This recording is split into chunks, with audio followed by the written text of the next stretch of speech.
the holes and all the. It was in the same Premier League, and the Brentford guy was banging in goals.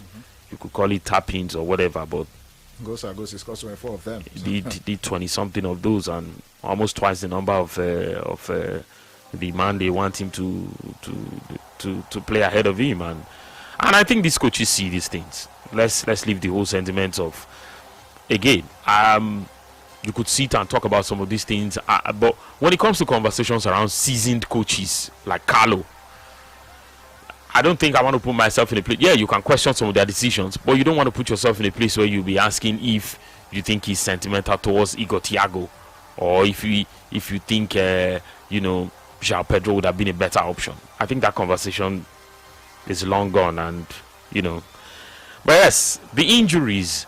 First, Neymar. Well, Carlo Ancelotti, by the way, at his post-match press conference, has said by the last group game against Scotland, Neymar should be ready for that game.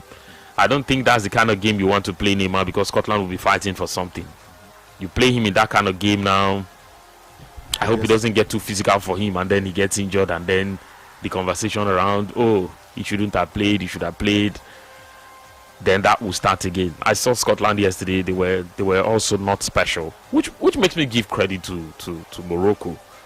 There's something they are doing that is working for them. I do not even. It's not something you can copy. It's not something you can copy. It is both a system that they have put in place and a strategy as well that they are using to also execute the system perfectly. Yeah, it may not be perfect at this point in time, but it is consistent, and you are beginning to see that the fruits of all of that hard work is somehow coming together. And you might ask questions about, how are they going to do it? Nations Cup, World Cup, all of this. I think the fact that they are putting themselves in the competition and they are playing consistently at this level sort of tilt it in their favor. But yes, let's get back into it. And yes, we're looking at Rafinha, and we're looking at Brazil, the national team. Not to have a guy like that available would definitely be a big blow. But yes, could the injuries prove costly for Brazil this season at the FIFA World Cup? 090440889, Yes, the numbers to call to be a part of the show today as we continue to talk about it. Now, still a lot being said about Brazil. They are yet to show up. Are we judging them on their antecedents, or we are looking at these guys and we are saying that yes, because we know who Brazil are, they are expected to show up? I mean, if you saw them years ago and when they were playing at the peak of their powers, you probably would not imagine that there will be struggles in 2026. Yeah, I think so. I think we're also looking at them from the quality of what they have, the players in attack, the midfield. I think against a side like Haiti, you'll probably be expecting more. But again, I think it's a tournament. Catch 3 goals, do whatever you need to do, and be content and move forward with it. I don't think anybody in 2026 is hell-bent on embarrassing their opponents. I think everybody just wants to do what is necessary. Even Argentina at one point during the last campaign, they were not particularly looking for fancy results. Spain were not looking for fancy results in 2010. In fact, they averaged about a goal or two until they got to the final, and it was 1 goal. In fact, I don't think they did more than 2 goals in any of the games in 2010.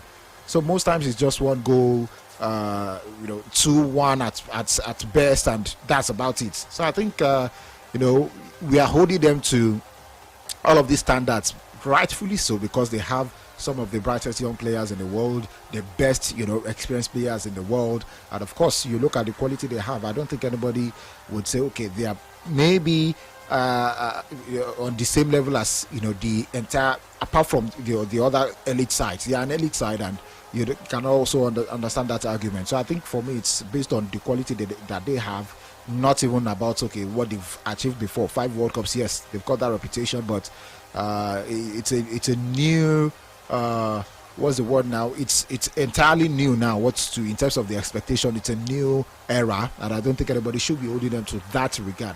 Instead, let's move forward and judge them based on what they have, which I think should be dominating the conversations now, not what what they used to be as a big nation. They've not been a big nation until for more than 20 years now. The quality has not been the same. So I don't think there's anything to pretend in that. Let's just continue judging them based on what they currently do and the quality of players that they currently have, and I think it's just about the right way. Okay. 090-44,889, Yes, you could also leave your messages on WhatsApp. We're talking Brazil and the national team, and there are lots of things in that team that will bother you. Hello. Yeah, Victor. Good afternoon. Yes, welcome. Yeah, Joseph. Good afternoon. Good afternoon to you. Welcome. Yeah, Samuel calling. Okay, Samuel. Yeah, is Rafinha out of the tournament? Well, they will have to run some tests between now and Sunday to be sure. Okay, it's going to prove very, very costly for Brazilian team and Don Carlo as the manager. But it's an opportunity for other person to, take up the responsibility of that particular wing that Rafinha plays. He's a very, very important player to the team because the way they played yesterday, he was, one of their best players. But losing one player, will not determine the overall result of what a team will do in a tournament like the World Cup. It's going to be a big blow, but it might be a blessing in disguise because some players are hungry to come in. Some are on the bench. They want to play. So now it's an opportunity for one of them to showcase what he can do so that the manager will also trust the player. So I wish him all the best. Quick recovery. Get well soon, Rafinha. But Brazil, they have so many stars in this World Cup. The only thing is that their first game was a kind of,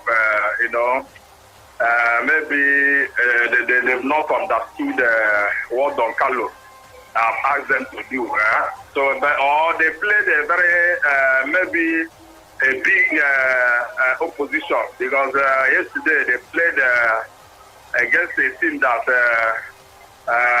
we can select some players in Brela here. We can beat Haiti. No, just to, just to say. I beg you. Vicky, you will be our striker. Just will play at the back. I hear you. We can beat Haiti, but all the same, Morocco taught them how to play football because Morocco, they were compact and, the unity in that team. Brazil could not showcase what they can do, but the individual brilliance of Vinicius Junior was the only savior they had in that game. But, playing against a lower team like Haiti, they were able to get their mojo back. But going forward, they will miss Rafinha, but it's not the end of the tournament for them. They can still bring in some players from the bench, and that person will come and do the needful. Thank you very much. Okay, thank you. Thank you so much for your contribution on the show. There's this temptation to always want to test yourself against professional footballers and say you can do this thing they are doing. No chance. Bros, you're not fit. No chance. You go. See, when you go through their weekly training, you know go get up match day. If you finish one gym session and do training, you go last 2 days. Match day. Match day is still far. Match day 2 far. days. See, if you finish training that day, you go house. I know what go make you wake up, go training the next morning. See, professional sports is brutal. Trust me, there's a lot of money in there, and yes, people look at the money and look at the whole glamour and say, "Oh, this thing these guys are doing, we can do." It is hard, though. Like, I have never tried to lie to myself that this thing is easy. Hello. Hello. Hello, boss. Good afternoon. Yes, it's Godwin. I called back. Godwin, let's hear you. Yeah, sir. What I mean is like I am not happy for Rafinha going out for injury. So I'm talking about a clause like, have it been if Diablo is there, like he will like as like pay from there because he's not better than anybody in that one. I didn't say so. I'm a Manchester United fan. I'm just giving my own opinion. Has it been if Joao Pedro was mentioned in the player that went for the World Cup? At least since Rafinha is out for the meantime, he will at least replace him. Do you know that there are 26 players who made this list? If there's no Joao Pedro there, you probably would look for another person on that list and use that person. Yeah, sure, you don't have to go back to Joao Pedro. Once you don't make the list, the ship has sailed. But Sabola was saying the same thing that this man just said now. The last caller said they will bring player that will beat Haiti. Sabola said the same thing against South Africa. And training is not easy. Sometimes you do go for training. Ordinary monkey people, you should run 30 minutes. My brother, it's always not easy, and I try not to put myself in that conversation of thinking that professional sport is easy for what mere mortals like us can play. I mean, I'm not saying these guys are superheroes, but I know that having not done this thing for a long time in my life, it's like you trying to learn tennis. In your, say you want to play professional tennis, and at 15 is when you start swinging the racket. The ship has sailed. Like, see, before you will not go pro. Not be the person they try to make you feel small. When 17-year-olds and 18-year-olds are already playing Grand Slam tournaments, coming in as wild cards, bro, your shoulder is already used to your lifestyle. If you have not started swinging the racket long before then, your shoulder is already used to the fact that you sleep. So if you do anything, you probably will have shoulder issues for a long time, and that might make you can't even see. Your endurance level will be tested on a lot of fronts. That's tennis now, not the one that you have to run for. For somebody like you who's not active in sports, you think to run for 45 minutes is small. I usually feel sorry for wingers. I'm like, why are they always running? Why not just play position where we say I'm not going to run? Oh man. Hello, good afternoon.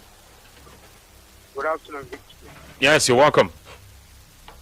Joseph, I greet. I greet you. Welcome. My name is Gozeri Chase Martin. Vicky, for me, if Rafinha is ruled out of the tournament and with Neymar not fully fit, I think it's going to affect the chances of Brazil going all the way in this World Cup for me.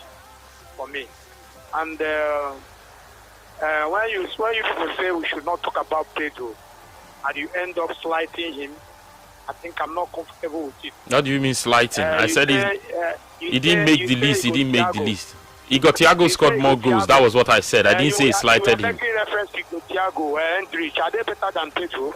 That's not the conversation. Again. Let me say, sometimes when you score goals for these mid-table teams with less pressure, it's not like somebody scoring goals at the top teams. Where the Chelsea finish. It is expected also that if you play for a big club with your chances creation, you should score more goals. That's why when you sign players from smaller clubs, when you signed him from Brighton, the expectation was that he was going to better his Brighton record, right? Yeah, so if someone is at a small club, I think that conversation, that argument is a bit flawed when we say that because somebody plays for a small club, irrespective of the number of goals, that it is the pressure. The pressure is not there. That's why I don't think it is true. I didn't say irrespective, but somebody that scored at least 15 goals in the Premier League alone, I think he did well. To a guy who did 20. For a Chelsea side that did not play well last season, that had issues here and there. So but for me, what I'm trying to say is that if you take out Rafinha in that Brazilian team, I don't think you have experience in that attack line because only Vinicius Junior cannot do the job.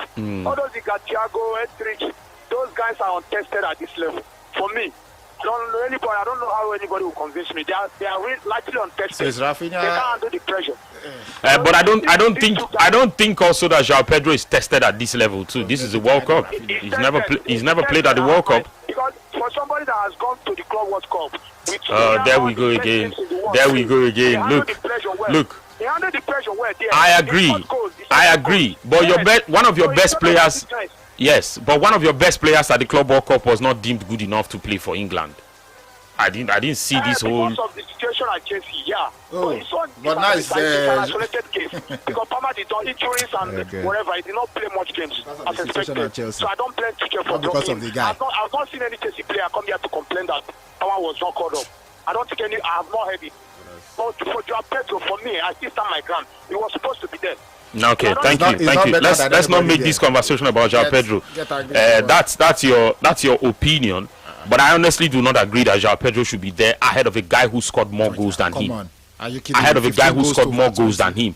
And even in the colours of the Brazilian national team, I don't think he has better than Hendrick's record. Yes, Hendrick might not have played at the Club World Cup. And again, that Club World Cup conversation where they try to bring it, it's been about 12 months now.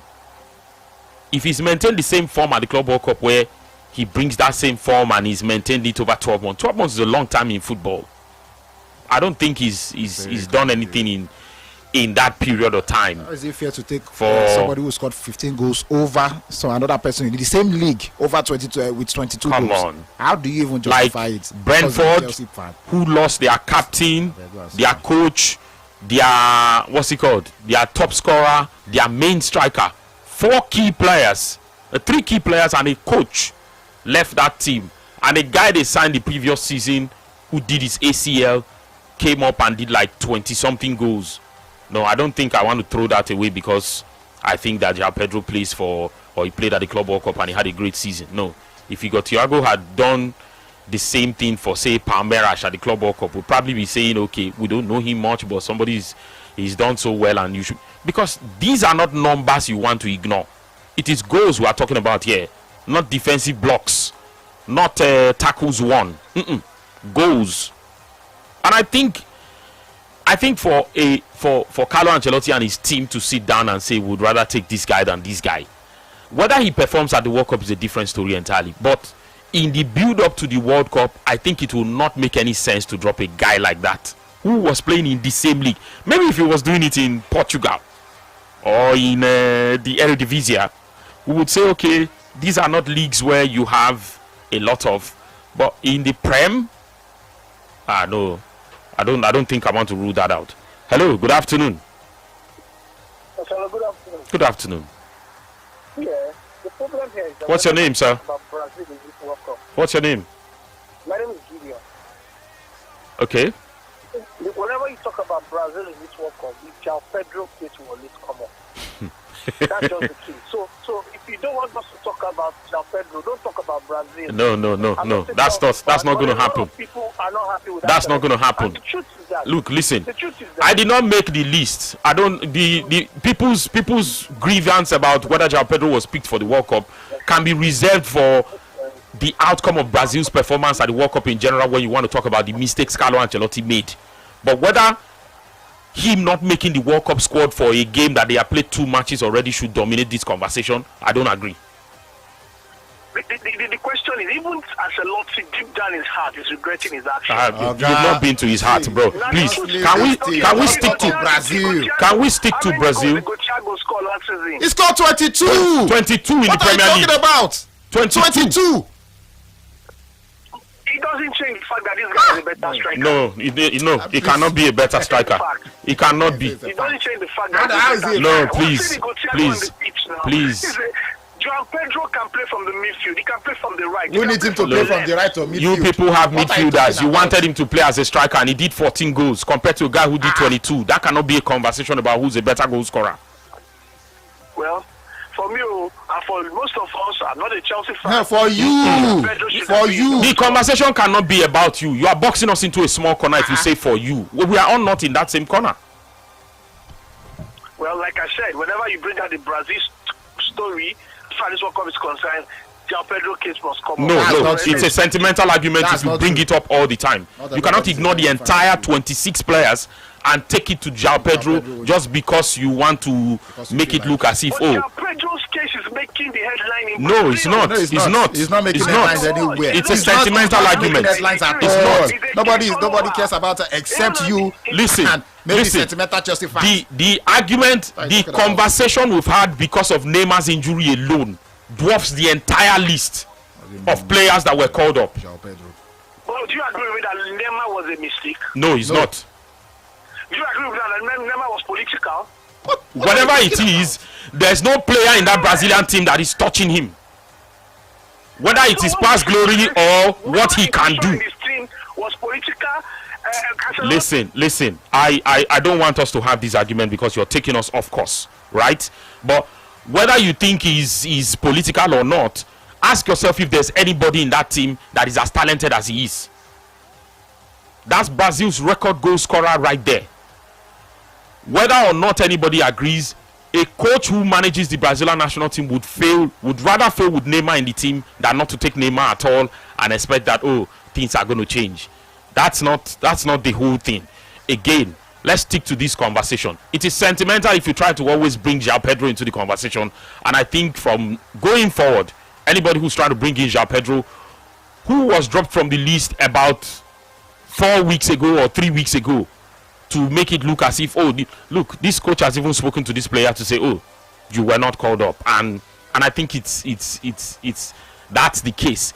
If it is another player in that position, I'll probably be looking at the other guys to say, okay, the Luis Enrique guy, look, they took a winger who joined Bournemouth in January, Ryan. So it means that if he wanted João Pedro to play on the flanks for him, he probably would have made that decision. But please, let's take a commercial break. We'll be back and we'll talk about Brazil and all the things that have been happening with them as far as this competition is concerned. The injuries again struck last night. Rafinha is a man in focus, and yes, Brazil will have to wait 24 or 48 hours to know the full extent of the injury. Carlo Ancelotti is saying that yes, they would need to wait and see if he still has a place in the competition or if he will be out for a much longer time. We'll talk about that when we get back in here on the show this afternoon. Brila FM, a complete deal. Airtime don't finish, I not get money to recharge. Or your data don't finish and you not get money to solve. 737. The GT Bank airtime and data load day for you anytime. Just dial star 737 star 90 hash to borrow airtime and star 737 star 91 hash to borrow data. You fit collect up to 10,000 naira instant at just 2.95%. Oh, terms and conditions apply, sha. You no go ever hang with the GT Bank airtime and data load. 737.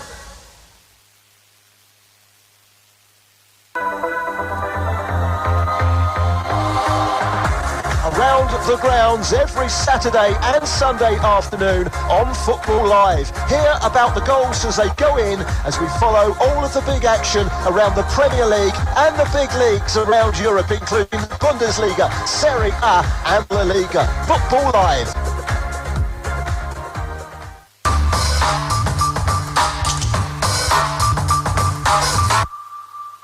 You are listening to Football Live.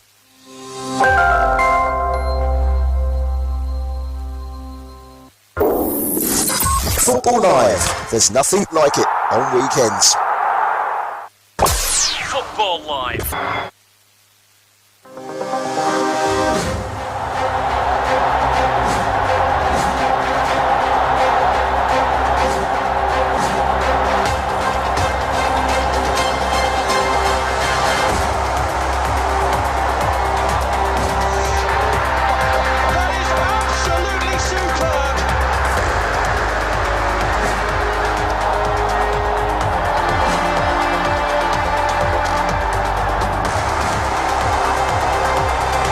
Okay, yes, your Champions League Sports Radio Brila FM, and yes, we are talking about Brazil because yes, only last night, even in the first half, yes, they encountered a problem.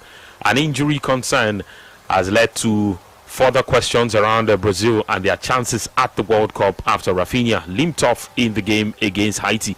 Brazil went on to win that game 3-1, but yes, further questions around if this could hamper their chances of getting as far as competing for the competition, because yes, everyone still talks about, oh, the real Brazil is yet to show up.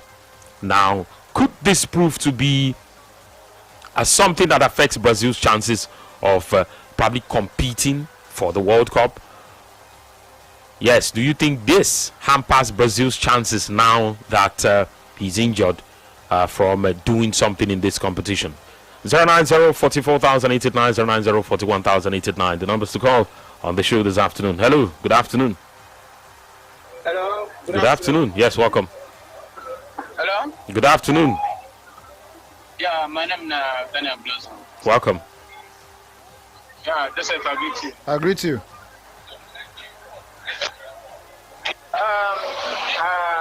The injury that Rafinha had, I don't think is going to be.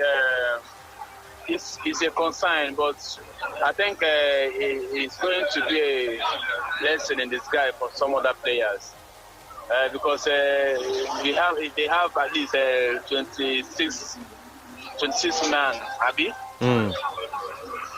So I think there are some other players that who are eager to play. So this is a very big opportunity for them. People like this Cunha. I watched him the last game. That guy is a very good player. So I think if he play that Cunha and there he got Thiago as a striker, at least Brazil can still go far. But the narrative that people are saying they have not seen the best of Brazil yet. I don't think they will see the best of Brazil in this tournament because of some mistake that Don Carlo had already made in his list, which I don't want to talk about. So I think some other players that are being called up, this is an opportunity for them to step in and prove themselves. Thank you very much. All right, thank you. An opportunity for others to step up and showcase what they can offer to the coach and the national team. This is it, and let's see what could possibly happen as far as that one is concerned.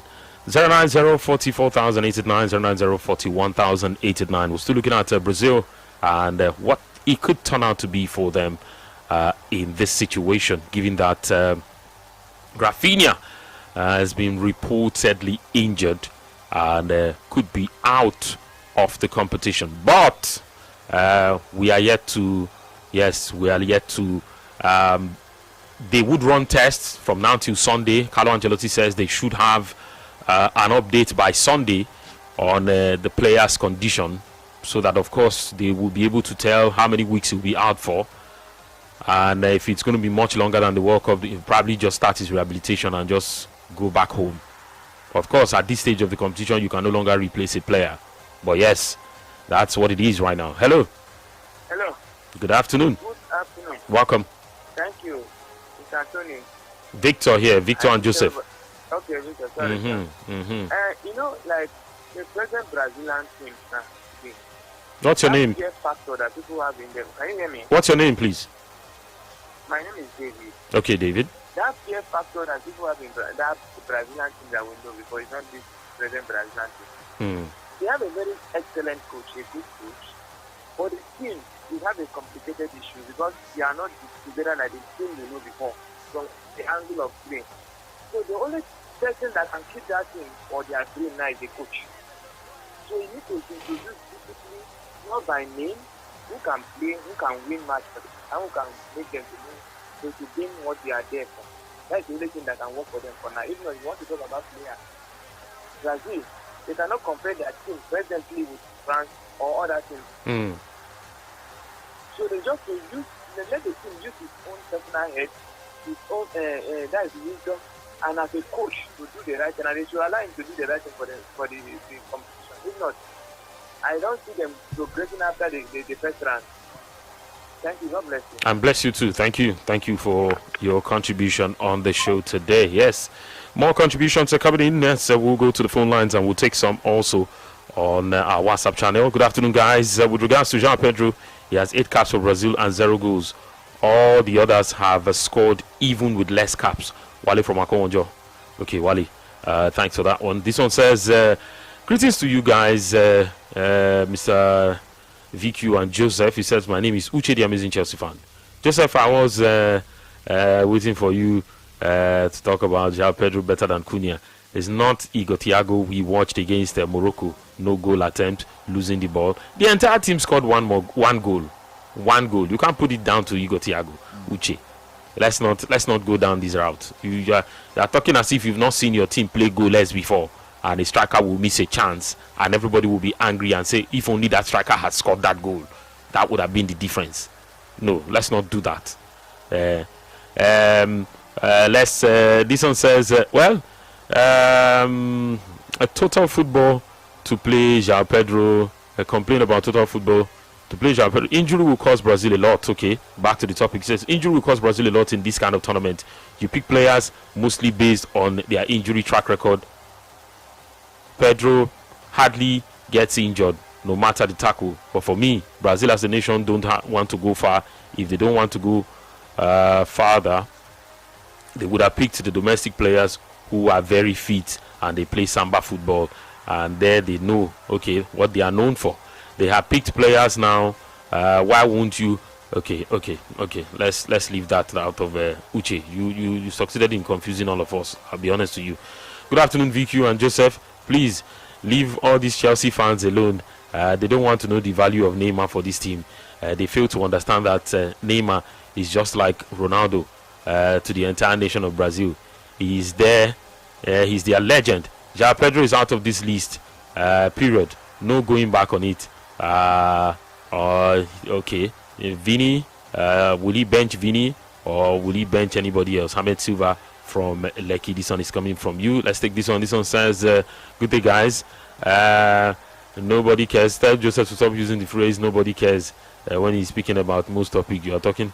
Okay. He says to Neymar, is becoming an excess baggage as he won't be fit unless he's doing an off-the-field job for the team. Augustine from Anambra. Let's take this one here. This one says, so Neymar went to go and sit on the bench because he's talented. Well, that's not the conversation. Neymar is not a player you can ignore in Brazil. He's a record goal scorer, both past and present. And as long as he can still kick the ball around, maybe he needs to play before you would see what he does for the team. And then we can talk about all of these things. Well, not all of that. This one says, I totally understand Don Carlo's selection of Igor Thiago ahead of João Pedro in the Brazilian national team, which, as a Chelsea fan, I totally understand. But I am trying to fathom is how Endrick and Luis Enrique are being called up ahead of João Pedro. I'm Emmanuel from Agor Palace. Okay, Emmanuel, you might have a valid argument if that's what you are bringing in. This one says, hello, Brazil are 5-time champions, so let's foster the chances of Cote d'Ivoire, Ghana, and put African teams on the map with solidarity with our beloved nations and all the rest. Hey, bro, look, we have talking points, so we'll get to African countries. Okay, let's leave all of this, follow the talking points, or just resist the urge to make us divert from what we are talking about.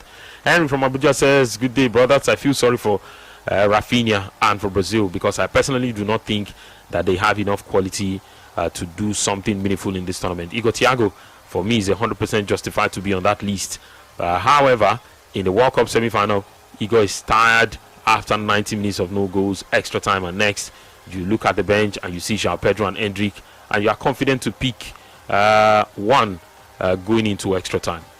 Well, while I agree with you, okay, let's move on. This one here says, good afternoon, brother.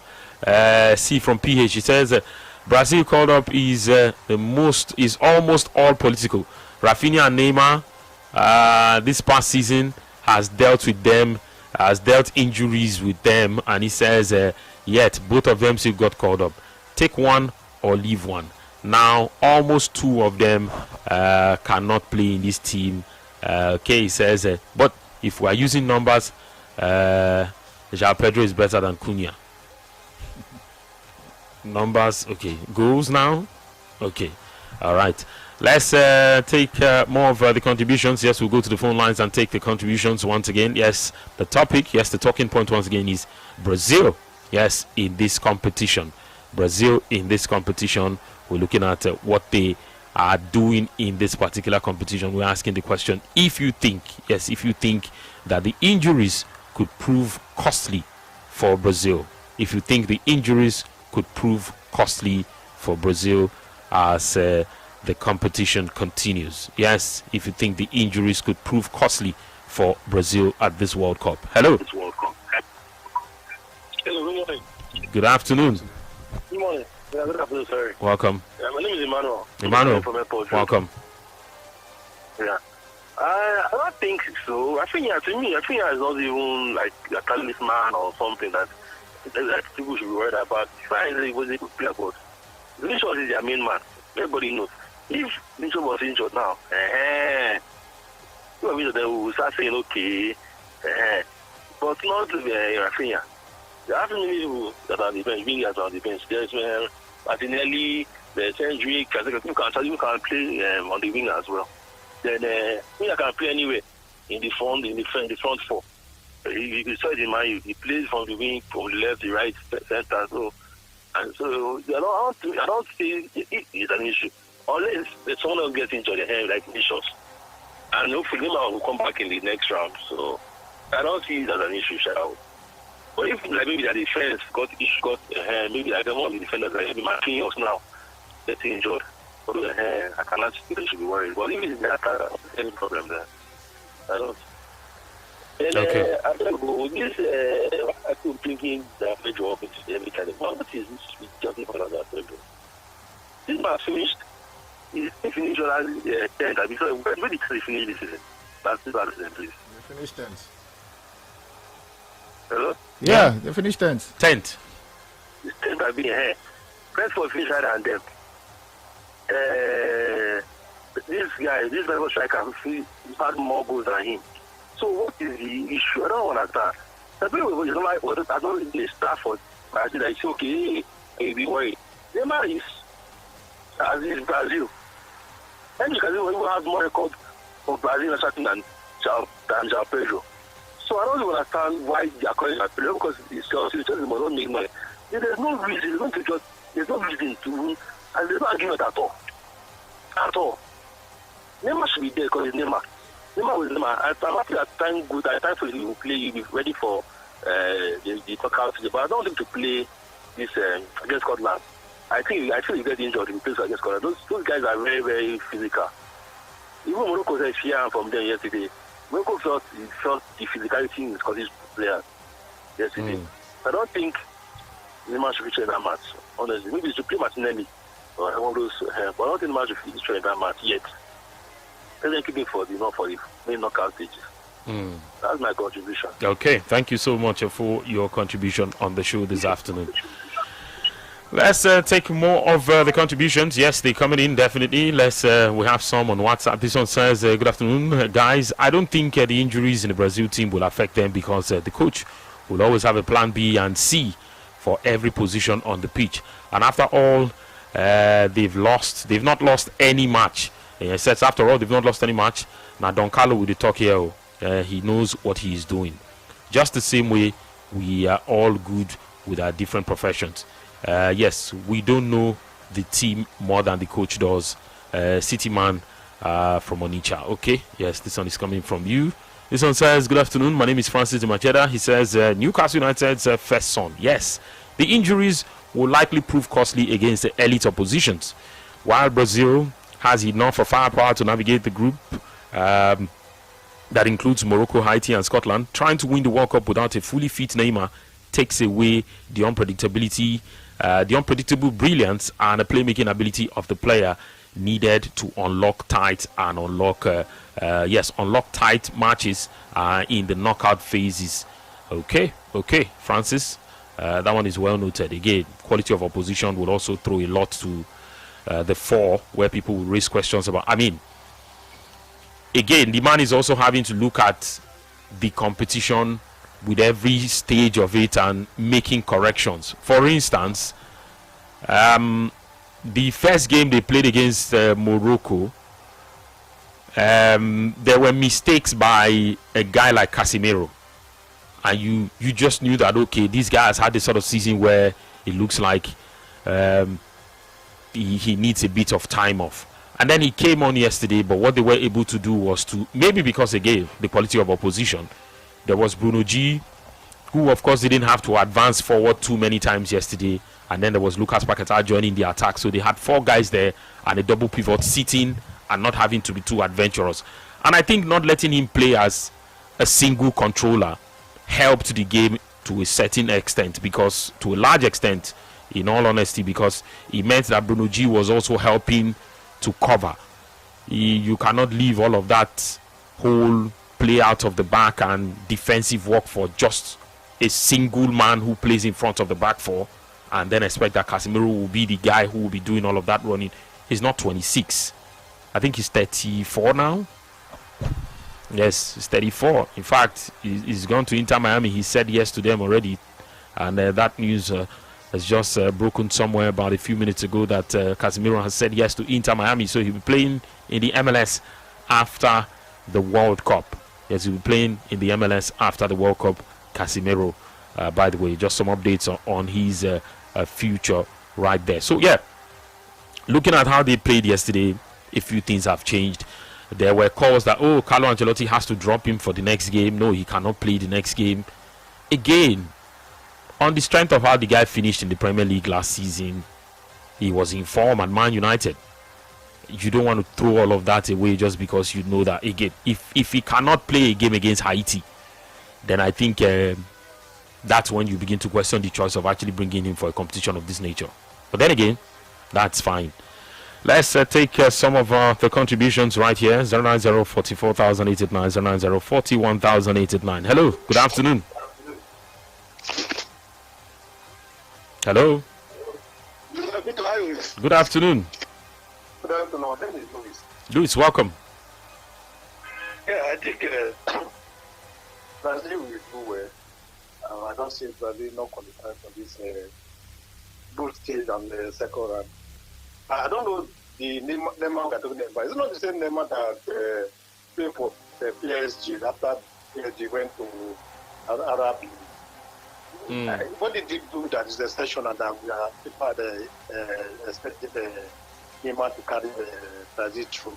He didn't play the first match, second match. They did not play badly. So forget about Neymar. Okay. All right. Again, there's a comment here. It says 8 penalties and 14 non-penalty goals for Igor Thiago. I remember when you guys used to talk about Palmer and claim it's because he scores penalty. Now you are using the agenda for Igor Thiago, and I can see the hate towards Chelsea. You are human after all. Look, we don't always have to agree. Okay, we don't always have to agree. We can both be on different sides and still be right. But that will not take away the fact that your opinion cannot always be mine. And just because it is your opinion, it should override everyone else's opinion. This matter of... So what if Igor Thiago is the guy who takes penalty for? Because at Manchester City, Haaland takes penalties. Okay. And I think he scored about 3 and missed about 2 this season. And last season, because again, the moment the fixtures for the new season is out, you start counting it as last season. If Haaland takes penalties for Manchester City, are we not going to say, take out his penalties and the others are goals from open play? Don't do that, please. Let's not do that. Those goals are still going to count for you. And I think it's just normal. Okay? It's just normal. There's no agenda against anybody. There's no agenda against anybody. Even in this country, there are things that cannot happen that would do you know that? Okay, let me not even go there, because that would, if I know us, would react to that thing I'm going to say, and it's about our national team and some players and the performance in general. But let's leave that out of it, because of course it is another thing. It is another thing. Sports Radio, good afternoon. Welcome to Football Live. Vicky. Welcome. Welcome. Joseph, shortest of all black boy, the great as well. I greet you, welcome. Yeah. KC Ronaldinho, original tiki-taka, calling from Las Vegas. Yeah. Original tiki-taka. That's me. That's so. I'm enjoying the comment. Brazil, Rafinha, and Don Carlo, and Wally Pedro. I don't know why some of those guys calling are crying over their president and stuff like that. We have moved over it, continuing the talking and discussing issues that are no longer relevant in the present dispensation. We are talking about Brazil. Are they going to forge ahead at the expense of the injury on Rafinha? That's the question, right? Yes. If you ask me, plus or minus, I don't think Brazil has going to have what I call a decent World Cup tournament, the way I'm looking at it. Because if you ask me, the whole entire Brazilian, I don't see anybody. There's nobody that had a threat. There's nobody that have faith. Just like what Michael Oliver said, each country pick up a face for that country. They come to Brazil, say there's nobody in there. I don't think it's, with due respect, there's nobody in Brazil presently. You understand that? The struggling Neymar is almost winding his career. So it's a pity that the Brazilian legend has won everything, but the most important coverable prize has not gotten it. Talking about the World Cup. And the men before him have gotten the same World Cup. I can't sympathize with him anyway. The record they hang on with him. So what I'm trying to say that plus or minus Rafinha, he has an injury issue with us when he was playing with Barcelona. Along the line, we still managed to win the La Liga. So Rafinha, Neymar, their injury stop. And plus or minus, I don't see Brazil making a headway in this tournament. Honestly speaking, with all due respect, if World Cup is tennis, Brazil is not even the top 8 ranked tennis team in the World Cup. They are not even from 1 to 8. They are not seeded from 1 to 8 in this World Cup. Due respect, I'm sorry if somebody is offended, but we are talking about Brazil in the past. But Brazil now, as I'm telling you, I don't see them going far. I'd rather see Morocco seeded and going far than Brazil. But just like you said, the issue is well overflowed concerning Alfredo and all that. People should let him be. They should stop arguing over issue that is no longer detrimental, no longer necessary. Just like I said before, you have Pedro with all the activities and everything. I think Juan Carlos thank God is right why he couldn't choose him over those ones they have chosen. No thanks to those cases crying foul anyway, but that's the truth of the matter. So I concur with you, Vicky, and Joseph. You guys should have a nice day. Gracias. Thank you so much. Now, again, I think sometimes when you've been in a team and you've performed for a while, you can get a chance even if you're not a starter.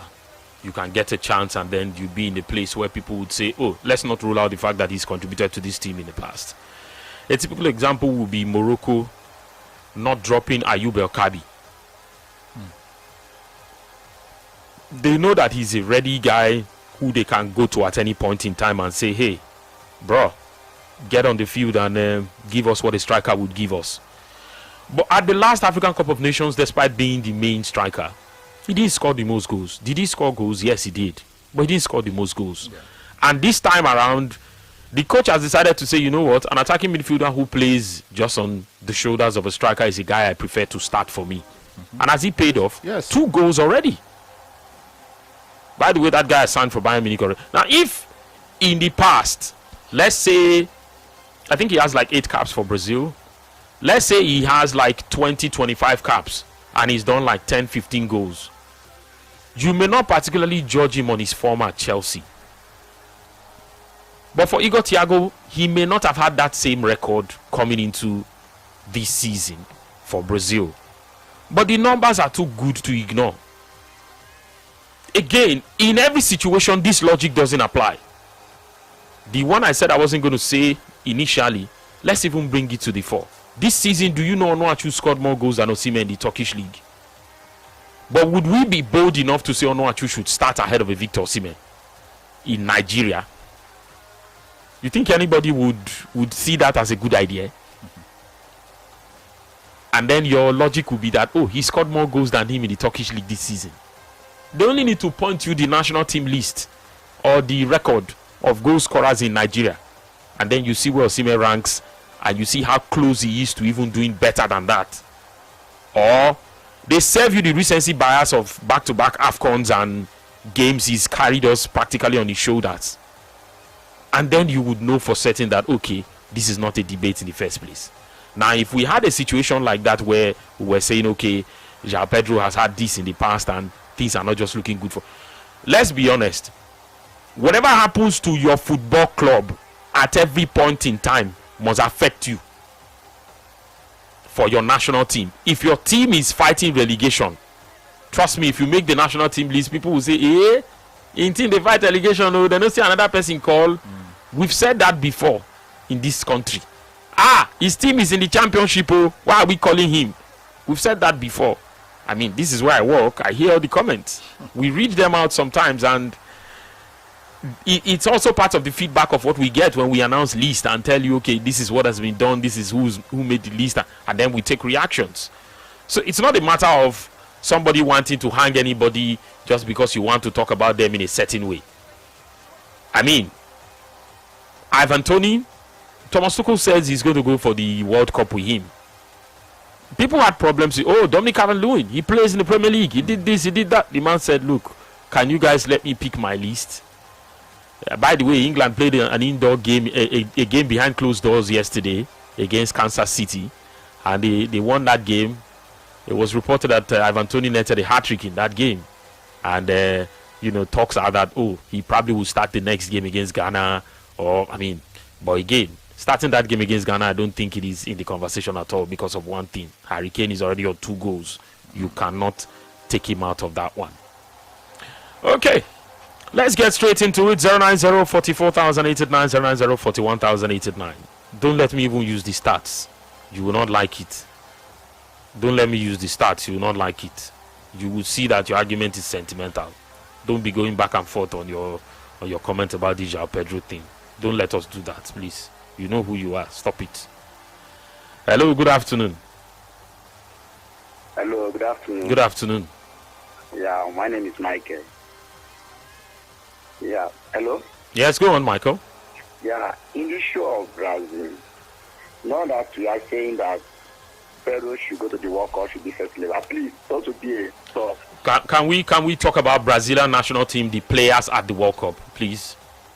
Okay. Yes, let's stick to the players at the World Cup, not whether João Pedro was picked. For the Brazilian team at the World Cup, yes, I don't see Brazil going far this tournament. Okay. Because injury has started hitting them now, right now. Now, Neymar injury, Rafinha injury. We don't pray for, we are praying for injury. If Vinicius Junior pick up that injury now, it's over. Because currently the midfield is not working. That Casemiro, that midfield is not working. Katia, the way Morocco handle there. If a strong team actually need a team like England, just blow them off. So I don't see doesn't make the national has been going far in this World Cup. Okay. Because you have seen in Brazil, not they're going far. For me, Neymar is their legend. Yeah, this too. That guy have an injury. They want to pass, and it will not work. It will not work. I feel like the same thing. I feel like I have injury with back almost ending of the season. I picked injury now, and the yesterday match, which guarantee that been giving us now 100% that Rafinha will be fit, he will be back from the injury. That will be setting of the game now, setting of the Brazilian national team. So Brazil has a lot of things to arrange with our national team. They have a lot. All right. Okay, thank you. Thank you so much for that one. Let's I think we have 1 or 2 comments we could take on WhatsApp, and then we can wrap it up at this time. This one here says, good afternoon, Victor and Joseph. Well done job, guys. MM is my name. Neymar Jr. cannot be overlooked when it comes to Brazil national team. He is their legend, and he has a lot to offer despite the injury. Brazil should do well. Neymar will come back stronger. He's a playmaker. He should be able to do well for the team. This one here says, good afternoon, guys. I enjoy you guys. God bless Brilla and the fans. Round of 32, Brazil need their best players to avoid going home early. Yes, to avoid an early exit. It says, injury may cost them going far in this World Cup. Xavi Ecstasy from Onitsha. That's a name. Xavi Ecstasy from Onitsha. This one is coming from you as far as this one is concerned. Okay, let's take a break. Yes, when we come back, we'll have something else to look at. We've looked at Brazil. There's something else to look at on the show today. And yes, it promises to be exciting as well on the show. Stay with us.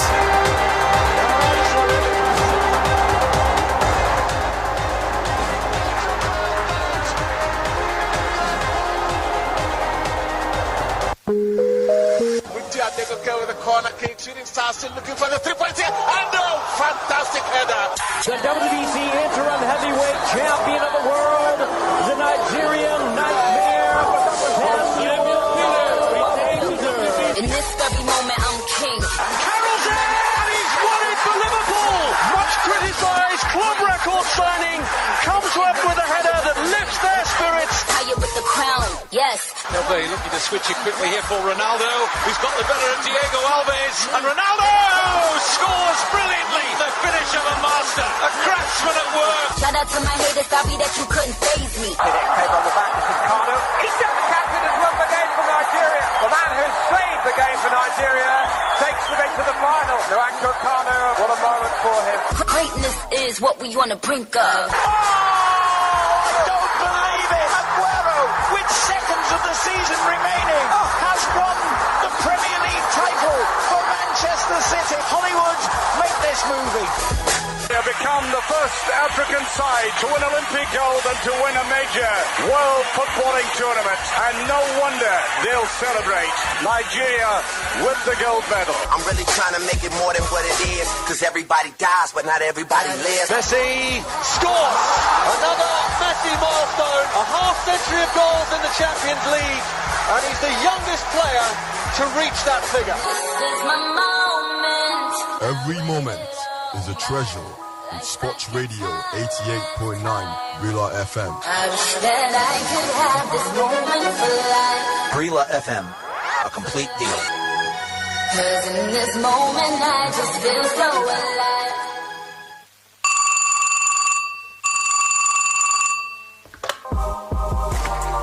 You know, contributing your hot takes and opinions just got way easier because Sports Radio Brila FM is doubling down the fun by giving you 2 magical lines to connect to the studios. That means when you dial the numbers 090-41,889 and 090-44,889, your voice will be heard on the home of the fans around the world. What are you waiting for? Start dialing, because now you have not one but a 2-way access to having your voice heard on your favorite radio station.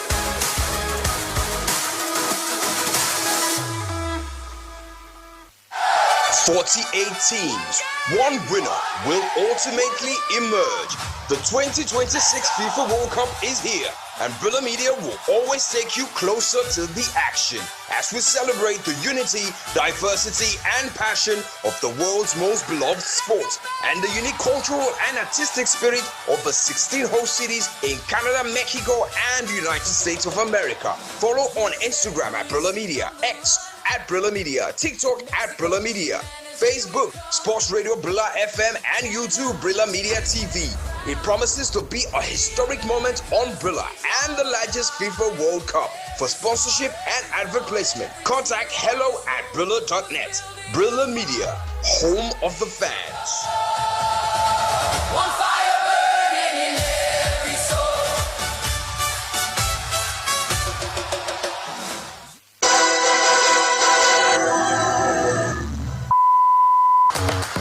Breaking news straight to your phone. Brila Media is now on WhatsApp. Follow our official WhatsApp channel for the latest sports news, talking points, live updates, and in-depth coverage of sports events in Nigeria and around the world. From international tournaments to national teams, athletes, and exclusive stories. If it's sports, it's on Brila Media. To join, simply go to WhatsApp channels on your device. Search Brila Media and tap follow channel. No stress, no delays. Just sports as it happens. Brila Media, home of the fans.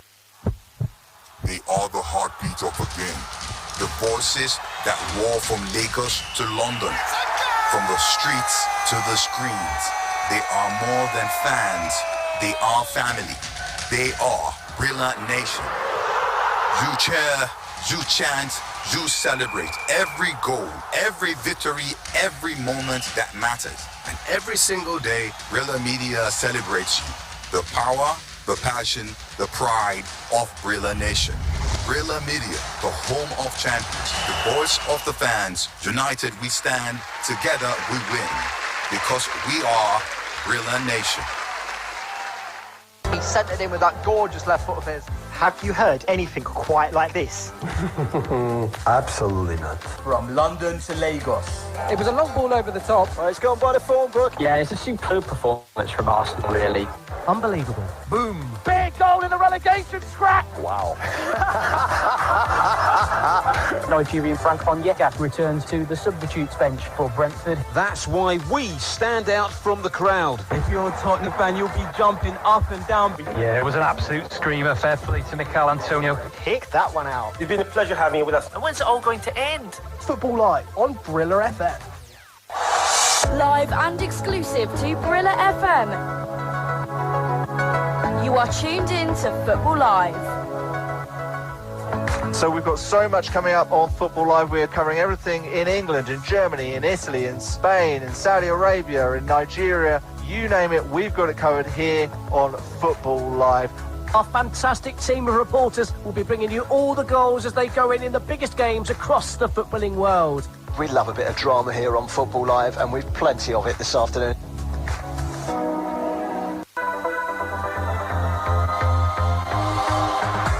Around the grounds every Saturday and Sunday afternoon on Football Live. Hear about the goals as they go in as we follow all of the big action around the Premier League and the big leagues around Europe, including Bundesliga, Serie A and La Liga. Football Live.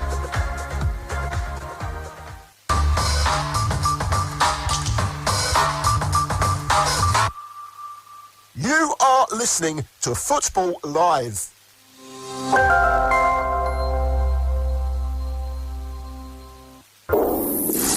Football Live. There's nothing like it on weekends. Football Live.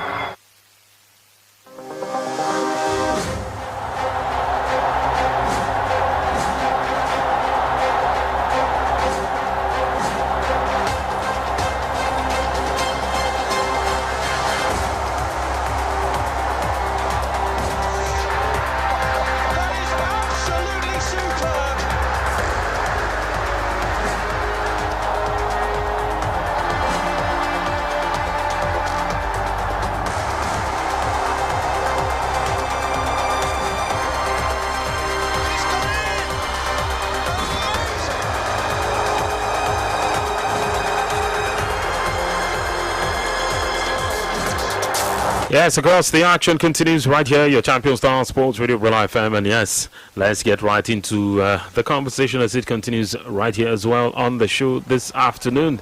Yes, taking a look at some of the games. Not a lot of the popular leagues actually taking place today. But yes, we'll go there as soon as we have all of this. Of course, build up to the World Cup fixtures that we have today. Some teams are already putting themselves through the paces. Because by mid-July, some of these teams would have started their qualifiers for the Conference League and the Europa League and what have you. So yes, they are currently playing tune-up matches as we speak. FC Midtjylland playing against Lillestrøm. They lead 1-0. Frederick start against Hamkam. Hamkam lead 1-0 in that game.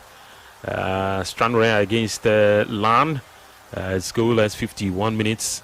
Of course, some of those places where games are still taking place, and you'll have to go as far as, say, Belarus to see games now. Zodinho lead against Belshina 1-0. Haju Lagri lead 1-0 against Home United. Altai in Kazakhstan against Jetsu. Yes, that game is on. Jetsu lead 3-2. In the top league, of course, in Lithuania, FK Panivers lead 3-1 against FA Saluai in another fixture right there. So yeah, different games across different places, and score lines from some of these places, not so popular leagues, of course. And yes, reactions, of course, continue to trail Turkey's outstart from the World Cup, and a whole lot being talked about the side and all that has happened. But yes, let's switch gears a little and bring you more talking points.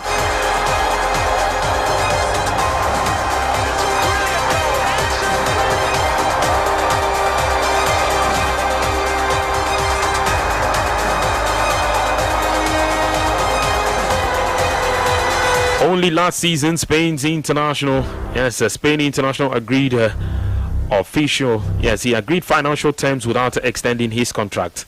And after winning the European Championship with Spain, along with the Conference League and Club World Cup at Chelsea, Cucurella appeared to be an integral part of the side under former manager Enzo Maresca. However, his form dipped under Maresca's mid-season replacement, Liam Rosinho.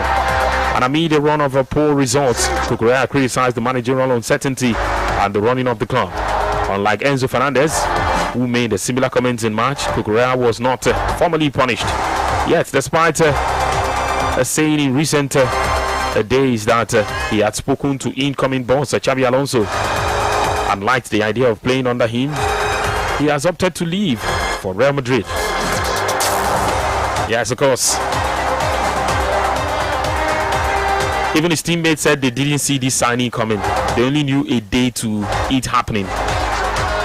How big a blow is Cucurella's exit from Chelsea at a time when you're thinking of a new beginning under a new manager? People would have thought, okay, he will feel at home with a manager who's also from his country, his countryman. He's also talked about speaking with the manager and looking forward to working with him.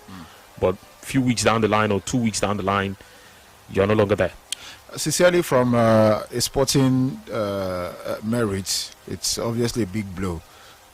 For the kind of player first of all he is, and what is added to that Chelsea defense and even attack. But I think for a side that is looking forward to a different era entirely, a new era, and trying to obviously move past all of the mistakes of the past. I think it has been really shady and not good the last few months for Chelsea. And I think everybody just wants a breath of fresh air at this point in time. I would say, with all of the noise, Cucurella being an active participant in some of the issues they had last season, I probably say, okay, yeah, it's bad that they try as much as possible to get rid of it. It's not as if they forced him out. You are getting the good money for the young man, and I think it's probably a blessing in disguise for Xabi Alonso. I think it also gives them the opportunity to go into the market. The World Cup is on, and I think there's a whole lot of time for them to scour the market and get something for themselves. Again, I don't think it's. I would not be naive to say it's not worth it, or it's not a guy who they should have kept. But the truth is, for a team that has had history with some of these things from before, in terms of player power. And, the man obviously had communicated that he wanted to leave, and basically campaigning for, other clubs to get him. Real Madrid at this point. And, of course, with all of the mess that happened the last time out, I just think you just need to, as much as you can, just stay away from all of the drama, anything that could cause a little bit of toxicity. Imagine in a world where, basically is somebody who loves Maresca. And somehow, what happened under Liam Rosinho happens under Xabi Alonso. Would he, be the same guy to, start saying things like, okay, maybe we don't understand what Blue Core are trying to do based on what he actually posted on social media and some of the interview he granted, concerning the affairs of the club. I'd say for me, I think it's just about a good one that they've seen him out and got something from him, and then it gives them the opportunity to get something that I'm not sure how many players are better than Cucurella in this position in the markets today, but I know for sure that given the time that Xabi Alonso currently has, to build something together, everybody has to be in the same wavelength, mentally, and even as a matter of quality. I think that's what Xabi Alonso would appreciate the most at this point in time, and it gives him not so much pressure to start to work with what he has, and let's see how it goes for him. But I think for me, getting money from that sale, it means you can invest it in something else, and of course get somebody. When they got Cucurella, it was not quite a finished article. In fact, it was more of like it was about the most criticized player that season. He had I remember the Kukuruku name and all other things. He was almost joining Manchester United less than 2 years ago. Whatever happened to that deal, but he was in fact, Chelsea fans were like, okay, it is good that we'll use the money to get up to someone better. So I think now that he's an established player, what he did last season, it was uncalled for, and I think you need the fresh air. You need a Xabi Alonso who will not be reminded of what happened the last over the last few months at Real Madrid. Something like this actually puts a spanner into the wheels for him at Real Madrid. That I think it is good that all of these things are solved and you have no toxicity whatsoever, no matter how minimal you think it might be or trivial. I think it needs that clear space to work, and obviously it's going to be greater good for Chelsea not to have such a player around. That I think for me they should be able to maximize this opportunity to get the very best of the things that would improve the team. They are transitioning; they have to get an improvement.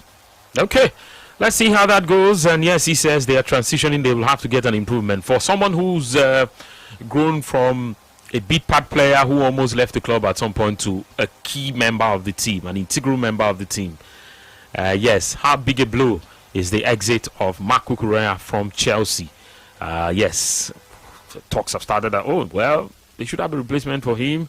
Hato, it will take him a while, but yes, he can get in that place, he can fit in, he can play there again. I think if the coach was only thinking about buying a few players to come improve the team now, he has a bigger fish to fry now, because that's a quality exit right there.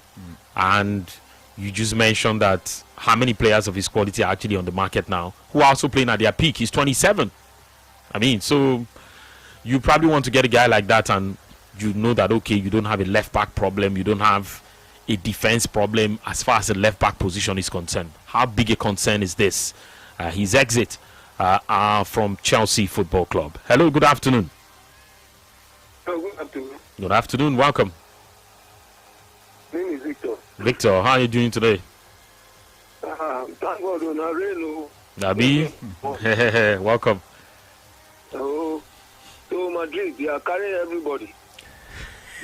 They are not signing fans. I would have enlisted too. Carry everybody at home. I like the way it's going now. Because everybody is underrating them like that. It's good like that. Make me underrate them. Make me underrate them. I like that like that. So that they show people wonders. Yes.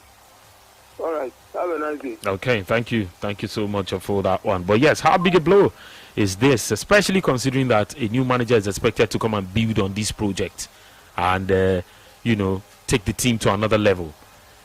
An integral part, an important player of the team has exited the club in Cucurella. I'm not sure a lot of us saw that coming. I mean, all the talk, the suspicion has always been Enzo, and boom, from nowhere, Cucurella. Hello. Hello. Good afternoon. Good afternoon. Welcome. My name is Michael. Michael, how are you doing? I'm fine. Good. I greet everybody there. Okay, we're greeting you too. Everybody. Yes. Yeah, Cucurella is a big blow for Chelsea, because I'm a Chelsea fan. That guy, he can work. He's only the best defender. He's the only one that covers those backs. But every time I watch Chelsea, I saw that guy.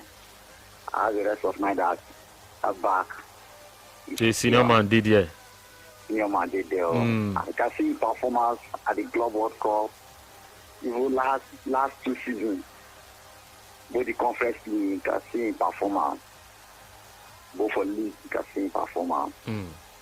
So I can see another defender, and that is 3 now. He's one that playing 3. Yes. I can never see another 3 like him in the Premiership for now. So we miss it. That's so just the way they used to put the soldier go, soldier come, but that's not the end. You did, yeah. He did there. So we get replacement for him. Okay. One thing I believe in Chelsea, that Chelsea has tradition. We doesn't believe on one player.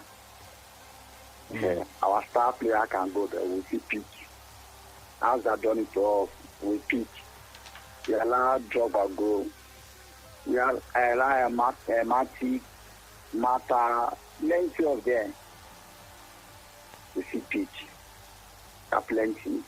This guy is one guy, no, we'll not forget that guy. appeals to find the majors in Chelsea. Yeah, that Enzo, that one will not forgive that one. So if you want to go to Madrid, Madrid should come and pay that money. They should come and pay that 120. Yeah, should come and pay that money. Thank you. All right, thank you for that one as well on the show this afternoon. Yes, the action continues right here, and we're still looking at Chelsea heading into this season and into the new season. Cucurella is one man who has also left Chelsea Football Club. He's now a Real Madrid player. Yes, talks about, we didn't see this happening. We didn't see this going this way. Where did it all change? How did this happen? Well, how big a blow is this for Chelsea that a guy as important as Cucurella has left the club? Maybe, I think it's a big blow. Again, looking at the fact that getting replacement for him might see them experiment, because you cannot exactly say this is readily the guy you want to have available. He does a lot of things that he does really well. Can defend, go toe-to-toe against the best wingers in the country. He can attack. He puts himself in a position where he supplies those crosses into the box. He scores goals too. I mean, I think you look at him, and in the entire Chelsea backline, he's one name you cannot take out of that place. Yes, Reece James will always feature in the backline for me. But for his injury concerns, but if he's fit, himself and Cucurella any day before I even think of picking centre-backs, I think those guys, yes, they will feature. But not to have him now would mean that I'm not sure Hato has grown into that position yet. No, not yet. And I think it's also too early. Maybe in the coming days we'll hear that Chelsea have become active in the transfer market. They'll be making moves and be hoping that they can get someone who would come in and try to slot in that they can, and then that will be an issue you want to sweep away. Trufe has just joined Bournemouth only last season, and he was a replacement for the guy who went to Liverpool, Kerkesh. So I'm not sure Trufe would be ready to move now. I think he's a good player. Man, it's a lot. It's a lot. And hello, good afternoon. Hello. Good afternoon. Yeah, good. Welcome. Yeah, my name is Don Pedro. Don Pedro, you're welcome. Yeah, Mr. Super. Mm-hmm. Yeah, I want to say that just for my mind. So no matter how good a player is, you have to stay humble. Not going about saying that it is Maresca, you can go to the seat and start for it. That means you are not playing for the club. You are not playing for the badge, you are not playing for the fans. You are playing for a particular coach. Yeah, that coach there, before you knew it, that declining. Even with same way with Fernandes. So don't do that. So for me, I think we need more quality coach than even these players we are talking about. Because what is lacking all these years is good coach. Because the manager always hire rookie coaching, and he has not done any good. Okay, what does he need most is the coach, and he has given us the coach.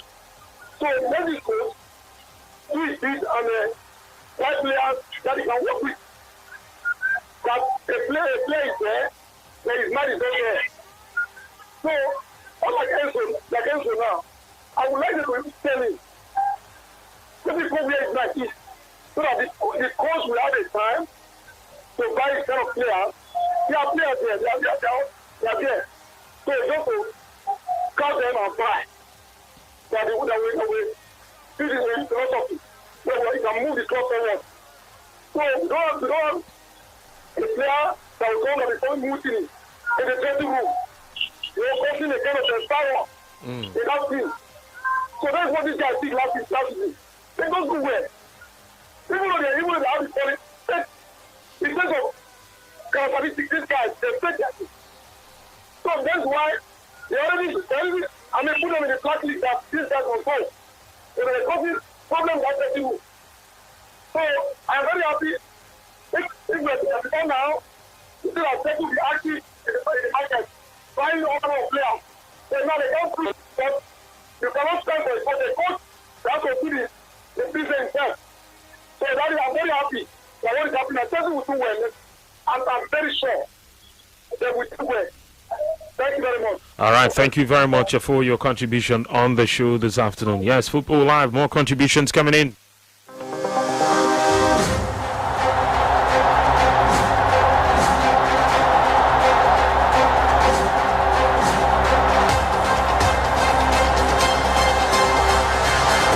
And yes, it continues right here. It goes on and on your Champions Star Sports Radio and Bella FM. And yes, this afternoon on the show, Football Live. Yes, Mark Cucurella must have taken a lot of us by surprise. I mean, a lot of people who are, whether you are a fan of Chelsea or not, you know that that's a very important player in the Premier League that, you know, again, not a lot of guys are on his level if you talk of that left back position. I felt Chelsea got a guy who was going to last them a while and just be a mainstay in the team. But again, like I've loosely said sometimes in conversations around situations like this, Spanish guys are usually homeboys. They are usually homeboys. If they get the same level of opportunity they are getting abroad, they get it in their own country, they'll probably go back. Maybe the Real Madrids, the Atletico Madrids and the Barcelonas are the clubs that can keep them in Spain. But if they are not playing for any of these three clubs, they may not have a problem moving away from Spain. But once another club that shows a bit of ambition wants them in their country, they know they even bother. They could just tell you, say, bros, how far? Oh, run must run, and that last time I beg more they go. And that's the thing about Spanish players. Again, a huge one for. This has further generated a bit of, you know, maybe not serious. I cannot tell how serious that is because he's from the Barcelona youth system and now he's going to play for Real Madrid. Pedri has talked about how they are not happy with the decision. They see him as a betrayal and really he should not be playing for Real Madrid, but that they hope that next season Yamin is going to get the better of him in those games. They hope that Yamal will be able to rock him in those games when they come up against each other in the El Clasico in the new season. Let's take some more calls. Hello, good afternoon. Hello, Vicky. Good afternoon to you. I'm fine, thank you. Yeah, Joseph. Yeah. Fine, welcome. Yeah. Casey Donadino, original tiki-taka calling from Las Vegas, Nevada, United States of America. Oh, yeah. The Cucurella Kini call people are talking about. I think that Chelsea are going to miss him greatly. No two ways about it. If you look at it in all concepts, the guy is a smart guy. And I always like when player or human being are smart. You know, you have to be smart in everything you do and take decision quickly. No one saw it coming. But the guy picked it. Or everybody was thinking on Enzo Fernandez. The young man was decided to take it. There's no two ways about it. Whether he will succeed or not, could mean anything. But one thing I want to say that Chelsea are they going to feel the impact of Cucurella? Yes, they're going to feel it so much. Now you guys are talking about how to bow. Riva, at all, you need to see you. How to see anything. You understand that? Where they will go market, go by another player. Mosha, where am I calling Lagos? See Mosha. But what I'm trying to tell you, that Chelsea are going to feel the impact. You understand, but it is true that Carragher have called them the broken club. They will manage it and they will step up their game a little bit. So that's all I have to say. Gracias. Go. Thank you. Original tiki-taka.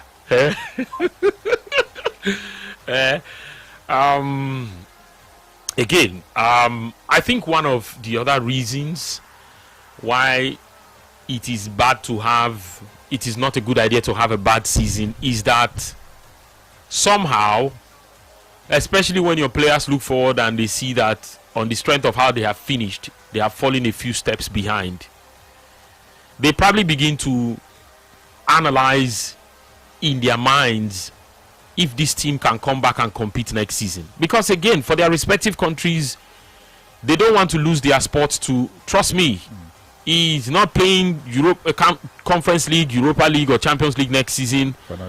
And then Grimaldo is playing Champions League. The coach is probably thinking, okay, Grimaldo offers us a lot because we're seeing him in Europe and we're seeing what he can do.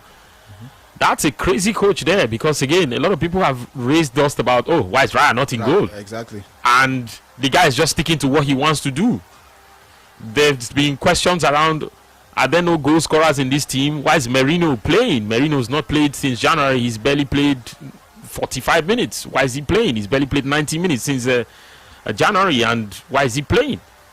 But I think the man has just reached a point where when coaches have actually proven themselves, you just let them run with what they want to run with, and if they fail, well, you can revisit the whole thing and say, okay, this shouldn't have been in the first place. But as it stands, I think the guy has looked at it. Next season, I want to play in Europe. Yeah.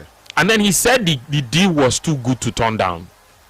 I mean, whether it was Perez who called him or it was Mourinho who had a word with him,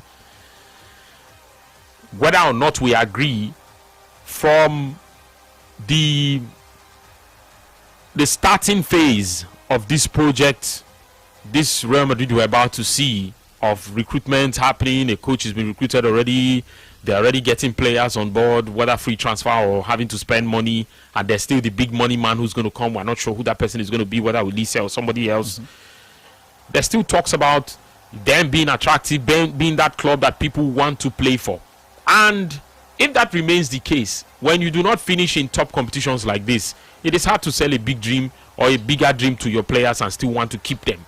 Because again, somebody somewhere is offering them something that they cannot say no to. Especially when the same player has communicated that he doesn't understand the projects in the club exactly. Anymore. So I mean, that may not be a sentiment everybody buys into, but from the perspective of a player, he's not lying. Fans will come out and tell you every time the team wins that, oh, they believe that it's going in the right direction. But 2 losses after, they'll tell you, we don't know what these owners are doing. They're just interested in buying young stars and they're not buying proven players. And all. So the conversation doesn't exactly stray far away from what the concerns the players have also expressed at one point or the other. I just think that with all the things they have said, you are beginning to see that the moves Madrid are making already, they are trying to launch themselves back into reckoning and be a force, not just a team you want to play against and you say, if you can mark out Vini and Mbappe and Jude, you've done the job. They want to be that team that we need to get back to reckoning. Whether that will happen instantly is a different thing entirely, but for a coach like Mourinho, you definitely know that they're putting themselves in a place where they can compete instantly from the get-go. And maybe again, from the perspective of what the Barcelona players are saying in the Spanish dressing room, you can tell already that this team is building something formidable that could trouble them next season. And imagine a situation where you used to have Carreras, and now it is Cucurella who's stepping into that place. They know. 090-44,089. Yes, on WhatsApp you can also send a message to that number. And yes, 090-41,089. The numbers to call to be a part of the show this afternoon. Good afternoon. It says it's very painful for Chelsea, and I can see an exodus in the team because they don't have European football next season, and it's going to be a big hole to fill for Alonso. To Rhino from Asaba. This one is coming from you. Francis de Macheda says, yes, Newcastle's first son. He says, Cucurella for £51.8 million exit to Real Madrid is a notable blow for Chelsea. Tactical versatility, Cucurella offers Chelsea the flexibility to tuck inside and operate as an inverted fullback or function as part of a back three, making him an invaluable component of the system. Reliable depth, yes. With 34 Premier League appearances last season, he is a durable and a trusted figure to consistently provide leadership on the pitch. This is as detailed as they come. Francis de Macheda, thanks for this one. This one says, good afternoon, Victor and Joseph. I'm not worried about Cucu leaving Chelsea sincerely, as the club is bigger than any player. There are some players that I've never considered the Chelsea kind of players, including Enzo, Garnacho, and even Palmer. They have not got the blue blood in them. Let them leave our club. We move on. Daffy from Oshodi. That if you cut your blood now, if you cut yourself open, you won't find blue blood on your blood. Except with John Carter. That's on the lighter note anyway. This one says, good afternoon, Victor and Joseph. I'm AJ, and I'm really glad Cucurella left Chelsea. Hopefully, next is Enzo Fernandez. Here we go. Chelsea will struggle next season, and within 3 months, they will sack Alonso. Chelsea to change manager over 2.5 next season. Meaning that they will change more than 3 managers next season. Their fans will cry tire next season, and they will manage to survive relegation. AJ, I don't think this is realistic. This is your wishes. This is what you wish there, but it's not going to play out that way. Good afternoon, VQ and Joseph. He says that's the power of my club president Perez. He can sign any player he wants anytime, any day. And who no one play for Real Madrid? Well, it's a big blow for Chelsea because I expect a club like Chelsea to be signing good players and backup players that will be doing what is that? It's good players than to be doing human trafficking in Brazil and co in the name of signing players. My brother, be careful. These words are sensitive, bro. He said that's what they are suffering from now. Hala Madrid. Remember Bayern, like it or not, Olise is coming to Real Madrid. I don't have to like it. Pay the money. There is a valuation. That's how the transfer works. It's not me liking it. Olise to Real Madrid and Camavinga is coming to Chelsea in a swap deal for Enzo. That has been crying. Okay, he says, God bless you. Allah bless you. Hamed Silva from Lekki. Okay, we'll see how that works. But trust me, there's no world where Camavinga will be the replacement for Enzo, except you are going to add money to it, and you will add something in the north of 70 million pounds. Yes, you will add at least maybe 65 million pounds plus Camavinga. Which Camavinga? That same Camavinga. So, Tusena dance to make on dance here. Tusena by Dada. It's a player I like, but in the last couple of years, no. Maybe in the last 2-3 seasons, I never see him like that. In fact, I saw Chouameni in the colours of France in the first game against Senegal. In the duels, grand duels, aerial duels, he was there. He's always present. He was there. Like Deschamps did it so well that he probably knew they were coming against an African team that would want to dominate the midfield, and they committed a lot of guys in the midfield. He kept Rabiot and this man in there. In fact, at some point I felt, oh yeah, change them now. Most he can't take small. Baba no agree. He played them till the final whistle. And who knows, maybe if he had taken them off when that game was 2-1, it would have been 2-2. Yeah. So yes, sometimes these coaches know. Hello, good afternoon. Victor, good afternoon. Good afternoon to you.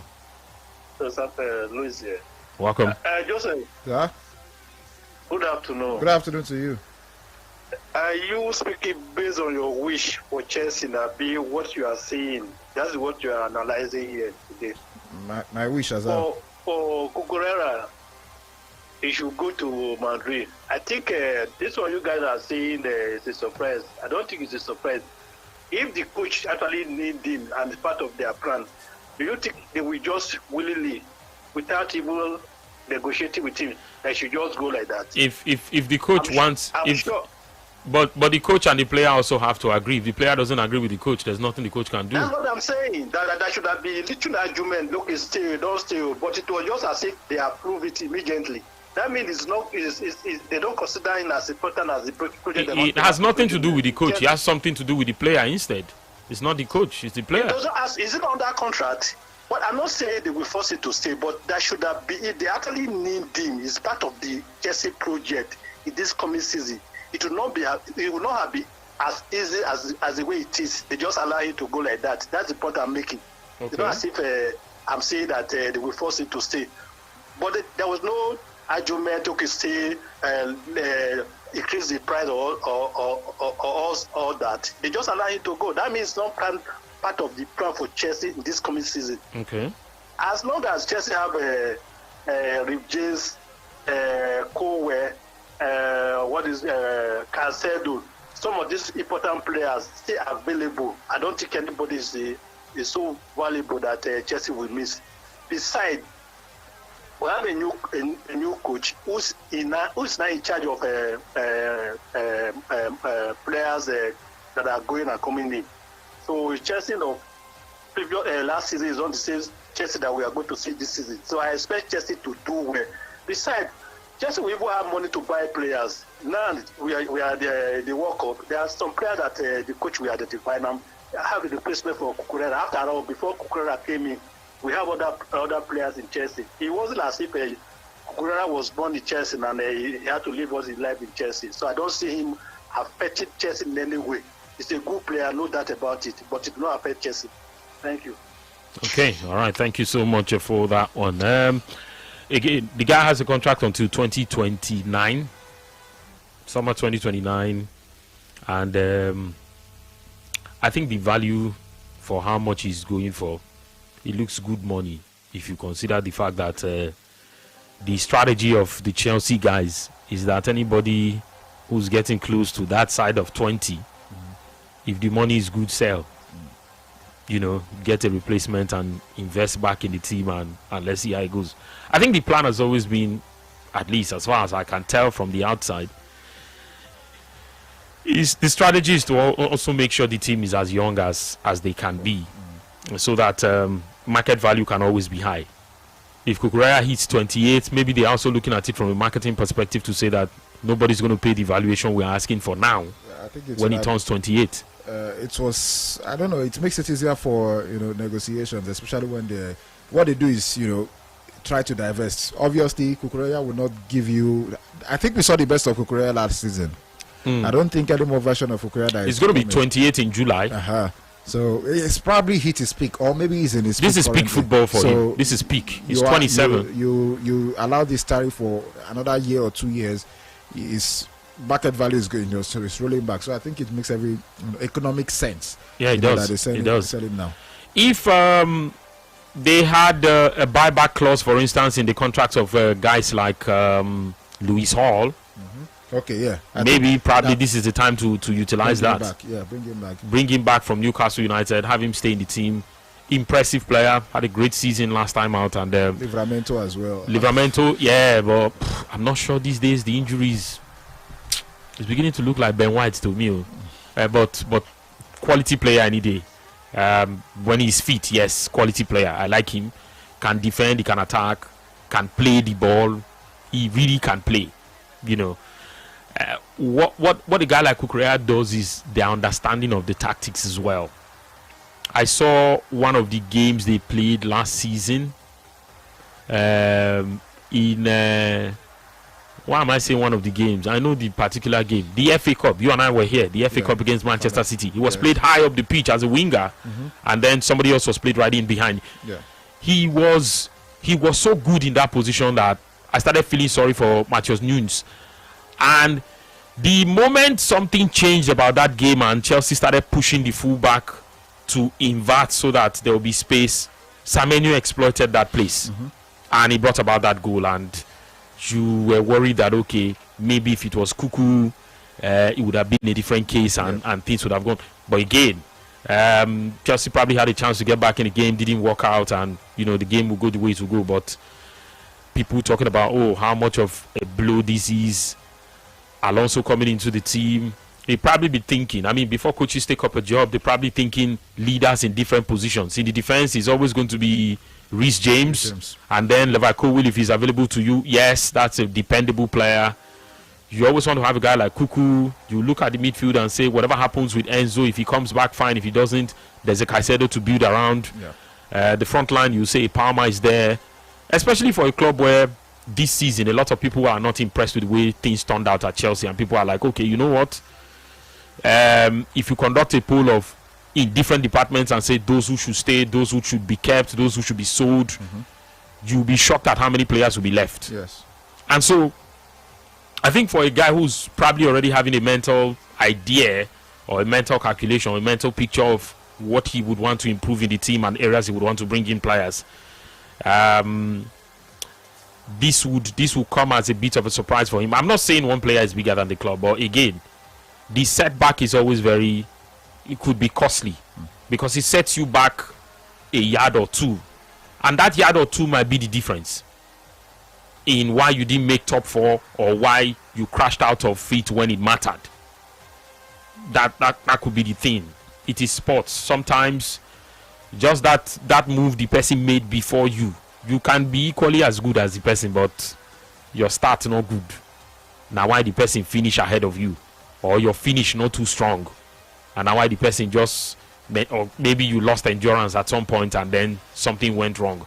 But for a guy who's that dependable, if he's playing 34 games in a season, you can tell that in the games he probably doesn't feature are games that they know they will win, or maybe accumulation of yellow cards didn't let him feature in some of those games.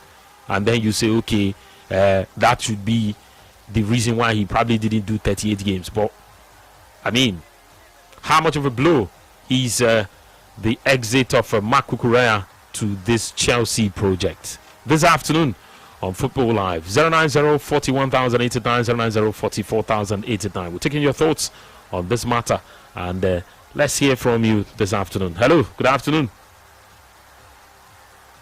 Good afternoon to you all. Welcome. Yeah, this is Peter from Palm Group. Peter, you're welcome. Yes, I'm a Chelsea fan. For me, I think we're supposed to move forward by Cucurella issue now. Cucurella has gone to Madrid. So I think for me, it's let us talk about the new coach and the players that need to replace Cucurella for me. Because I know a lot of players that left Chelsea and will have replacements for all of them. So Cucurella cannot be the first, not the last. So for me, I look at, let them buy this guy in Senegal. They left fullback for Senegal. Malik Diouf. Malik Diouf. Is a good player. For me, it's an update to Cucurella. Very good in defending, and he cross both very well. Chelsea can get that guy and replace him, and very cheap. So let us talk of players that Alonso will get and fix our problem for us. And we need a very good goalkeeper, and let him get some good defenders for us. And a creative midfielder. That's just what Chelsea needs. So Enzo Fernandez, for me, I don't think the guy work for his money that Chelsea buy for him. I'm telling you the truth. The way I was as a Chelsea fan, I know how Lampard used to play as an attacking midfielder. Lampard will score a lot of goals. But Fernandez don't have that kind of player, that kind of attacking midfield. So if you can get a good player that even better than that Enzo. So Alonso to just as World Cup is going on, even in the Premiership, you can see good players to buy. They should go to even Crystal Palace, have some good defender there. And that number 7 on West Ham is a good player. Let him buy that guy for Chelsea. But all these players will go for Man U can go. You know. So there are a lot of players they can buy. So let's forget those ones that say they don't want to play for Chelsea. You can't force them to play for Chelsea. So for me, I think if we buy good players, Chelsea will bounce back. Thank you so much. Okay, all right. So thank you so much for that one. It is hard to control this conversation away from whether Chelsea will bounce back or not. Unfortunately, that's not what this talk is about. But again, I can understand people reacting to it to make it look that way. But I think first things first, we have to agree that the player is a good player, and Malik Diouf, Joseph. I think personally, is somebody who has what I call an extra lung. He's physical. He does. So he does. Like he can run for days. Yeah. So defensively is up there. Yeah. You know, maybe at par with Cucurella, but again, with what Cucurella has evolved to be in the last, let me just say in the last season. Now, even in Spain, it's hard to play more high up the pitch than ever, and I think that's the extra bit you probably need to look forward to and say, okay, if we are going to get somebody in this mode, it has to be this good. Technically, I would not say Geoff is definitely at par with Cucurella, because you need to understand that first of all, West Ham do not play the same way as Chelsea. So what you see him do as West Ham, as a West Ham player, especially on the attacking front, it's not what you'd expect. He has to give a different level, in fact, a better level at against what he's currently doing. If he's able to do that, he's young as well. So I think it's now down to how the coach applies him. Where he applies him, I think defensively, he's got it covered. So that's where you now look at it from the who is the better player? Who would you rather have between Hato and Geoff? Hato can play as a centre back, maybe not the best, in terms of that's wing back. I think he lacks the height. Yes, I'm concerned about that. Yes, and to be honest, in a system, Xabi Alonso 3-man system, it means Geoff has to be attacking all the time as well. So I think this are some of the grey areas he has to actually look into. But I don't think it's something that is not possible for Geoff to actually, evolve into. At least Cucurella, yes, he came from Brighton and Hove Albion, basically under De Zerbi. You had to attack, and that was his core strength at that point in time. But against Geoff, I think you have to be content with somebody who is more reliable as a defender as against attacking just like Cucurella. You might have to just pick which one is good or for you or not. But I think overall, the more time you place in that position, because it's just like you've maxed out your abilities as a defender, there's not much you have to also learn as a defender. So I think they have to at this point in time focus more on what it can give them attack wise than any other thing. But for me, I think it's just about a good insurance if you have a defender that can actually defend. So it means you just need to expose him to have better space. For example, what Manchester United had with Dogu when he just came in under Amorim, or even Adalo, because more times he finds himself with a whole lot of space, and you could tell, okay, this is different from what they used to have. He had all the time in the world, in order to make the best of decisions. And I think this is where it now comes to the question of how adaptable he is to different situations, different passages of play, and how well he makes good use of those brilliant decisions that he probably would exhibit. So for me, I think it's a function of put him where you need him to be, make him understand, and obviously they focus more on that. And I think you probably have a better player. I think he's the guy I would say is much of a gamble worth taking than anybody on the market at this point in time, because I'm looking at who are the options that possibly would have, except to bring in a Lewis Hall, which I think would have been perfect. But how willing is the guy to come to Chelsea? Do Chelsea even trust him as much, to even release him in the first instance? So I think that's, if there's any guy who I think it should be perfect at this point in time, I think it has to be Lewis Hall. It reminds me of a Chilwell who was coming up, and a Chilwell who under Conte and under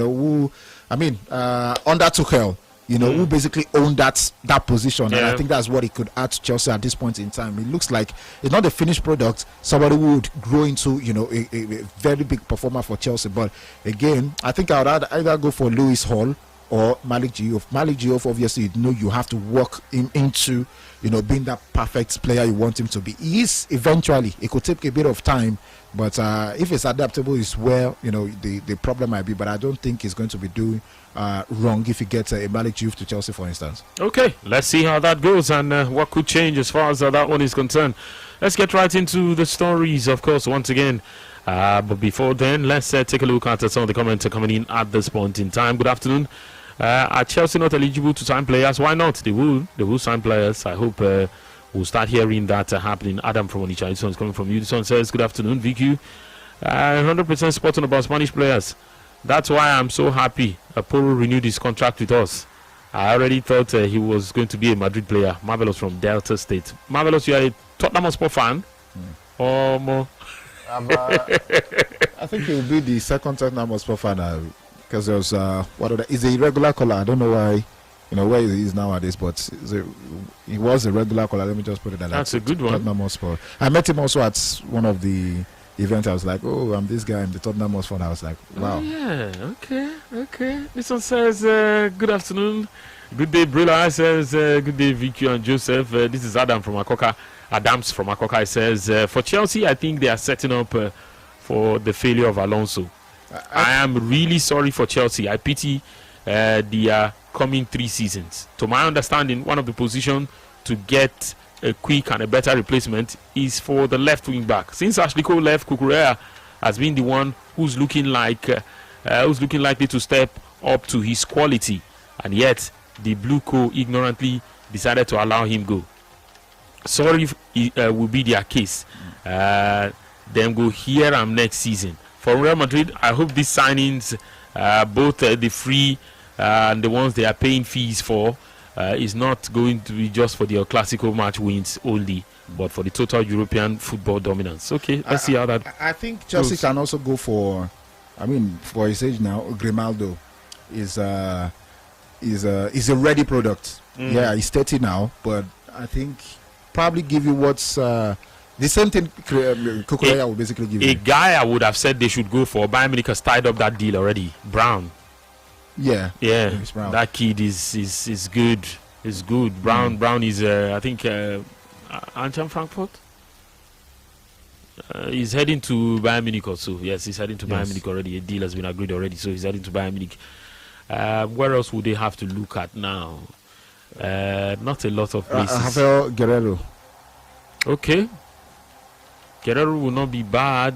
I think he's more than owned that for years. Dortmund, Bayern is not exactly, I don't know. But he's living on a free. Yes. He's living on a free, but can he do the job? Maybe one season while somebody understudies him. Maybe one season because it's not for age. He's actually somebody. I think he's old now. I think he's old now, and too many concerns about his injury record and all the rest. There are a few guys I know in the Ligue 1. Yes, in the Ligue 1 who could get in that position and see what they could possibly do for Chelsea. I think a few names would pop up here and there where you'll be thinking, okay, Chelsea can get something from these guys if these are the options they are looking at. We've looked at Luis Hall. There's the Arojo kid, Maxi Arojo, who plays for Sporting CP. He's not bad. I think Quenda is coming. Anthony Robinson of Fulham. Yeah, Anthony Robinson. 2 seasons out of him. I think his contract is running out also. Yes. That's one guy you could look at. Joaquin says, I don't know if he would fit in. The Club Brugge man is not a bad one too. And then there's Matali, who plays for Toulouse. That's the guy I was looking for his name. Yes, Matali, who plays for Toulouse. Really, really good. This man is too raw for me, the South African. I would have said somebody should take a gamble on him, but he's too raw for me. Mbokazi. He's young. Yeah, he's going to be 21 this year. He's too raw for me. He needs a bit of exposure. I think the MLS will help him to settle in, freshly just coming out of South Africa. If he was in a place like Belgium already, or in a place like Holland already, you say, okay, he's getting used to European football. But I think he doesn't stop running. He's a good tackler. He does a lot of work, but he still looks a bit unpolished. There's something crude about his game that I think if he stays fit and he's able to maintain consistency, he'll probably be able to polish those rough edges. Federico Di Marco is 28 though. Di Marco is not bad for 28. It's not bad. Di Marco is not bad for 28. Let's see. But would Di Marco be willing to leave Inter? Yes, I think so. If the money is good, yes. Yeah. And I think the best option in a three backline system. It's done it time and time again over at Inter Milan. I think it's just, if you're not going for a guy like, again, if you have to consider the age. But I think in a side you want experienced players, people who are proven. Di Marco is not going to cost you a lot. Grimaldo is also not going to cost you a lot. I think Barcelona are looking to snatch him as well. Not sure how that would end up, but I don't think Cucurella is the only guy in the... Yeah, it could be difficult. We have gone through a few names, but I think it takes intent from the Blue Coat to, look at some of these targets and actually... If they're really thinking age as a factor here, should they put big money on the table and get a guy like, what's his name? The kid at Barca, the left back. Balde would not... the Premier League is a different ground entirely. I think for pace he matches that already, but the physicality is where my problem would. I look at his injury profile the last 2 years now. It's not exactly been nice. Hasn't been great here. Yes, and the fact that you have to also up your game defensively. Okay, final idea for me. You want a man who plays in the 3-man centre back so that you can use a forward as a wing back, as Alonso likes to play. Yes. Calvin Bassey for me. Yes. Would be perfect. It'd be perfect. I think Calvin Bassey is comfortable on the left. Maybe not your best guy in attack, but that defensive role is going to hold it down. It's going to hold it down. You have no problem whatsoever. You have no. It can play as a centre back. It can come even if you want to drift to a 4-man back line. It can come in there as well. I saw some of his play, even for Super Eagles away from Fulham. I think his crosses when you need, at least he does at least 2 good crosses back. If he's actually going to be a 3-man back line, he doesn't need to be putting in the crosses. You have your wing back to do that. The reason why I say that is because even if you play him as a left wing back outrightly, I think what Cucurella will give you mobility might be the problem for playing him as a left wing back. I think he's fast. He has good recovery as well. Yeah, so against counter attack, is your man. I like wing backs who fit in. Denzel Dumfries, Victor Moses, Federico Di Marco.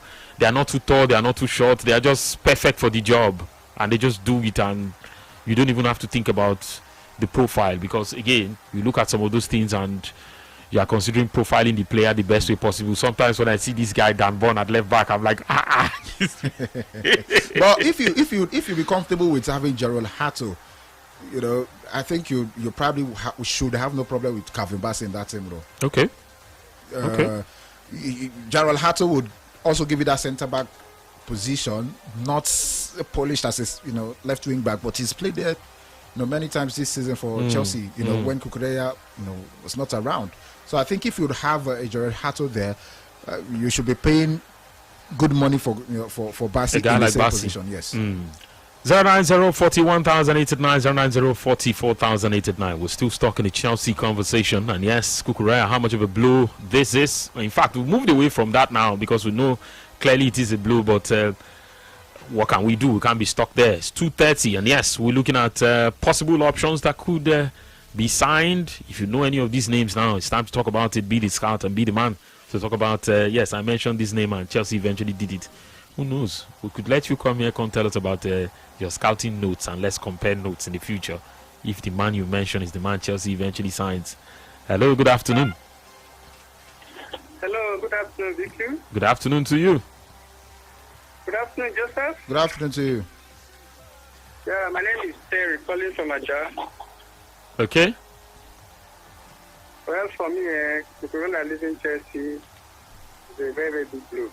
As a Chelsea fan, I don't like that idea. I don't know how this news or this arrangement came up. How can you allow a player of such a quality to leave the club? It's going to be a big blow. In the market now, you cannot see such a player. So for me, I'm not happy. I'm so sad at this moment as I'm talking to you right now. I'm not happy. Sorry. Honestly. Thank you so much. All right. Thank you. Jet Spence and Destiny Udogie are two guys who, of course, are holding down that position for Tottenham Hotspur. If any of them was available, one would have thought, okay, Chelsea. But again, Malik Diouf is not bad. It's quite funny the way some of us Chelsea are seeing things at Chelsea right now. Have they asked themselves why there are Chelsea under Maresca, all of a sudden players are not good enough? The biggest enemy we have, we Chelsea fans right now, are the ownership of the club. They can change what they are calling the model, and if they can change what they are calling the model, then we are good to go. Over the bench from Ayobo. Yes, I am very scared for Alonso right now as a fan. These are his words. Yes, he wrote that. He said, I'm very scared for Alonso as a fan. Okay, that's a valid concern. That's a valid concern on the show this afternoon. Yes, we've taken that comment. We can squeeze in one more call and then take a break on the show this afternoon. Yes, one more call and then we'll take a break because we have something for you. Hello, good afternoon. Hello, good afternoon. Hello. Yes, good afternoon. Hello. Yes, good afternoon. Good afternoon. Yes, welcome. Is it Bila FM? Yes, of course. Welcome. Okay. So, we are talking about Cucurella leaving Chelsea, right? Yes, what's your name, sir? Monday. Okay, Monday. Let's hear you. Yeah. Talking about Chelsea, some people thought say Cucurella leave will affect Chelsea. No, will affect any Chelsea. My own happiness is that thank God say when you wear the club, where we say if you don't use player achieve something, yes, and if you want to leave, you have to allow one leave. Thank God the Chelsea don't achieve, and the money where they pay sell and close to the same amount where they pay Bayern for Brighton, and that one no go affect Chelsea because we see Marcos Alonso come, he do pass and leave. The other man, this man he come and leave. So Chelsea can get another person. My problem is that may just focus on signing player. This man from Bayern Leverkusen, that their left wing. Grimaldo. They know they check and say the age. You don't reach the age. All those times, you know they check age. Sign players where you like. Where they say yes, he can defend for you. Understand? Now all those times, nine clubs supposed to do. Nobody say go check age. It's just don't do. Coca-Cola, how many years before Madrid buy? Madrid check about age. He's 27. That's a good age. Some players just settle down, sign their players. You think Madrid will buy him if he was 34? I know. So don't rule out the age factor. Age plays a role too. So that affect Chelsea. Maybe Chelsea fans calm down. They will get another person. And I know say the 3 matches where they have to don't play before season finish. If he plan like that, he will get himself. Thank you. Okay. All right. Thank you so much for that one. We're taking a break on the show this afternoon. And yes, that's because we've got to take you somewhere. And the former captain of the Super Eagles of Nigeria, William Troost-Ekong, has been talking about the World Cup, the national team, the Super Eagles. A lot of things he's been talking about. And a roundtable session where he's talked about a lot of things about African teams, their participation at the World Cup, his career in the senior men's national team and what he thinks about it. He's been there, done that, and I'm not sure there's a better person in a better position to speak about it than the man who came as a greenhorn back then and went on to captain the team and even won MVP at the African Cup of Nations. Yes, William Troost-Ekong. A session with him right up next on Football Live. Let's take a break. We'll be back with more. Football Live. There's nothing like it on weekends.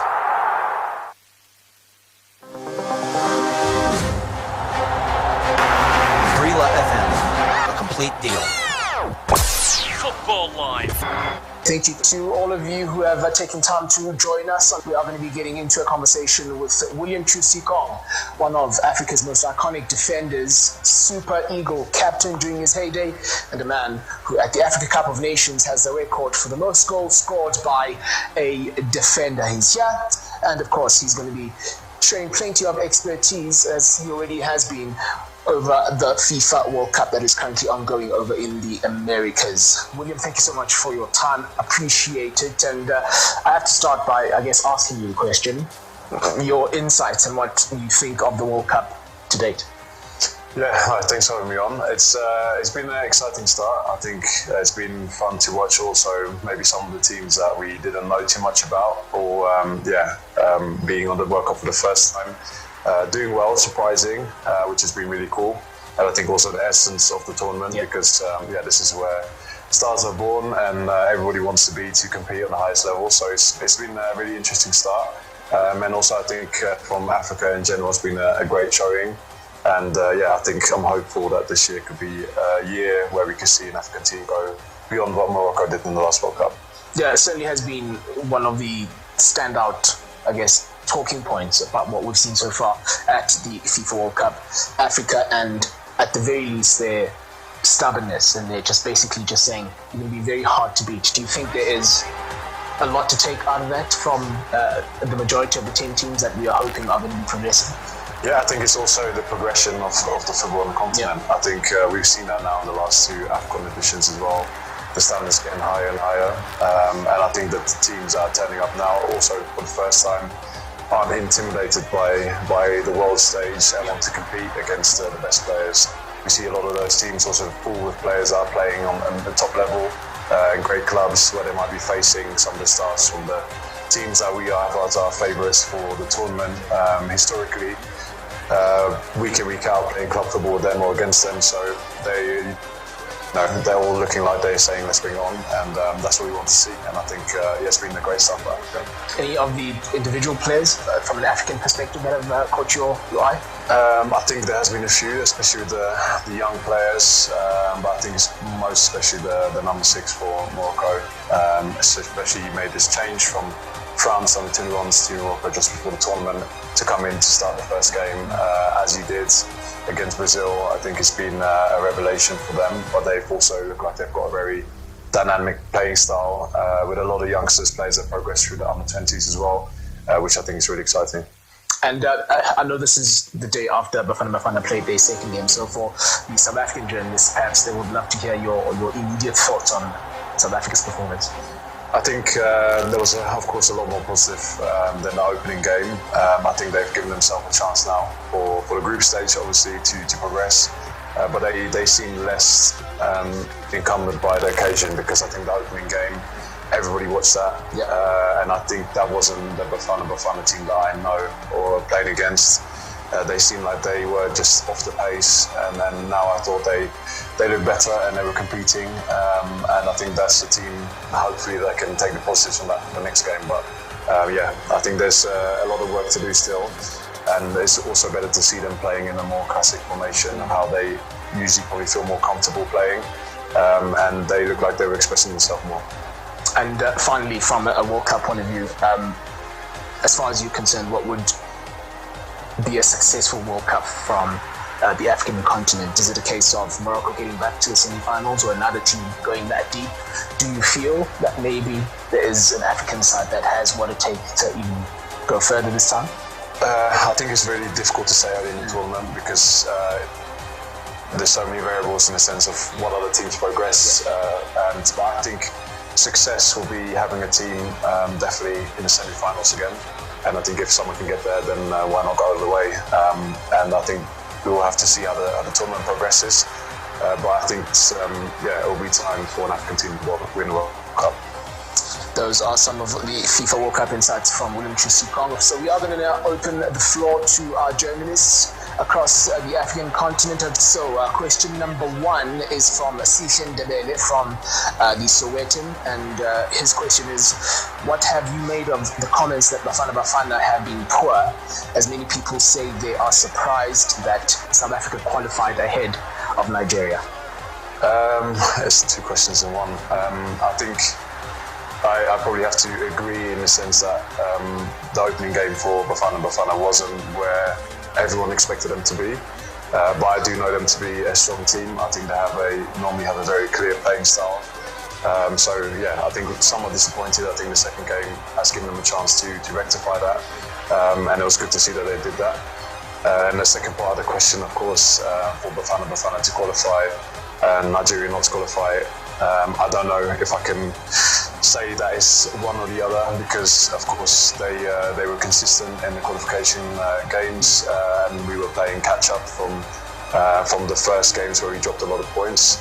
In the end they qualified and we didn't, so of course they deserve to do that. But I think myself, and speaking about the Super Eagle team, the quality that's there, I wouldn't have thought that we would have not deserved to be at the World Cup, but of course you need to earn that place, and we didn't do it. And maybe if I may just ask another side of the very same question. If you go back to AFCON 2023, you faced Bafana Bafana at really the start of their, I guess we could call it, resurgence in international football. What was so difficult? What was it about that Bafana Bafana side that was really difficult to manage from the Nigerian point of view? They were very clear. They were good at tactically. They were very good, disciplined. They were very good at opening up the space. They let the ball do a lot of the work. So whenever they were in possession, you always felt like they found a way to get there. So they had a good rotation in how they played. I think also Rowan Williams, a key player in that, because a lot of the teams that we played against, we always felt comfortable pressing them high. But I think when we played against Bafana Bafana, you have to be a little bit more careful, because there will be moments where they'll open up the pitch, make it 1v1, and Rowan Williams would have the ability to put the ball in behind or to make it a foot race, so that was always very challenging to play against. The possession part was key to how Bafana Bafana played. And I think now if they miss that part, then they lose some of their identity, because I don't know if they have the same quality, if they really have to go toe-to-toe and get more of a fight than rather how they usually play with the ball on the deck. Well, again, I'll ask that question because there have been question marks as to whether South Africa had progressed from that bronze medal they managed at AFCON 2023 to this point. We do have our first journalist from Nigeria, Chibuke Chukwu. Chibuke, go for it. All right. Our legends, I'm very privileged to have a session with you. So I have two questions. First, my first question is, so many people have actually blamed the Nigerian Football Federation. I don't know whether this question can be accommodated here. What is your view about the ability of the Super Eagles to qualify for the World Cup? And this is making it 2 in a row that we failed to qualify. Who do you actually lay that blame on? That's number one. Number two, what is your impression about the African team performance so far after the first round of matches? Of course, Bafana played 2 times, but others, Morocco will play this night, and others will play subsequently. But what's your impression about the performance of the teams after the first round of matches? Thank you very much. Thank you.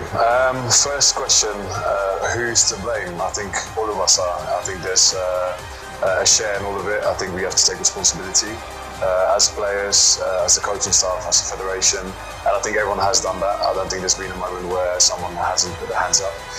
I think for it now being the second tournament in a row, of course the right questions have to be asked about how we prepare and how we start the qualification rounds. I think that was been probably the biggest lesson for us, because if I look back over the last 3 years before the build-up for this tournament, we had a lot of change. I think also managerial, I think also within the playing squads, because of the manager would have made different choices.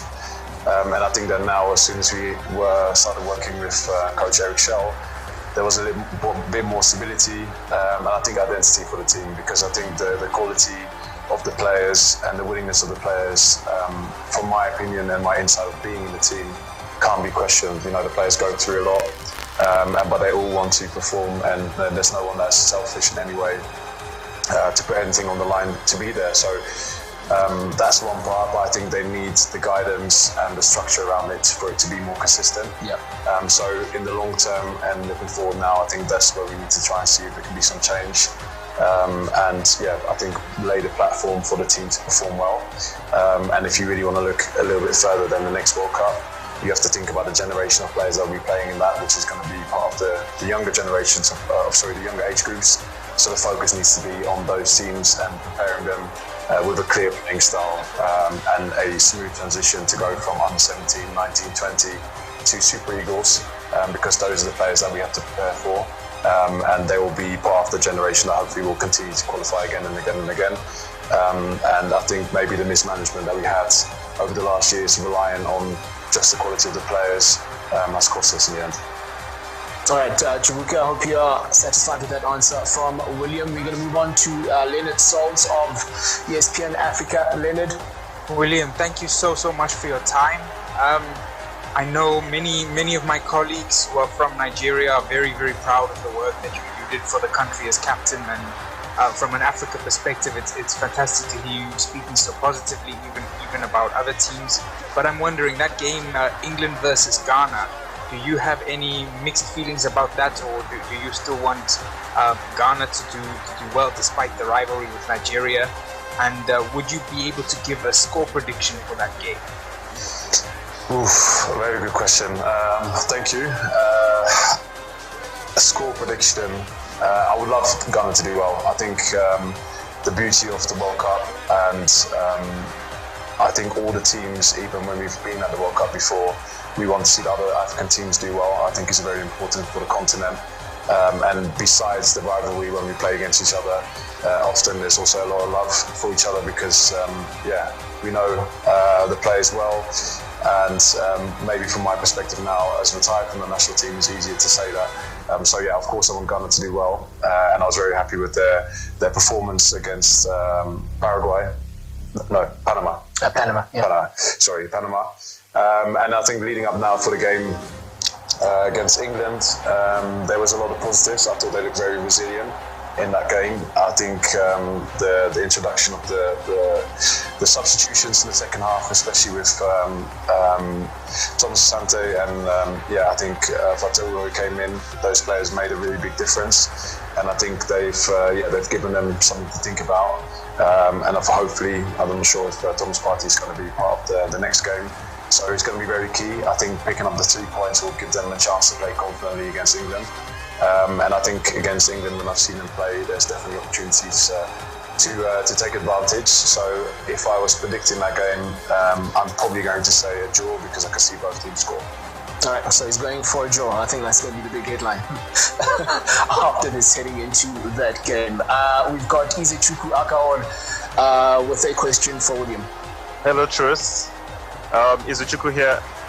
So my question, Truce, as a former captain of Super Eagles, despite Super Eagles not being at the World Cup Nigeria, there are conversations or sentiment that because of the little growth since AFCON, where we got to the third place and all that, a lot of people believe that the Super Eagles would have competed favorably at the current World Cup, or even probably more than some other teams. So based on what you've seen from the AFCON till now, is this a sentiment you share, or what do you think about that? Yes, I mean, we're talking theoretically, right? Because it's difficult to say. It's the World Cup is the occasion where you're playing in a new continent, different environment. So I can't just say this is what I predict for the Super Eagles to have done. But I do think that the team has the maturity to be able to perform. And if they would have been there, if I would have been there as a team, then I would have liked the team to be ready for that. So I think we learned so much from these 2 campaigns and AFCONs especially, where I feel like the generation of players that we've seen now, the Super Eagles, are ready for that big stage. And I think that's probably why it hurts so much, because I think if our team wasn't ready, then we probably would have been more acceptable of not being there. But I think, like you said, I would have liked to see Nigeria play there, because I think they would have competed well. How well, I can't tell you, but definitely they would have given a good showing, like many of the African teams have done so far. Thank you for that question. We're going to move right along to Nawaz Antulai from the Corner Flag. Nawaz? Yes, how are you, William? I guess, Nawaz here from the Corner Flag. Wanted to ask you spent 3 seasons in the Premier League. One of the big headlines in the 25-26 season was Mohamed Salah announcing that he'll be leaving Liverpool. Just out of my own curiosity, and I guess a lot of others, what was it like playing against Mohamed Salah?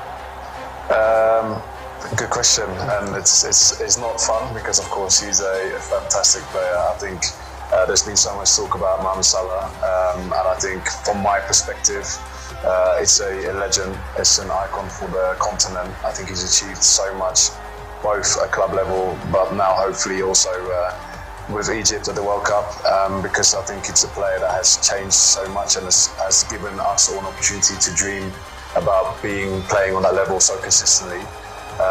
He's been very difficult to play against when we have. I think beating them in the 2021 AFCON, we had them in the group stage, which was a very difficult match. And I think it's a player that, of course, we would love to see do well, because as everyone's talking about Lionel Messi and Ronaldo and their last chance of the World Cup, I think as a continent we should also be talking about players like Mohamed Salah to achieve similar feats, because he's one of our own as a continent, and a player that has done so much. And maybe to ask another part of the same sort of Mo Salah discussion, a lot was said about how he sort of did exit Liverpool and some of the frustrations that he shared on various platforms. I'm trying to draw a parallel with him leaving Liverpool after a long time and you stepping down from the national team. Could you identify with a lot of the frustrations? Could you understand why so many people did feel a certain way about the way he did handle himself in those last few months? I can't understand that completely, because of course it's a different situation, but I think sometimes we forget too quickly that people are human and they feel a lot, and for him having a lot of responsibility on his shoulders, both for club and country, whatever decision you're going to make, is not always going to sit well because some people are going to be disappointed. But I thought it was brave for him to express himself, and I think at some point he was also probably standing up, fighting, protecting his legacy, or maybe reminding people what he had done. Because there was a point where I thought they were also being somewhat disrespectful to what he had achieved. So to that extent, I can maybe understand it. But yeah, it's his decision completely, and I think we have to respect that. And exciting to see where he might end up, because wherever he will go, I'm sure he's going to be a great addition to their league or club. Thank you for that, William. Thank you to you as well, Nawaz. Next, we've got Kim Osho. Hey. Thanks for having us again. It's really a pleasure to be part of these discussions. I just want to ask you guys, I think a lot has been said about Bafana's, qualification versus the performance at the World Cup. I don't want to dive too much into that, but I want to perhaps drag you into perhaps some of the train of thought that Hugo Broos has mentioned, that, Bafana players perhaps do need more exposure to go play overseas. I want to find out how important is it, do you think, for a squad, especially a young squad like Bafana, to have that international exposure instead of, building a team around you? Do you think that plays a role in the performance, or is it a non-factor to have players that are based abroad as opposed to having a squad that is locally stayed? It's like a double-edged sword, that one, because in Africa especially, we talk about the success of the South African League and them having consistency of players, pathways to perform. I think what they've done so well is that they've created a clear identity, playing style which comes from the league being strong. I also think that they've given them a good platform for players to progress, and young players to transition into the national team. I do think it's important for international exposure, so I think there's a certain point up to you where you can achieve maybe and challenge yourself in the league here in South Africa, and then you need to go looking for new challenges, as every player needs to do. So I think there is a part maybe now where they have to see what players can step out of their comfort zone, and I think whatever player does that and is successful outside of South Africa will come back to the national team and help them. But I do also think that it's very good that you have a strong league, because for the national team and the football in general, that's the backbone, and every team that has done well consistently on the continent often have based that on a good league. And if I look at it from Nigeria's perspective, it's definitely something that we need to improve, because otherwise you create a big gap between players that go abroad and get exposure, come back to play in the national team, and players that are coming through in their own league who are also trained to get there, because otherwise you can run away with one generation with all the experience internationally in different clubs, and a crop of players that might be playing second fiddle to that can't have a chance to catch up because they don't have that same level of competition week in, week out in their normal league. Okay, and maybe to further extend from that same question, this is a question that Sihle again, Sihle Ndebele from Soweto, has asked, and the first part is, which African team do you think will go the furthest at the FIFA World Cup? And the second part is, do you think Bafana will qualify for the knockouts as things are currently constructed? Okay, first part, I think the team I've seen and I like the most from the opening game would be Morocco. But I also thought Senegal played very well for a majority of the game until France overpowered them. And there's also a team and a generation of players that I think have the experience and consistency to be able to handle knockout football, especially on the world stage. So I want to see a little bit more from them, because they would have been one of my favourites at the start. But if not, then from what we've seen up to date, Morocco look very, very promising. And unfazed, even with all the young players that they have playing against some of the world stars. The second part of the question was Bafana. Do you think they will be able to qualify for the knockouts? I think it's going to be challenging. I think also because they are missing some players with suspension, and it's going to be a huge pressure game. I think the second game that they played, they looked a lot better, but I'm still, to qualify from the group. They might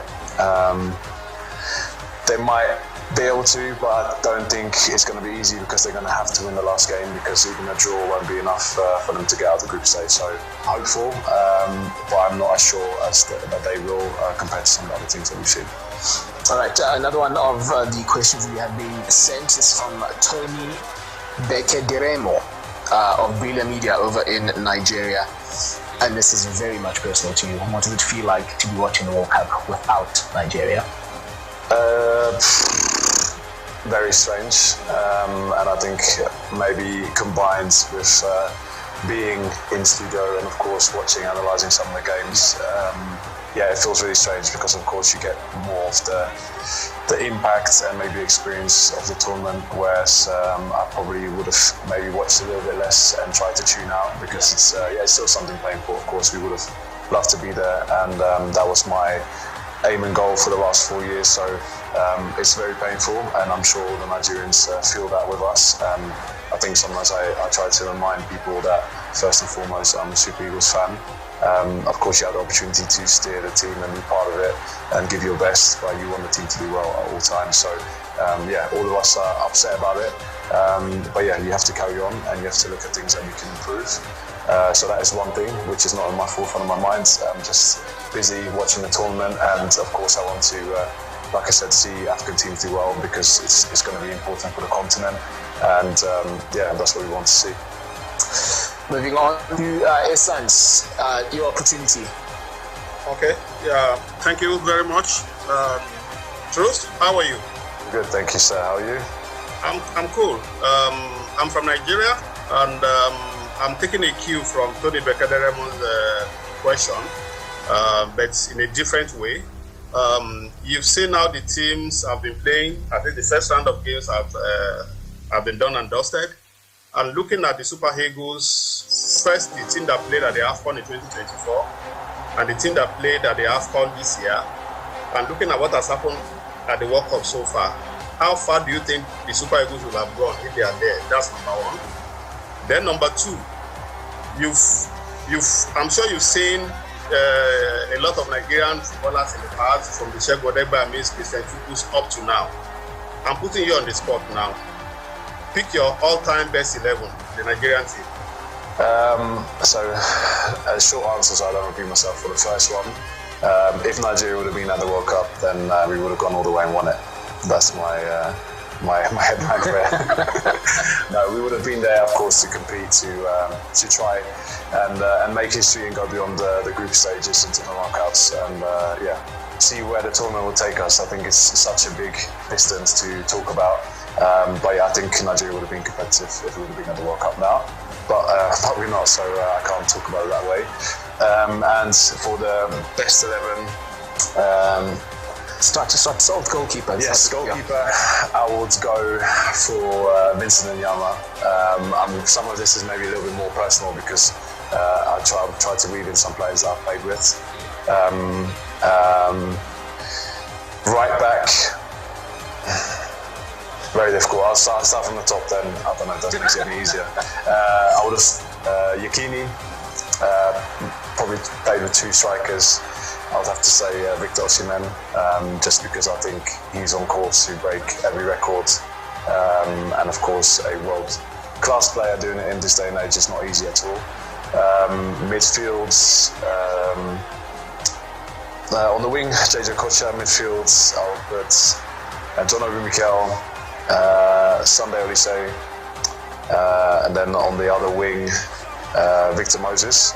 Again, some of this might be a little bit personal, but and then central defenders, Stephen Keshi, Joseph Yobo, left back, fullbacks I find really difficult to choose.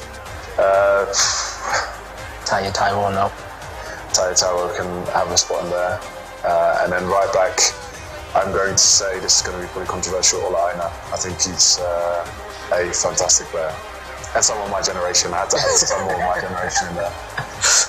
All right, hope you're happy with that.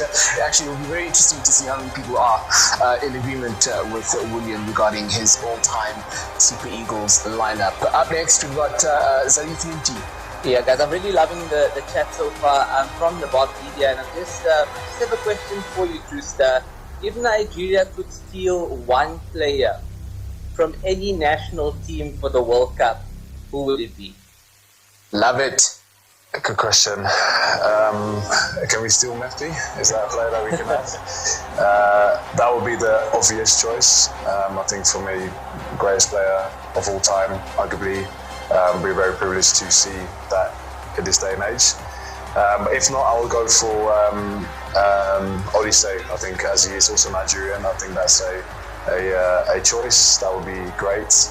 And also maybe a player that we can see up in those comparisons in the future.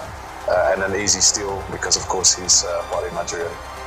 Within within current African players, which player from any country on the continent would you love to be representing the Super Eagles?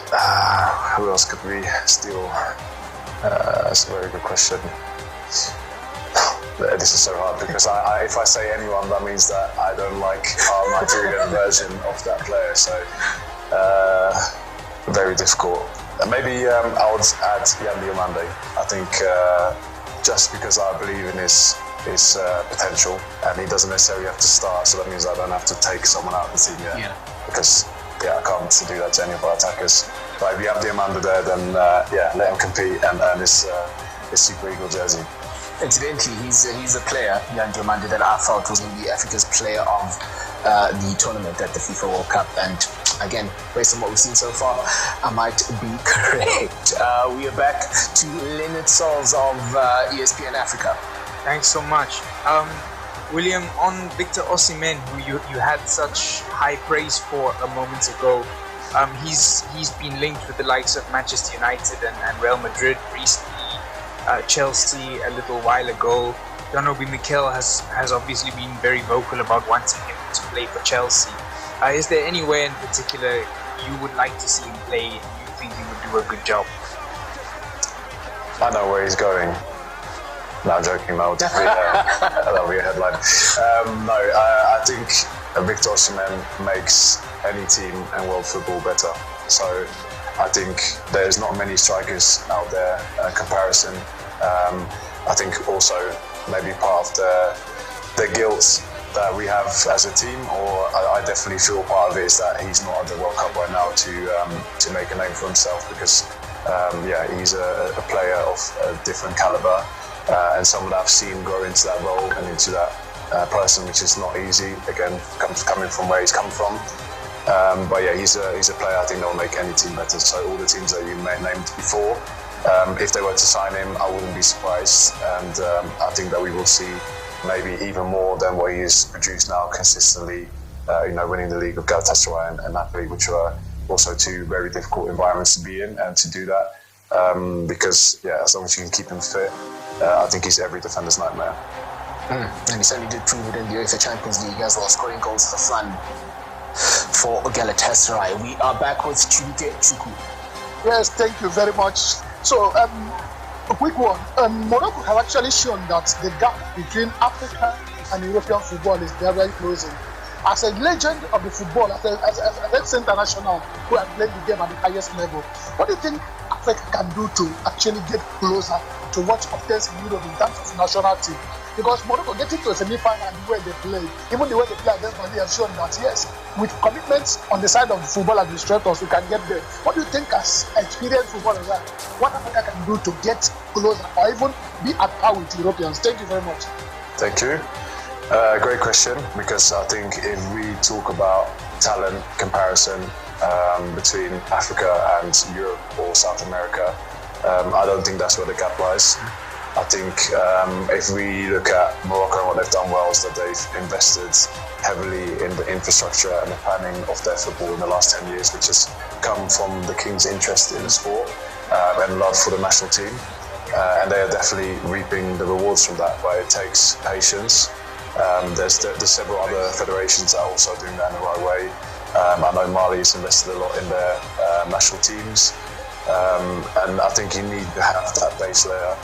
And that's not necessarily only a financial support, but I think an idea of what you want to create and the patience that comes with waiting to create that. Because if you want to start with a project like that, you need to think about the players that are going to be the forefront of that, which are now 10 years younger than probably your national team, and guiding them and creating the opportunities for them to progress together. And that's when you see a team like Morocco.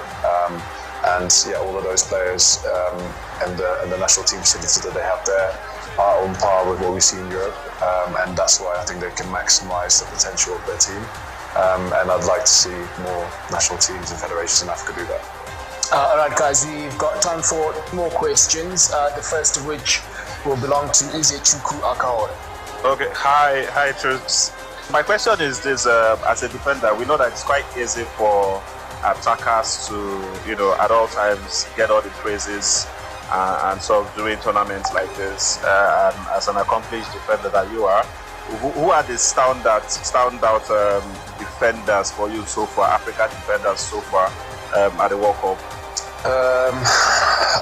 So far, I mean, round one, so it's difficult to give back a complete overview. Just the importance of a defence line and defenders is so key if you want to progress in the tournament. But that starts with the whole team and the discipline that you need, because when you see a defender in action and making a great challenge, a lot of things would have gone wrong before that moment happened, and they saved it and everyone cheers about. So, the teams that have looked solid, I think I'll probably have to talk about Cape Verde, of course, which is not easy at all. They relied a lot on their goalkeeper, but I think for them as a nation to stand up there and still perform their way is important. But I think as a defender, maybe it will be Chancellor Mbemba. I think also a player that's in the prime of his career, I think, and for him to be on that world stage and one of the best players to come from Congo, Republic of Congo. I think he's probably one of them so far, but I think this question needs to be asked many games down the line and see who actually makes it that far. All right, question going to you, Nawaz. Cool. Now, William, I'm going to play a small game with you, okay? All you need to do is just respond with the words agree or disagree. If you would like to add more to it, feel free to do so. It's going to be all World Cup related. Okay, so the first question is, a team outside of Europe and South America will win this year's FIFA World Cup. Agree. Oh, lovely. Okay, second question. Harry Kane will win his second World Cup Golden Boot. The second World Cup Golden Boot. Yeah, because he won his first one in 2018. 2022, yeah. Disagree. Ooh, okay, interesting. Would you like to tell me? Agree, disagree. That's the game we're playing. Okay, last two questions. Ousmane Dembele has more pressure on his shoulders than Kylian Mbappe of France. Sorry, Ousmane Dembele has. He's got more pressure on his shoulders. Than Mbappe. Disagree.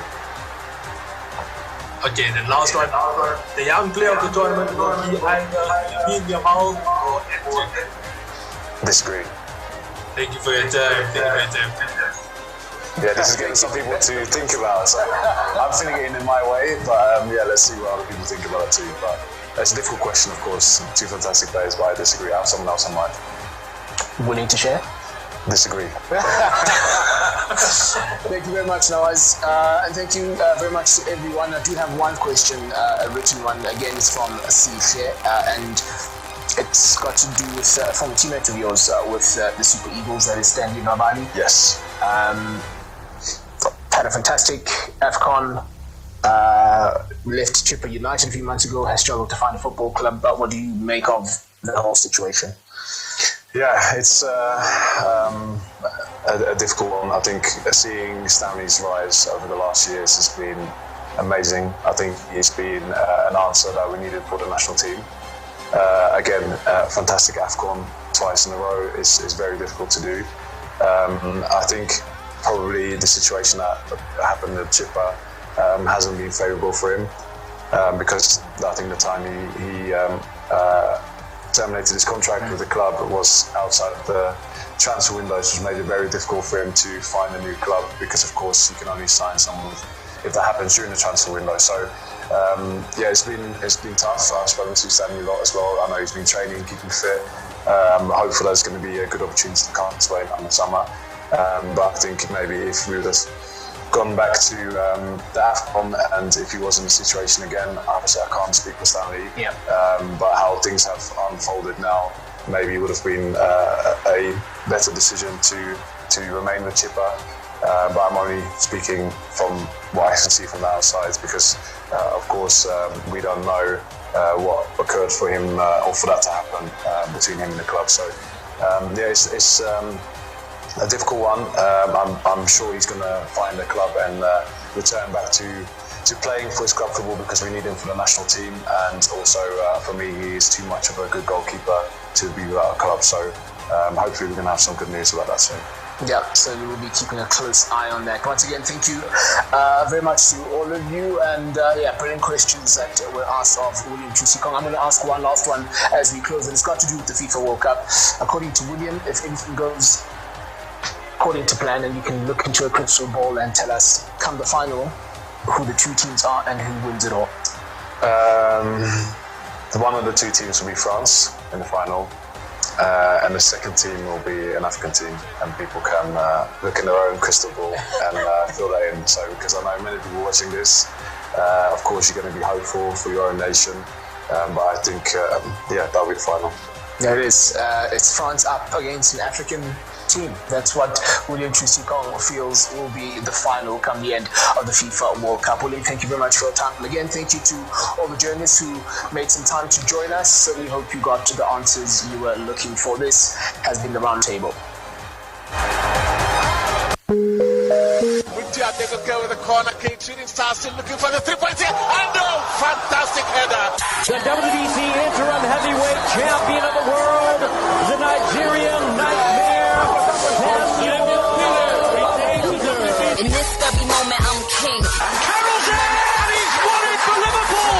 Much criticised club record signing comes up with a header that lifts their spirits. Higher with the crown, yes. Lovely, looking to switch it quickly here for Ronaldo, who's got the better of Diego Alves, and Ronaldo scores brilliantly. The finish of a master, a craftsman at work. Shout out to my haters, sorry that you couldn't faze me. Head on the back, this is Kanu. He's got the captain has won the game for Nigeria. The man who's saved the game for Nigeria takes the game to the final. Nwankwo Kanu, what a moment for him. Greatness is what we on the brink of.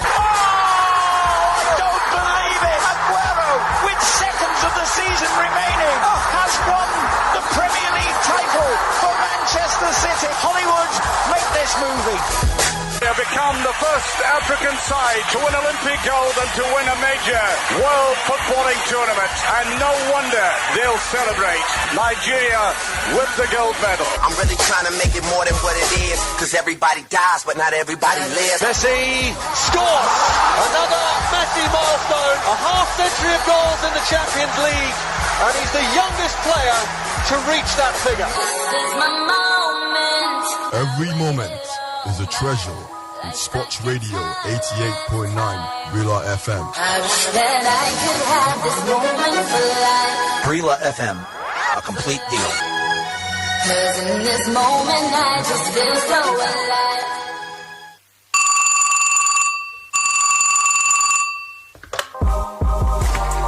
You know, contributing your hot takes and opinions just got way easier, because Sports Radio Brila FM is doubling down the fun by giving you two magical lines to connect to the studios. That means when you dial the numbers 090-41,889 and 090-44,889, your voice will be heard on the home of the fans around the world.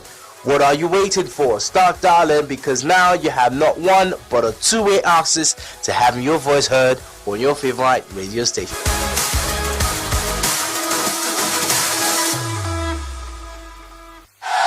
48 teams, one winner will ultimately emerge. The 2026 FIFA World Cup is here, and Brila Media will always take you closer to the action as we celebrate the unity, diversity, and passion of the world's most beloved sport, and the unique cultural and artistic spirit of the 16 host cities in Canada, Mexico, and United States of America. Follow on Instagram at Brila Media, X at Brila Media, TikTok at Brila Media, Facebook, Sports Radio Brilla FM, and YouTube, Brilla Media TV. It promises to be a historic moment on Brilla.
still definitely taking you closer to the action. And it's been a weather of mixed reactions or mixed feelings by the weather itself. I mean, you can tell when the weather is having an emotional meltdown. It's raining this minute, it's sunny the next, and one is not exactly sure what to expect. But yes, I hope whichever way you're enjoying it and you are having a great Saturday. Okay, yes, we are back into it, and as the action continues right here, let's go straight into all the talking points regarding what we've looked at on the show today. I'm sure you also enjoyed that roundtable session William Troost-Ekong had with the journalists across Africa, where he was talking about a lot of things, including Nigeria and of course the World Cup itself. All these and lots more things we of course kept in touch with as far as that one is concerned. Let's go to some of the comments also coming in for last talking point regarding Cucurella. This one says, my name is Francis Di Macheda, and I think the perfect replacements are Andre Cambiaso, emerged as a priority target with Chelsea reportedly in swap talks with Juventus.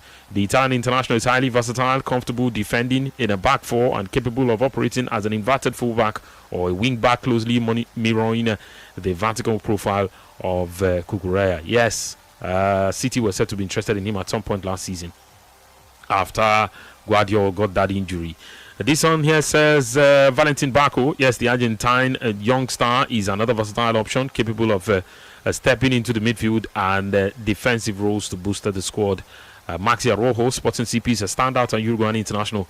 He's considered a primary target. Yes, a primary target for Chelsea, known for his tireless engine and experience in a 3-5-2 system, which brings a ready-made wing-back profile for Alonso's preferred tactical setup. Okay, Francis, thank you for that one. This one here says, good afternoon, guys. I've anointed Ronaldo for the Golden Ball Award against all odds. Portugal to win the World Cup 2026. Opposed to Benga. Okay. Of course, this one says, if a quality player would leave his comfort zone to join another club, then he is expecting a higher salary. But these owners are not ready to have none of it. So, as a club, will you remain mid-table team? Others are buying already made players, and you are there buying potential. It is not going to work. Okay. Obodo Benz, this one is coming from you. Obodo Benz from Ayobo. Yes, his contribution regarding the Cucurella matter. Now let's go elsewhere. Of course, we have other issues to talk about on the show today. And yes, it is Football Live. You can trust us to bring you exciting conversations as the action continues. And this time around, let's go elsewhere to look at something else on the show. Now, Spain of the Spanish national team, De La Fuente, yes, Luis De La Fuente has hit back at suggestions that Rodri is hindering Spain's style of play following the disappointing goalless draw against Cape Verde. Yes, in their opening match of the 2026 FIFA World Cup, the Man City midfielder came under scrutiny after Spain failed to find a breakthrough, with some critics claiming that his presence slows the team's transition. However, De La Fuente made it clear he disagrees with the assessment and remains fully supportive of one of the most influential players in the team. He rejected the criticism aimed at Rodri and questioned the logic behind it. The Spain boss then reinforced his admiration for the midfielder, arguing that even an underperforming Rodri remains among the elite players in his position. These results means that Spain has now failed to secure a win in their opening match in four of the past 5 World Cup appearances. In 3 editions since 2010, Spain has failed to progress past the group phase. In 2014, they suffered consecutive defeats in the round of 16. Failing on penalties to both Russia and Morocco. And over a 12-game span, Spain has managed only 3 victories. A 3-0 win over Australia in 2014, a 1-0 result against Iran in 2018, and a dominant 7-0 victory over Costa Rica in the previous edition. Do you see a familiar pattern, or can Spain bounce back after and be contenders again? Joseph, question marks around the Spanish national team. Your thoughts real quick. I think they can, bounce back. I think they can bounce back really well. I just have a problem with people who, narrow whatever the national team is going to, or any team at all, narrow it down to one player And I think it's not the problem if Spain have only amassed 3 wins since 2010 when they lifted the World Cup. And I don't think that is down to Rodri. Spain are not particularly the kind of team that does counter-attacks. So what do they mean when they say slowing down the attack? It's not a 9. In fact, it's not a forward. It's a defensive midfielder. For crying out loud, I see no reason. In fact, I see no justification to people saying he's slowing down their attacks. It's not possible because he's not a counter-attacker. He's never been the one to start attacks. He's just the one who protects the backline, and he continues to do his job effectively for Spain. You might have a problem with what he adds to Man City, but the fact is, as far as Spain is concerned, he continues to do his shifts. Why did nobody have a problem when Busquets was the one doing all of the problem? Now is it now that Spain are not winning? All of a sudden it has to come from Rodri. Why are you not blaming those who are not attacking well? In 12 matches, you've won 3 at the World Cup. I don't think it's a Rodri problem. Let's take a quick message. We'll be back with more after this timeout. Brila FM. Complete deal. On your marks. Get set. The 2026 AFN Commonwealth Games trials are here. Yes, the Athletics Federation of Nigeria invites you to witness the best track and field qualifiers live. For 3 electrifying days, Nigeria's finest sprinters, jumpers and throwers will battle for spots at the 2026 Commonwealth Games in Glasgow. Yaba College of Technology, Yaba Tech Lagos, June 20th to 22nd, 2026, 8 a.m. daily. Watch World Hurdles record holder Toby Amuson, Continental Shot Put King Chukwuebuka Enekwechi, Nigeria's 100-meter national record holder Kanyishola Ajayi, 3-time African and Commonwealth champion Nathaniel Ezekiel, Javelin Rising Star Chinechirem Prosper Inamdi, NCAA High Jump Women's Champion Temitope Additional, and NCAA 400 meters winner Samuel Ogazi. AFN Trials 2026. Be the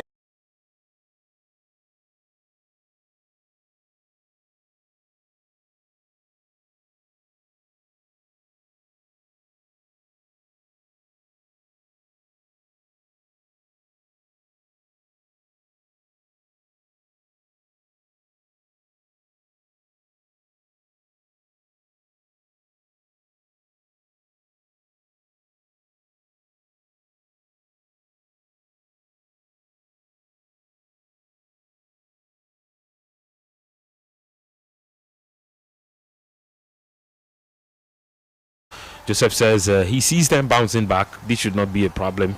These things happen, and it should not be down to Rodri. I mean, if you've had it 4 out of 5 times, it's not a Rodri situation. I doubt if that is the case. But again, I think in conversations like this, people usually have their favorites. People will talk about, he was slowing down the transition. He was like, at what point were they transiting? They were pushing a bunch of guys who were sitting deep. Forward. They were playing highline. Do you understand? So I think it's unfair. Personally, I think it doesn't make sense for anybody to call out Rodri for a thing like this. I mean, the entire team, they performed below expectation.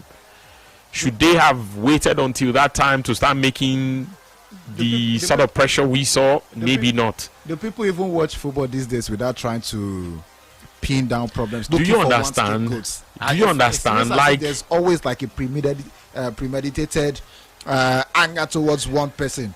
When the results don't go exit right, you have it. Hey, I don't tell you.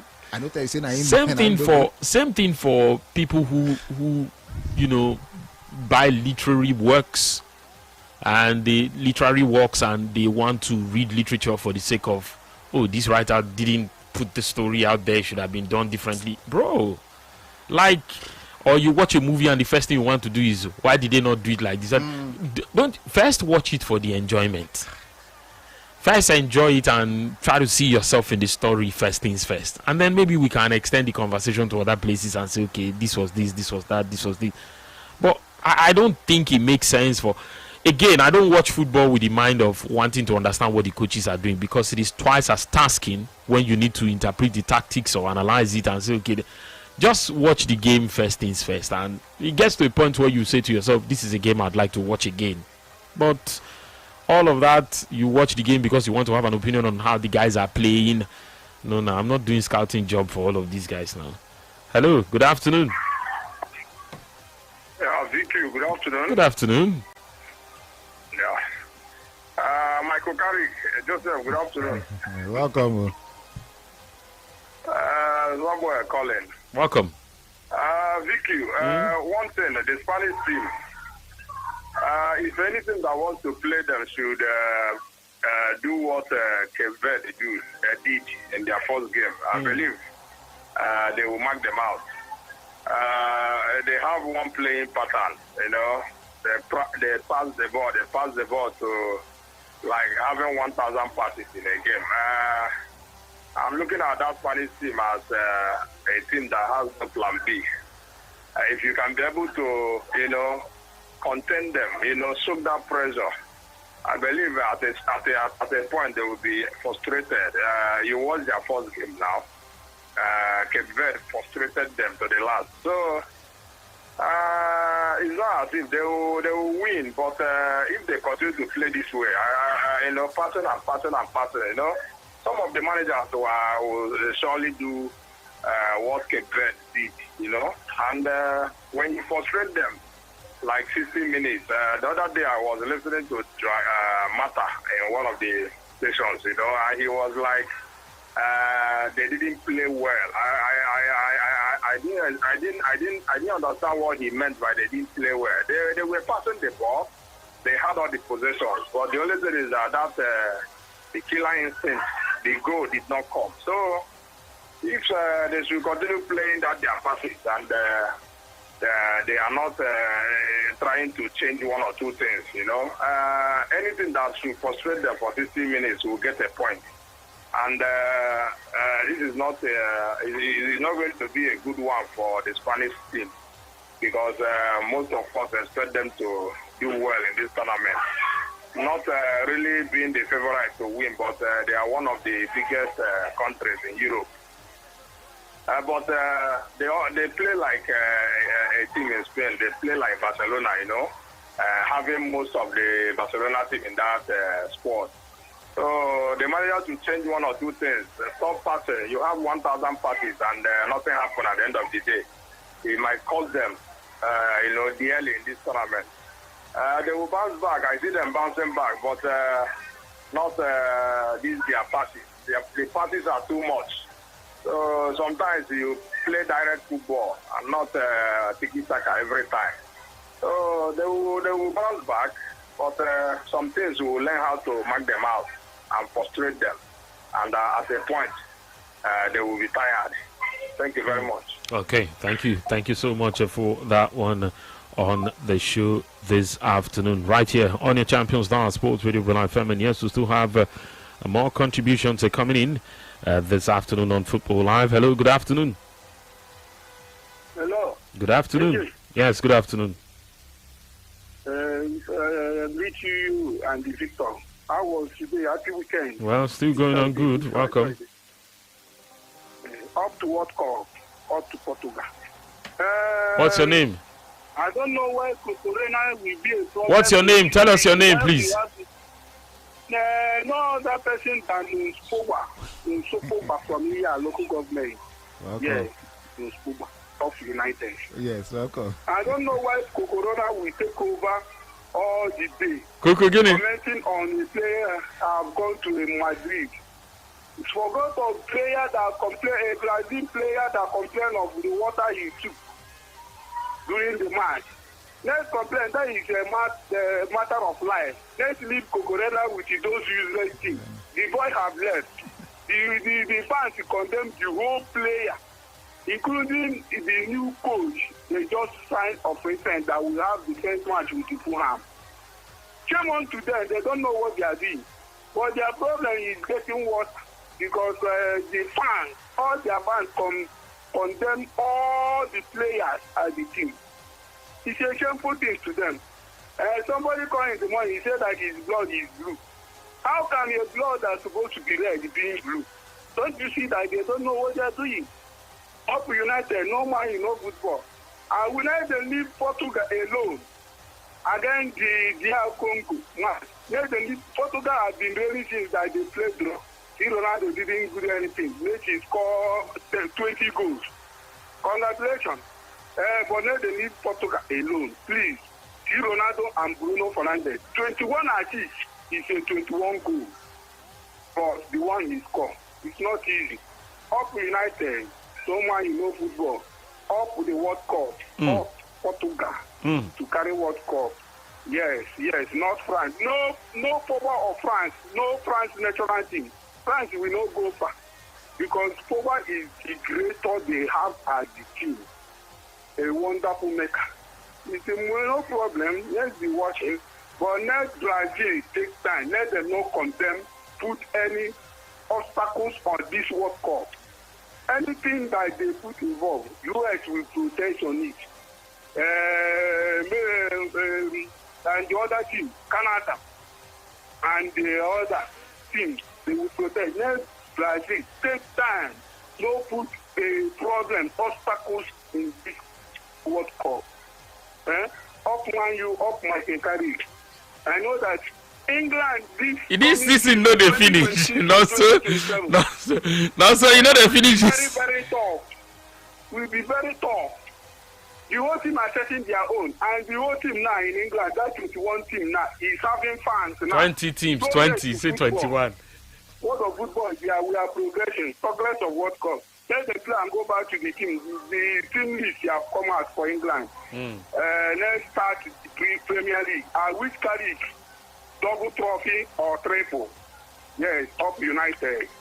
I beat my chest and say my blood is red, not blue. Up United.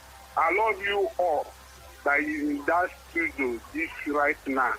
Both the fans of Brela, workers of Brela, people that call, people that want to call, people that are calling, but they didn't get.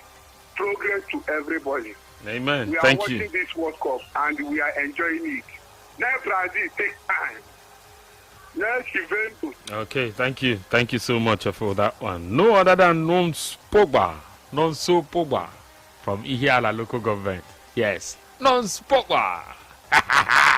You know. Okay, yes, of course, more contributions are coming in on the show this afternoon. Yes, on Football Live as the action continues right here. Let's take some of the ones we have on WhatsApp as we look at the Spanish national team. Okay, I guess it's morning where you are. Good morning, Vicky and Joseph. He says, Golan from Canada. He says, as for me, I don't see the Spanish team bouncing back. This team is full of hyped players. Fans always want to find a scapegoat, and Rodri is the wrong person to blame. A team that can't even produce better attackers in the 2010s. If Nico and Yamal are not performing, honestly, the team is done. They just pass the ball around without penetrating. And so the max they can go is a round of 16. Thanks. Okay, thank you for that one as well. Let's take this one here. It says, good day, guys. I've been curious about something. It's VQ, not Vicky. Those who say Vicky, it's just them. I mean, V and Q. Yes, put those letters together. Yes, VQ.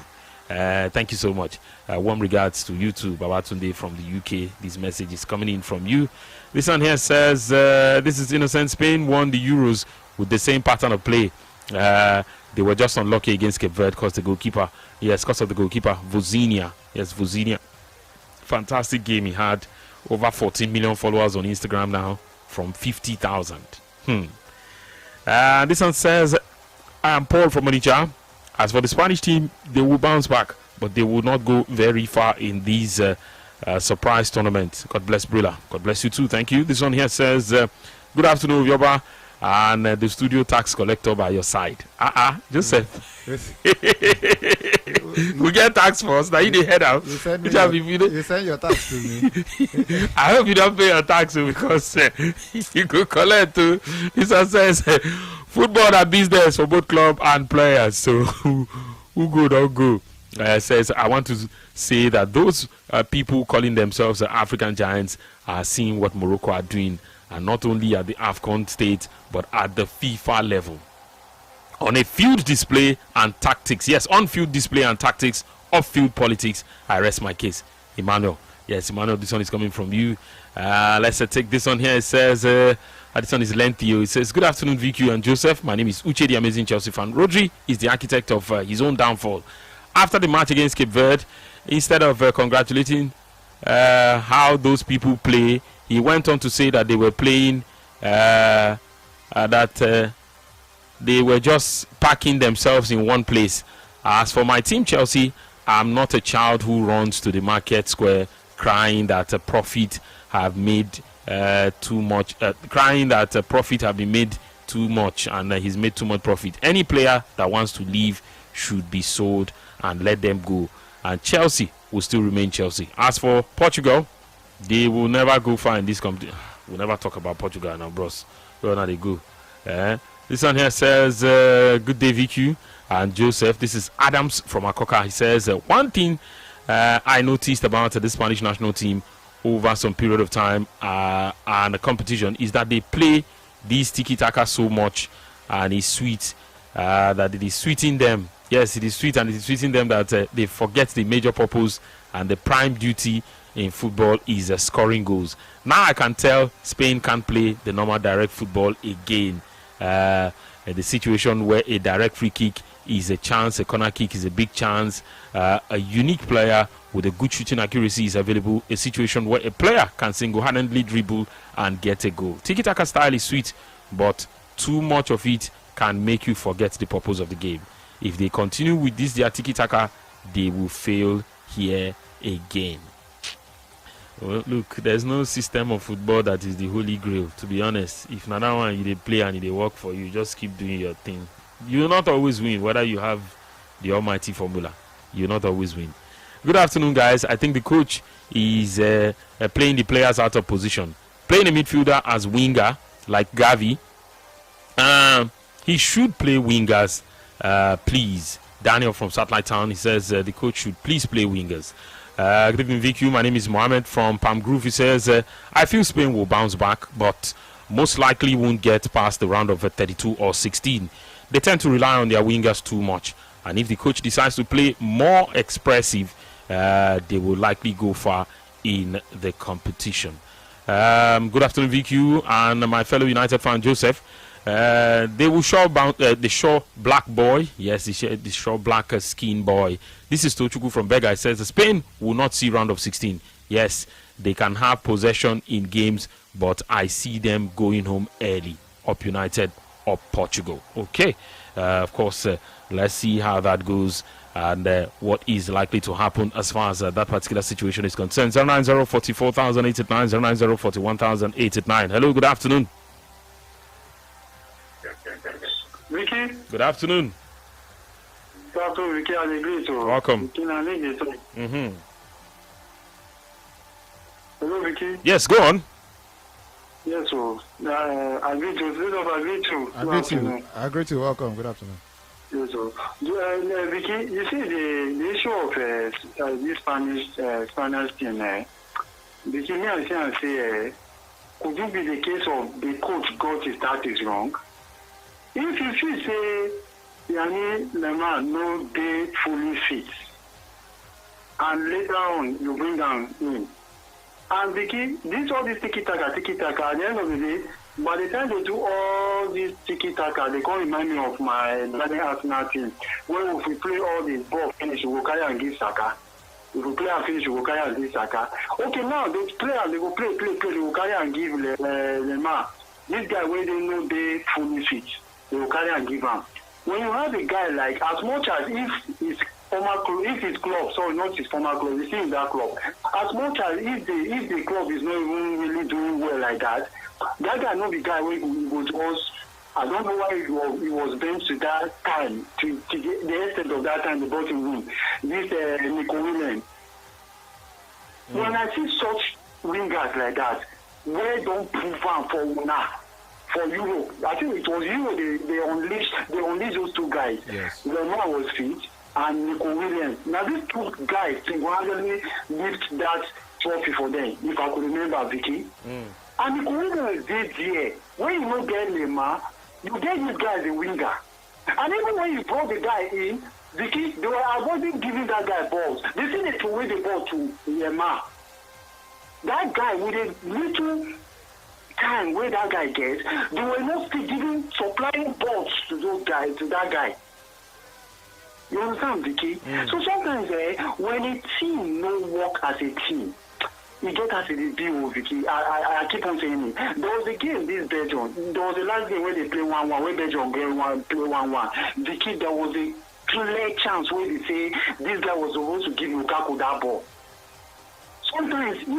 Sometimes little mistake like this can cost you people as a team. I think they could have given, if you watch that, if you go back to watch that Belgium game again, there's a game, this guy could have just given Lukaku that ball, because Belgium could have won that game 2-1. So sometimes, I don't know why a player like Nico Williams, I don't know who bench him, which you people could have just used that wing. If this guy coming from wing, if you unleash this guy from the two wings, if Lemar no dey fit, Nico Williams was very okay. But I don't know why. They underrated, they maybe bench the guy, underrated the guy, put him in 280 minutes to go. And yet they were not even supplying, they were still throwing the ball to Lemar. Lemar he go do that other way, they go back. He go throw away some passes and because everything went wrong for that Spanish. As much as KZ did their own work very, very well. And Rodri will come out the way they put everything on here. Why wouldn't they put everything on here? Where you can't they exercise the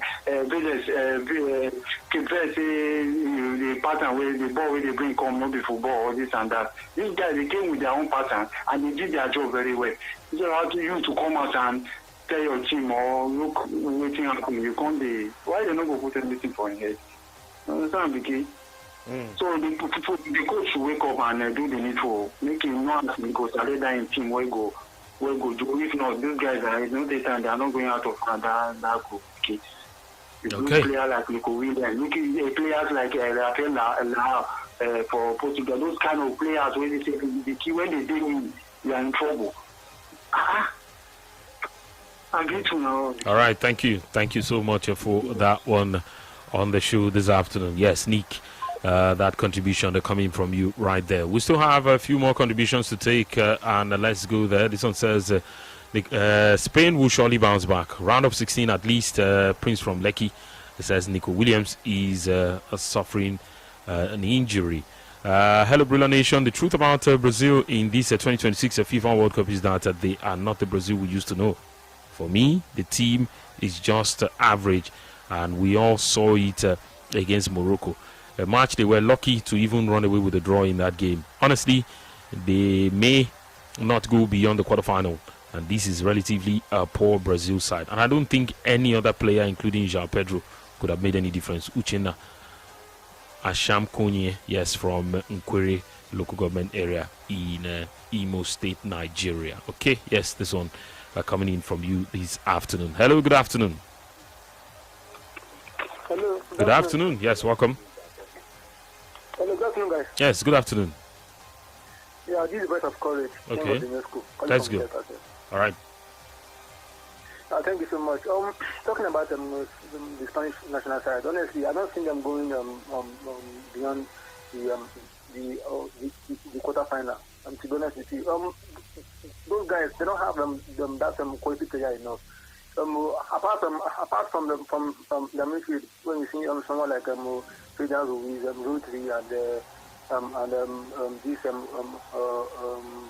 Pedri, I don't think they don't have that solid creative midfielder because these three guys I just mentioned right now, they are both defensive and central midfielders. No quality number 10 in that midfield. And again, the way they pass the ball is too much. That like the lost football, they pass without any ambition. It's too much. That's not how to play football. You want to go far in a tournament like this. You need to be straightforward. Don't be saying you go for the pass. I don't know who you want to impress. So and again, their attack. Almost no reasonable attacker for that thing. Seeing someone like Torres, almost so wasteful that very day. Even Oyed about the same thing. So I don't think you will need the World Cup with a team like this. That's not possible. Vicky, I could talk about Cucurella and Chelsea. Go on. Make it quick. Thank you very much. Yeah. You see, Cucurella. No need to be asked. For me, I don't blame Cucurella. See, he Chelsea, they go Madrid because he goes no Salah today. If no the short grass, I wonder how you go there for Chelsea. We will say no Conference League, no Europa League, no Champions League. Madrid go come for you. You go say you want the lawyer to Chelsea. Now Chelsea them born you. I've been at your party get Chelsea. So him leaving Chelsea. No be just big blow. Almost na knockout. At Chelsea now Chelsea don't complete naked. I know because already you get players like this finished 10. Because we say Cucurella don't go, Enzo Figo. Almost Chelsea next season. You don't finish for them. Up parade for Chelsea. Elala Basabatani. Because Chelsea will come back, it will take time. So Cucurella very big move to them. I go to Chelsea, the top grass. Where we say you go easily go Madrid, go top Salah. So thank you very much. I'm very, very happy with that move. Thank you. Some of you, I don't know where you're from, but let's take a break. We'll be back with more. The action continues. Brila FM. Complete deal. On your marks. Get set. The 2026 AFN Commonwealth Games trials are here. Yes, the Athletics Federation of Nigeria invites you to witness the best track and field qualifiers live. For 3 electrifying days, Nigeria's finest sprinters, jumpers and throwers will battle for spots at the 2026 Commonwealth Games in Glasgow. Yaba College of Technology, Yaba Tech Lagos, June 20th to 22nd, 2026, 8 a.m. daily. Watch World Hurdles record holder Toby Amuson, Continental Shot Put King Chukwuebuka Enekwechi, Nigeria's 100-meter national record holder Kanyishola Ajayi, 3-time African and Commonwealth champion Nathaniel Ezekiel, Javelin Rising Star Chinechere Prosper Inandi, NCAA High Jump Women's Champion Temitope Additional, and NCAA 400 meters winner Samuel Ogazi. AFN Trials 2026. Be there. Football Live.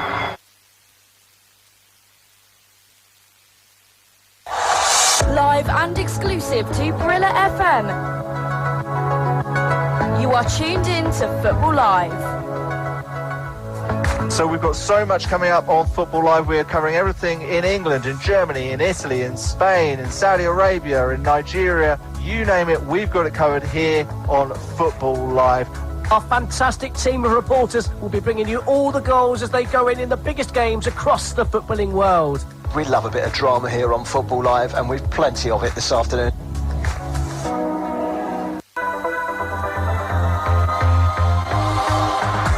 Around the grounds every Saturday and Sunday afternoon on Football Live. Hear about the goals as they go in as we follow all of the big action around the Premier League and the big leagues around Europe, including Bundesliga, Serie A and La Liga. Football Live.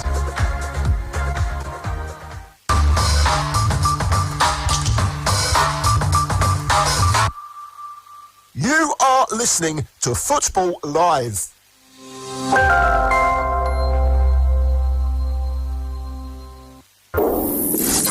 Football Live. There's nothing like it on weekends.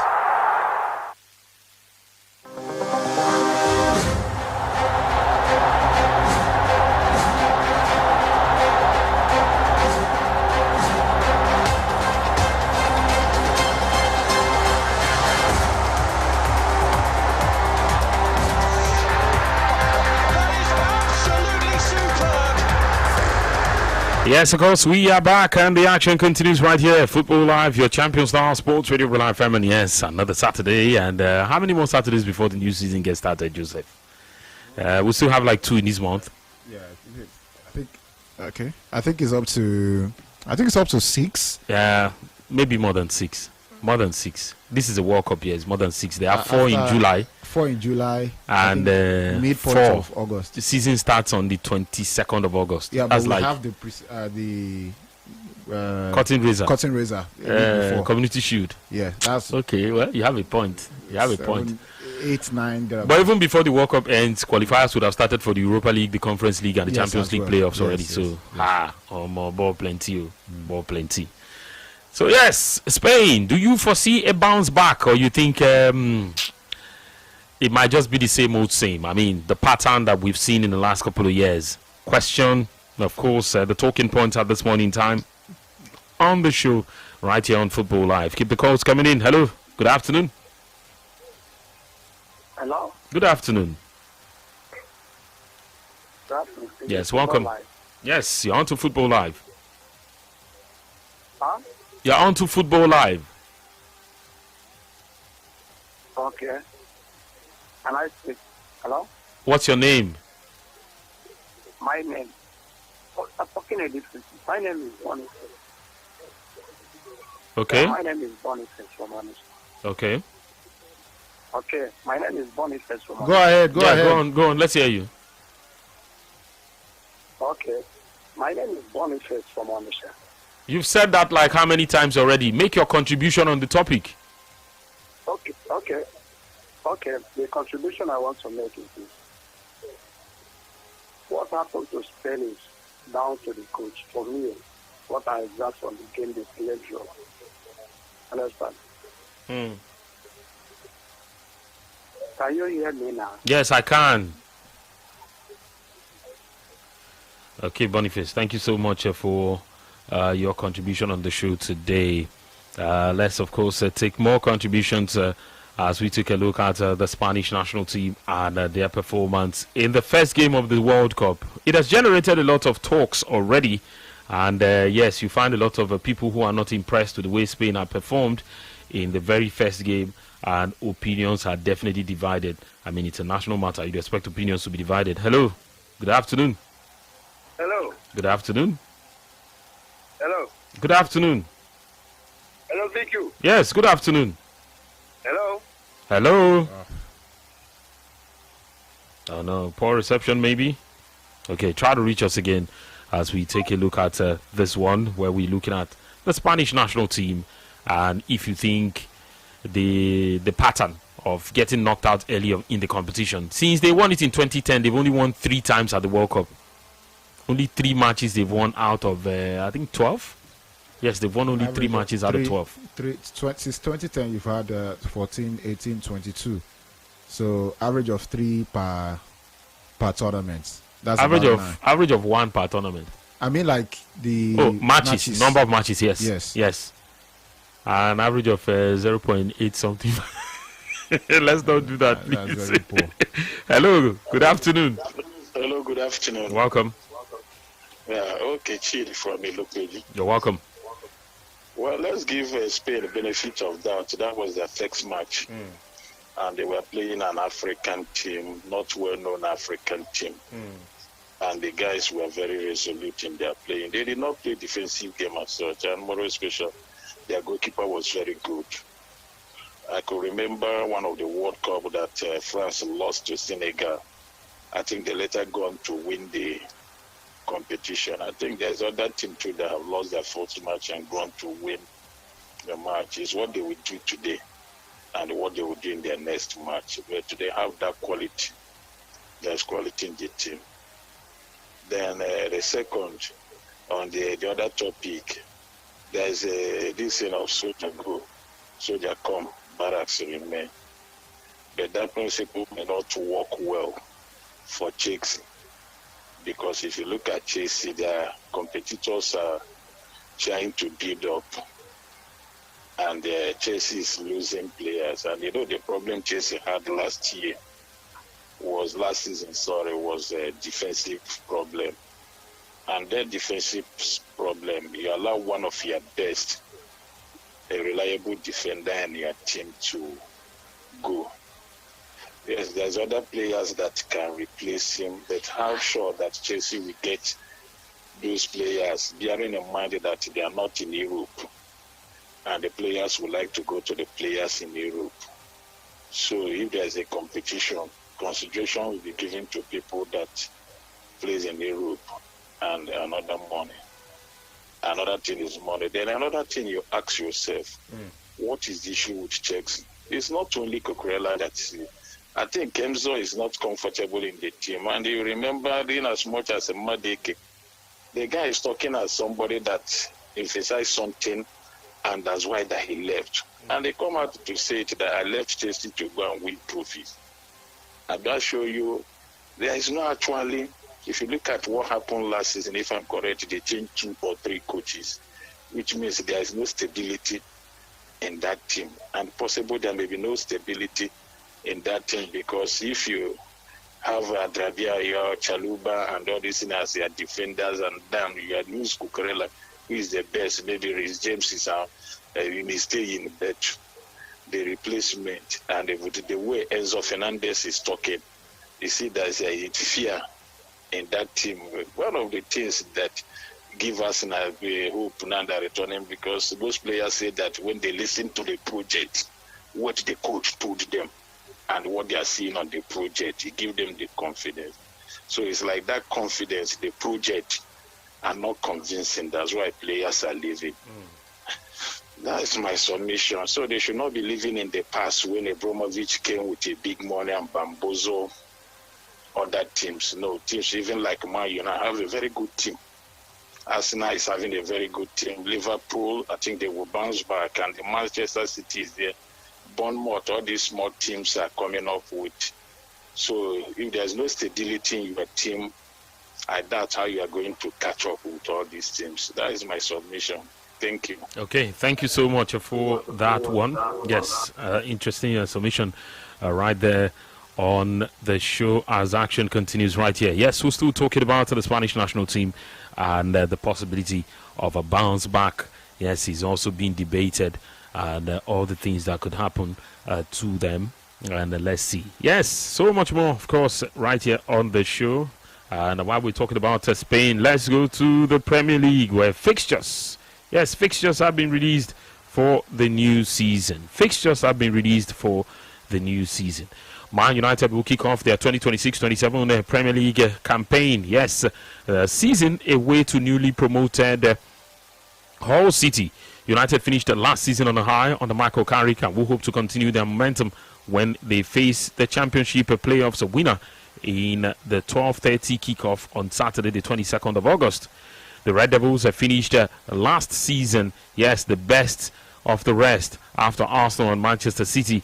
Yes, of course, but the impressive form post-Christmas came with an asterisk as in the eyes of some people, their minimalist fixture list and new manager bounce were cited as reasons for the upturn in results. A fast start, of course, will be crucial if they want to build on the momentum that they established last term, and they therefore may be pleased to face Hull City and Ipswich in the first 2 matches. Looking at the fixtures, of course, in front of United, is this an ideal start that could see United compete in the EPL? Joseph? Well, I think it's a good start. To be honest, I think according to some of the other fixtures I've seen, you'll probably argue for it to be probably the softest. Or I wouldn't say it's the softest. Anyways, I'll just say lenient and kind ones so far. And I just feel like these are the games that they can basically win. Hull City, the first game, I think that would obviously give everybody what to expect. I think the toughest among us to be Aston Villa, trying to pull up the fixture list now, but I think the fact that they have to first of all go to they have the Manchester derby as at the third game, and then they play Ipswich. 2 teams coming from the Championship. This is in no way to say it's going to be a walkover. I mean, historically, even opening days, Manchester United have had it tough against side that have just coming from the Championship. But I think playing against Hull City, Ipswich, being the first home game of the season, which could be obviously sort of homecoming for Ole Gunnar Solskjaer, if is the one who eventually gets the job out of Ipswich. I think these are games that are winnable. They play against Everton. Difficult one away from home, and then Manchester City and Fulham. I think out of the first 5 games, they should conveniently be doing at least be doing 3 wins in the first few weeks, and I think this would give them a bit of momentum going to the final. Let's even extend it beyond the first 5 games of this competition, because as far as the EPL is concerned, if we're talking about the first 10 games, they play Hull City, then Ipswich, then Everton, then Man City, then Fulham, then Spurs, then away to Leeds United, home to Bournemouth, away to Chelsea, home to Aston Villa, and then of course they play Liverpool and Brentford. Is this the ideal start? I think so. I think okay, taking it against the teams that I think they should be winning. I think Hull City, Ipswich should be wins. Everton should be a win. I think the team is better than what they used to be, and I think looking at some of the guys that have been brought in, Ederson obviously the only guy, but I think with the way they've ended that season, they should be beating sides like Everton. City, nobody exactly knows what to expect from them, given the fact that Maresca is still not confirmed officially on the job, and we don't know how that will turn out. But even if it happens that he gets the job, I think you can actually fancy a result against City. I would probably take a draw against City. Fulham away, a difficult ground, but I don't think it's a game we should be losing. Against Spurs, I'm not sure what to expect against Spurs, to be honest, but this is a game at Old Trafford, and I think that could be a factor in that game. Again, given the fact that De Zerbi's side, not sure what they have to do in terms of their defensive players, because many of them have been targeted away from away from the team, and of course you have obviously Manchester De Zerbi teams always like leaking goals, so I think this is a game Man United should not be losing. So I think a win for Man United. Leeds United away, to be honest, I don't know what to expect from that game. Bournemouth at home, they should be winning. Tricky, but they should be winning. It's no longer Antonio Raiola. Yeah. They are looking forward to new managers. I don't think it will take a bit of time for them to adjust. All right. And for Chelsea at Stamford Bridge, I think that's where I think Man United fans should be wary a little bit. Xabi Alonso is the kind of manager who is adaptable to situations, and the fact that Stamford Bridge especially is a ground where United have found it hard to get wins, not necessarily results but wins, so I think it could be tricky there as well. So I think apart from that, you have 3 potentially really difficult fixtures in Aston Villa, Liverpool and Brentford in November. So I think for me, the first run of games for Man United is I think it's kind for them. It's kind to them, and they should be, from this endpoint, is the kind of fixtures you think would get them ready, or at least you set them well for a good campaign to actually even go for the title itself, if they can do well in these fixtures. I think it's kind enough. Okay, all right. Now, of course, looking at the fixtures before us, and if you think these are the kind of fixtures United would need to set themselves on a path to doing well in the course of the season. Yes, tell us what you think on the show this afternoon, Football Live, as the action continues right here. 090 41889, 090 44089. Hello, good afternoon. Hello, good afternoon. Yeah, see the voice of courage, King of the New School. Okay. Talking about Man United first 10 figures, honestly, the first two matches, they're very, very easy. Ipswich and Hull City. So I think for me, these 10 matches now, which is possible 30 points. But in all honesty, I think you picking up 25 points out of these 30. The only place is where I think Man U 3 drop points now against Tottenham, because we don't know what to expect against this new Tottenham side. We don't know what to, so for me, I already make up my mind say draw for that game is not going to be bad idea. And again, on Emery's Aston Villa, for me, that is crucial. But my guy. Let me say against Aston Villa, let me just say draw. Tottenham draw. And who again? Man City. I don't think Man City will be an issue because this is a new Man City side, and some senior players are leaving as well. Pep Guardiola is no longer there, so I don't think it will be a difficult one. Chelsea only say, oh, why don't you give us Chelsea as the first match? You don't start to.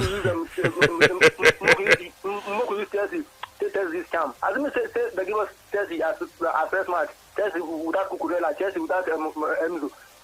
Meanwhile, without these guys, we beat them home and away last season. Second leg for Trafford Bridge without a reasonable centre back. No Maguire, no Martinez. We beat them. So he come in now. We will see some better players. They come and you and Chelsea now don't make it. So I will say they give us Chelsea as first match. It will reach 4 down for the promo. But nevertheless, so out of these 30 possible points, I think Man U picking up 26. Dropping just 4 points, which is against Tottenham and Aston Villa. Other ones now 1 week traffic. Okay, all right, thank you. Chelsea Man U. I beg, tell us the date. Okay, that will be later. I mean, digging into the fixtures right now is not something I can do on my own, except Joseph will help me check it out. But yes, we'll have bills to pay. We'll be back with more on the show this evening. Brila FM, a complete deal. On your marks, get set. The 2026 AFN Commonwealth Games trials are here. Yes, the Athletics Federation of Nigeria invites you to witness the best track and field qualifiers live. For 3 electrifying days, Nigeria's finest sprinters, jumpers and throwers will battle for spots at the 2026 Commonwealth Games in Glasgow. Yaba College of Technology, Yaba Tech Lagos, June 20th to 22nd, 2026, 8 a.m. daily. Watch World Hurdles record holder Toby Amuson, Continental Shot Put King Chukwuebuka Enekwechi, Nigeria's 100-meter national record holder Kanyishola Ajayi, 3-time African and Commonwealth champion Nathaniel Ezekiel, Javelin Rising Star Chinechere Prosper Inamdi, NCAA High Jump Women's Champion Temitope Additional, and NCAA 400 meters winner Samuel Ogazi. AFN Trials 2026. Be there. Football Live. He sent it in with that gorgeous left foot of his. Have you heard anything quite like this? Absolutely not. From London to Lagos. It was a long ball over the top. Well, it's gone by the form book. Yeah, it's a superb performance from Arsenal, really. Unbelievable. Boom. Big goal in the relegation scrap. Wow. Nigerian Frank Onyeka returns to the substitutes bench for Brentford. That's why we stand out from the crowd. If you're a Tottenham fan, you'll be jumping up and down. Yeah, it was an absolute screamer. Fair play to Mikel Antonio. Pick that one out. It's been a pleasure having you with us. And when's it all going to end? Football Live on Brila FM. Live and exclusive to Brila FM. You are tuned in to Football Live. So we've got so much coming up on Football Live. We're covering everything in England, in Germany, in Italy, in Spain, in Saudi Arabia, in Nigeria. You name it, we've got it covered here on Football Live. Our fantastic team of reporters will be bringing you all the goals as they go in the biggest games across the footballing world. We love a bit of drama here on Football Live, and we've plenty of it this afternoon.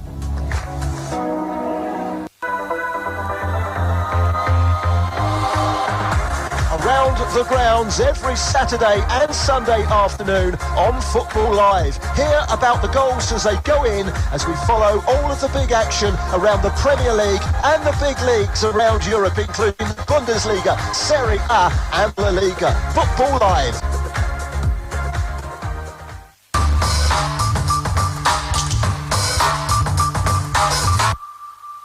You are listening to Football Live.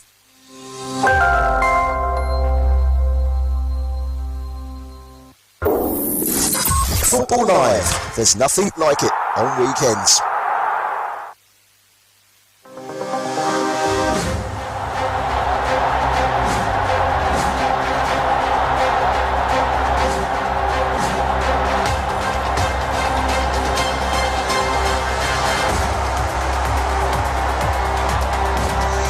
Yes, of course, we are back. Your Champion Star Sports Radio Brila FM, and yes, action continues right here on Football Live. And yes, a bit of happenings as far as the World Cup is concerned. Things are taking place right there, right now. Now, Paraguay's Miguel Almiron became the first player to be shown a red card for covering his mouth while speaking to an opponent during his side's World Cup match against Turkey in San Francisco. The 32-year-old obscured his mouth with his hand while speaking with the Turkey's Mekmeldur, of course, who immediately informed the official standing next to him. And following the check by the video assistant referee, Ivan Barton from El Salvador announced to the crowd that he was sending off the former Newcastle United winger. The incident, of course, occurred just before halftime with Paraguay leading 1-0. And there's been a lot of talks, people having different things to say. If you know the rules, you shouldn't be doing it. You've got to credit the referee and the VAR for making that decision. Not everyone would agree with it, but of course, if these are the rules, you've got to stick to it. People are crying foul that he didn't particularly do anything. It wasn't a tackle, and but again, coming into this competition, these rules exist before the competition, and everybody should know. Of course, and I don't think there's any, it's been clear as daylight. I really don't think there's much of controversies about it, and to be honest, just down with it. Okay. Do what you have to do, but keep your head up in the competition and obey the rules, because you know that you're definitely going to get in trouble.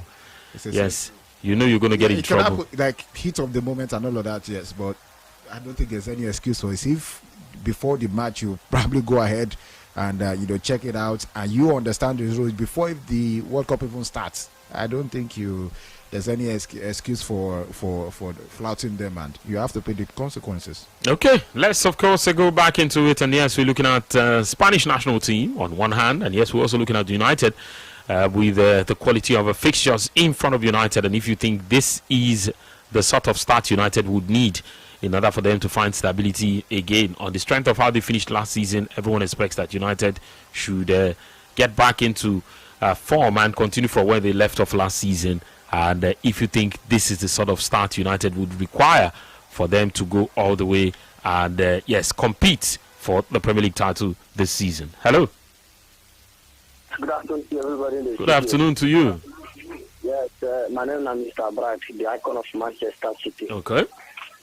Yes, for me, I want to talk about Spain and Manchester United, but let me start for Spain. Okay. For me, if any Spanish player, any Spanish team say Rodri and be the problem of Spanish national team, I made a bench now, I made a bring a comeback. So we Man City will not even want to rest them. And for Man say yes, now the match where they get now 1-3. For me, Man finishing top 3. Now that's a problem that always happen. You can see that one thing where you people not expect just to find themselves in top 3 or in top 4.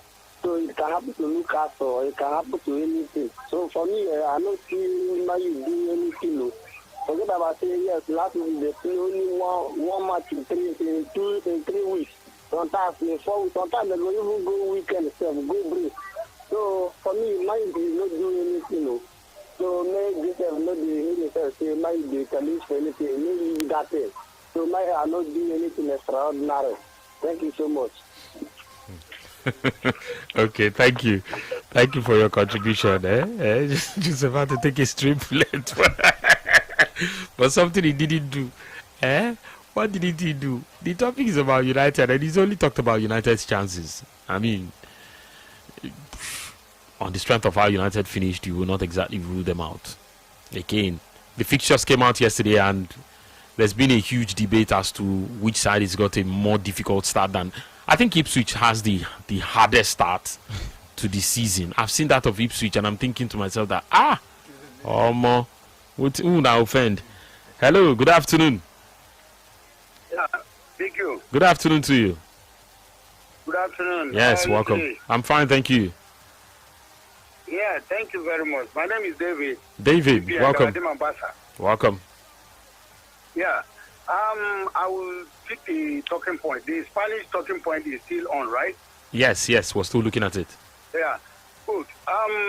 To me, you see, sometimes we quickly forget the antecedent of where a particular team is coming from.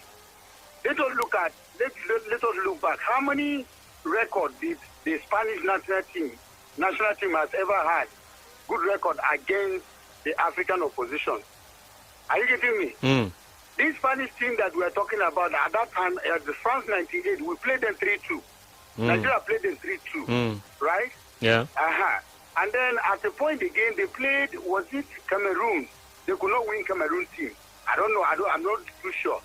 Then this, we come down to Cape Verde. Cape Verde has played, if my record serves me right, they have played about 6 European teams. They've not lost any of them. Are you getting me? That is, if I'm wrong, correct? This is their first World Cup. I don't know where they played European team. This is their first World Cup. But I'm sure they had about 4 draws in those games.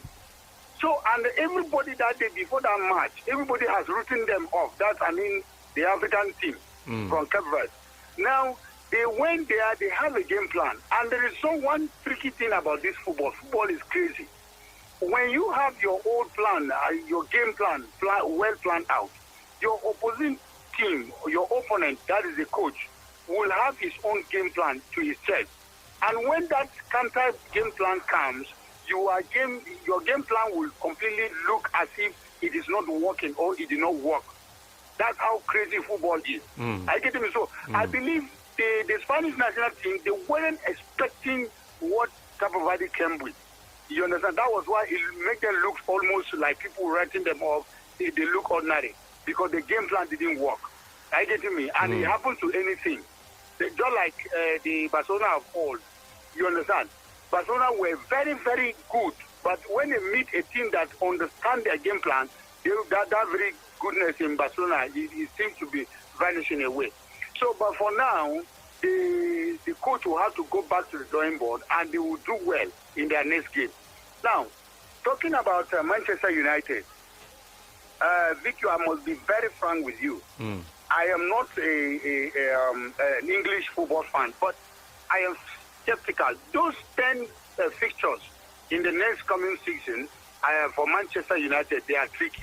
I see use that word. They are very, very tricky. And we also know the antecedents of Manchester United against less fancied clubs. They falter whenever the chips are down, you know. So, and this is Hull City coming in as a newly promoted team to the Premier League. They should be very, very careful. My own candid prediction, Man U is going to have at least 10 or 12 points from from those 10 matches. Certainly, I'm just going to tell the truth. That's the way I see it. Because Manchester United are always good on a bigger opposition than the smaller one, so to speak. Let me use that word. So for me, I don't see it as an easy ride for Manchester United coming next season. Then about the players, red card, the player talking, covering your mouth. There is no any controversy. There shouldn't be any complaint about that. FIFA has already come out with the information to all players and officials that any culprit or whoever offender of such that very decision going against that rule will be penalized by a red card. So I think that is FIFA is sticking to their word, and that's what is making them to instill discipline into the players and officials as well. Thank you very much. All right, thank you for your contribution as well on the show this afternoon. It is still Football Live, and yes, action as it continues right here, and we definitely would take you through every step of the way as it continues on Sports Radio Brila FM. And yes, we are still on the show right here today, looking at diverse and different topics on various talking points that we've had in today's edition of the show right here. My name is Francis Dimacheda. He says United has been handed a highly generous opening block of fixtures, offering the perfect platform to integrate new tactics and establish early dominance. The promoted teams opening away at Hull City before hosting Ipswich Town at Old Trafford is a dream start. And he says anything less than 6 points from these two games will be viewed as a disappointment. Mid-tier tests, fixtures against Everton away, Fulham away are winnable, though Goodison Park and Craven Cottage can be tricky. The early heavyweights, week 4 fixture against Manchester City, yes, in the Manchester derby of the season at the Etihad Stadium, with City adjusting to new life after Pep. This provides a massive early benchmark test. Vicky, please give us your assessment on Newcastle United. The fixtures or what exactly the transfer? I think your transfer is all over the place these days. I'm not sure what to expect, but maybe, again, I always try to knock myself into the consciousness that it is too early to analyze transfers. But I am worried because first it was Munoz. You've only been able to bring on a goalkeeper. Munoz that you were trying to sign has been hijacked by Liverpool. And first things first, you've got to get a replacement for Anthony Gordon. So I'm not too sure, but still early days. And I want to convince myself that it is early. I'm not the biggest fan of transfer, but I think it is early days. We'll pay more bills, and yes, we'll be back. Football Live will continue. Brila FM, a complete deal. On your marks, get set. The 2026 AFN Commonwealth Games trials are here. Yes, the Athletics Federation of Nigeria invites you to witness the best track and field qualifiers live. For 3 electrifying days, Nigeria's finest sprinters, jumpers and throwers will battle for spots at the 2026 Commonwealth Games in Glasgow. Yaba College of Technology, Yaba Tech Lagos, June 20th to 22nd, 2026, 8 a.m. daily. Watch World Hurdles record holder Toby Amuson, Continental Shot Put King Chukwuebuka Enekwechi, Nigeria's 100-meter national record holder Kanyishola Ajayi, 3-time African and Commonwealth champion Nathaniel Ezekiel, Javelin Rising Star Chinechirem Prosper Inamdi, NCAA High Jump Women's Champion Temitope Additional, and NCAA 400 meters winner Samuel Ogazi. AFN Trials 2026. Be there. Football Live. They are the heartbeat of the game. The voices that roar from Lagos to London, from the streets to the screens. They are more than fans. They are family. They are Brila Nation. You cheer, you chant, you celebrate every goal, every victory, every moment that matters. And every single day, Brila Media celebrates you. The power, the passion, the pride of Brila Nation. Brila Media, the home of champions, the voice of the fans. United we stand, together we win. Because we are Brila Nation. 48 teams, one winner will ultimately emerge. The 2026 FIFA World Cup is here, and Brila Media will always take you closer to the action as we celebrate the unity, diversity, and passion of the world's most beloved sport and the unique cultural and artistic spirit of the 16 host cities in Canada, Mexico, and the United States of America. Follow on Instagram at Brila Media, X at Brila Media, TikTok at Brila Media, Facebook, Sports Radio Brila FM, and YouTube Brila Media TV. It promises to be a historic moment on Brila and the largest FIFA World Cup. For sponsorship and advert placement, contact hello@brila.net. Brila Media, home of the fans. One fire burning in every soul.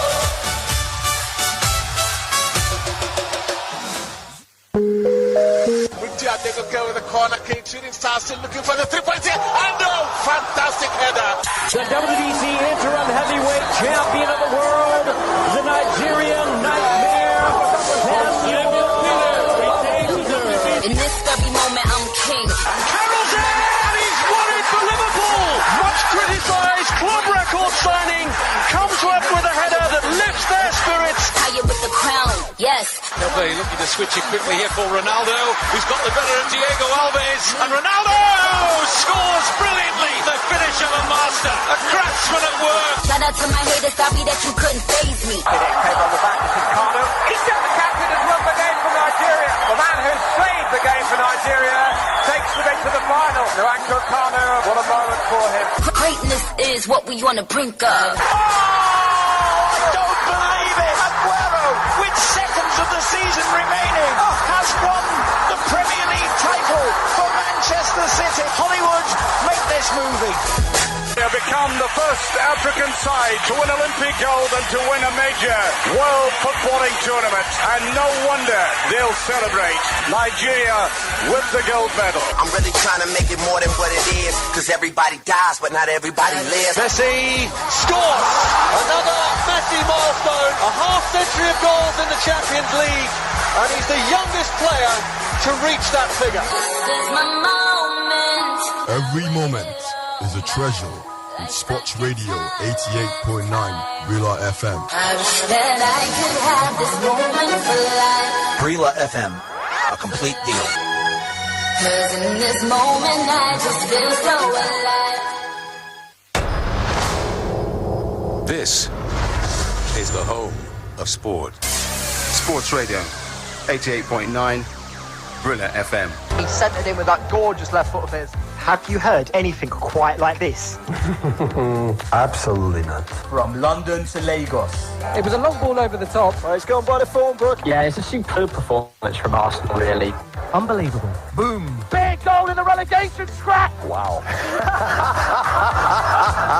Nigerian Frank Onyeka returns to the substitutes bench for Brentford. That's why we stand out from the crowd. If you're a Tottenham fan, you'll be jumping up and down. Yeah, it was an absolute screamer. Fair play to Mikel Antonio. Pick that one out. It's been a pleasure having you with us. And when's it all going to end? Football Live on Brilla FM. Live and exclusive to Brilla FM. You are tuned in to Football Live. So we've got so much coming up on Football Live. We're covering everything in England, in Germany, in Italy, in Spain, in Saudi Arabia, in Nigeria. You name it, we've got it covered here on Football Live. Our fantastic team of reporters will be bringing you all the goals as they go in the biggest games across the footballing world. We love a bit of drama here on Football Live, and we've plenty of it this afternoon.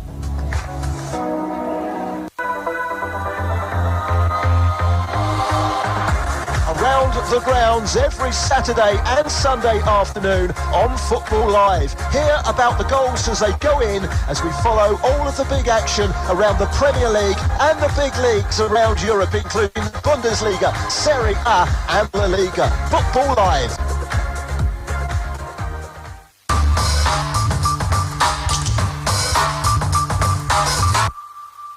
You are listening to Football Live.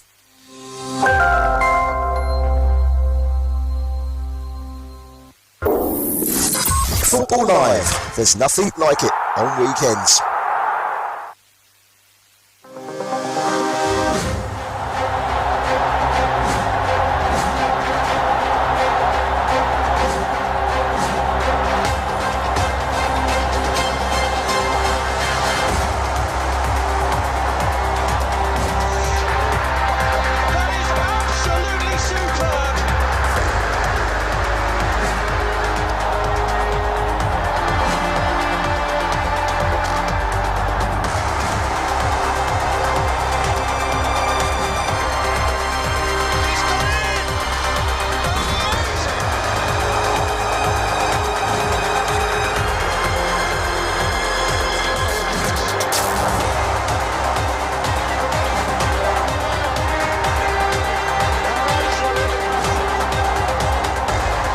Yes, of course, the action continues right here, your Champion Star Sports Radio Real FM, and yes, let's of course get right back into it and take contributions on the show. So Francis De Macheda, I'm not sure the aspect of Newcastle you want us to talk about, but I think your transfer is pretty slow.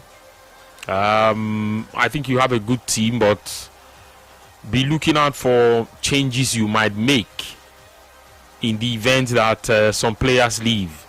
I think this guy has featured too much in the transfer market now. There is every possibility he might move to Nali. Yeah, you might want to find a replacement for him, somebody who comes in who can do very well. I think also that there are clubs in places like France, Lens for instance. I think Crystal Palace have taken their coach. Crystal Palace have taken the coach of Lens. You want to look at situations like that now and go for some of the players that they have there. I think there are some good players in there. Mamadou Sangare is one of the guys I would pick anytime, any day for any midfield. He works really, really hard. I don't think it's going to be a lot of money. Maybe in 25, 30 million pounds could get you that. And then he's 23. If he does well, you probably will also sell for good money. I think Eddie is haunted by the splashes of funds on the likes of Voltamada and UN Visa. It felt like even though these guys were on the market, there was no thorough job on the recruitment. He felt that to a certain degree, he felt like it was a panic spending, hoping that the guys will pop, and it didn't go as expected, and that of course has its own pressure. But I think the squad is good overall. It depends on who they lose now. That will determine a lot of things. In the centre-back position, Newcastle is pretty solid. Botman is there. Malik Chow is there. A few other guys here and there. I mean, I think it's a solid backline you guys have. Maybe for the right back position, if Luis Hall leaves, you might have to recruit. Livramento has to stay fit, but get a worthy deputy. Joelinton comes back. Maybe Bruno G also. I mean, it might be one interesting move that you might be a late move for some people. But I think the emergence of guys like Elliott may not make Bruno G be on the market, because people will be comparing his age to that of Elliott and say that Elliott is 23, and you probably want to get a guy like that ahead of a Bruno G. But again, it depends. You guys are also not moving in the transfer market. That's a bit of a concern for me, but I don't think I'm particularly worried. The way they rush that goalkeeper's deal, as if the goalkeeping department is where they have a problem, is surprising for me. But again, maybe they found a world-class goalkeeper, and I will not particularly say that I followed the career of that guy. I don't have much to say about him, but good luck to everyone who's trying. So yes, back to our talking points, and Spain. Yes, if you think this is a familiar pattern, or you think they would bounce back. We're also looking at United, the fixtures for United this season, and if you think this definitely launches them on the path towards gunning for the Premier League title. When you look at yes, the fixtures, United would yes, how they will start the season. Yes, how the season will start for United. If you look at the fixtures, do you think United are on the path to something? Yes, where you would say, okay, it looks really, really good. They definitely can get the job done or be in the title race. Yes, in the new season. Okay, let's hear from you right here on your Champions League Sports Radio Brula FM. Yes, Ipswich are back. And it looks like Gary O'Neill and Ole Gunnar Solskjaer are the two guys currently gunning for the job. Ipswich have Sunderland first game, United second game, Liverpool third game, Crystal Palace away, Everton away, and then they come home to Fulham. And after the game against Fulham, they go to, after the game against Fulham, which is, I think there's an international break after the Fulham match, but upon resumption, okay, no, there's no international break. Let's look at the fixtures. I beg your pardon. Sorry, guys. So they play first game of the season. Yes, it's against Sunderland. And after the Sunderland game, they have United, and then they have Liverpool. They now play Crystal Palace and then Everton. Both matches away from home. They welcome Fulham to their home, and then they go away to Manchester City. After that game, they are at home to Nottingham Forest. Then they play against fellow promoted side, newly promoted side, Hull City. After Hull City, they are home to Bournemouth. They face Tottenham Hotspur. They face Aston Villa. And then they play Coventry. Like that. Early games, tough one for them. 9 points will be a huge win for them if you put all of these games together. Especially, it will be difficult. But if they get 9 points from this game, or say 10 points, they would have achieved something. So we had. I think it gets up to that.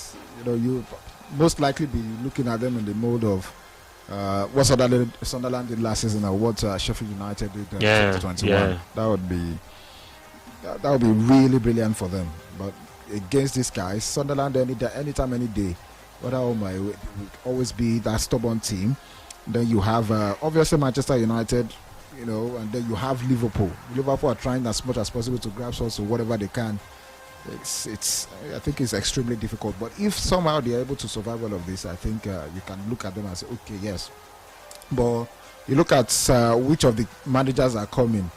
If it's going to be Gary, I mean, everybody basically knows how it has been for him in the Premier League before. It's not like he's a newcomer, but how poor or how good have the teams he's managed in the Premier League before? How good have they been? So I think all of these things you also need to determine, and then if it's Ole Gunnar Solskjaer, you can of course tell what to expect, but you know that it won't be straight to the business kind of results. So, but let's just see how it goes. But to be honest, I think it's going to be a very difficult first month for them. But if they are able to withstand it, I think everybody will know. Okay, yes, they are here for something. Okay, what exactly are they here for? We will find out, and we'll see how things are going, or how things will eventually turn out for the side. Talking about Ipswich Town, who of course are one of those with the most difficult fixtures coming into the new season. 090-41,089, 090-44,089. Yes, the numbers to call to be a part of the show today.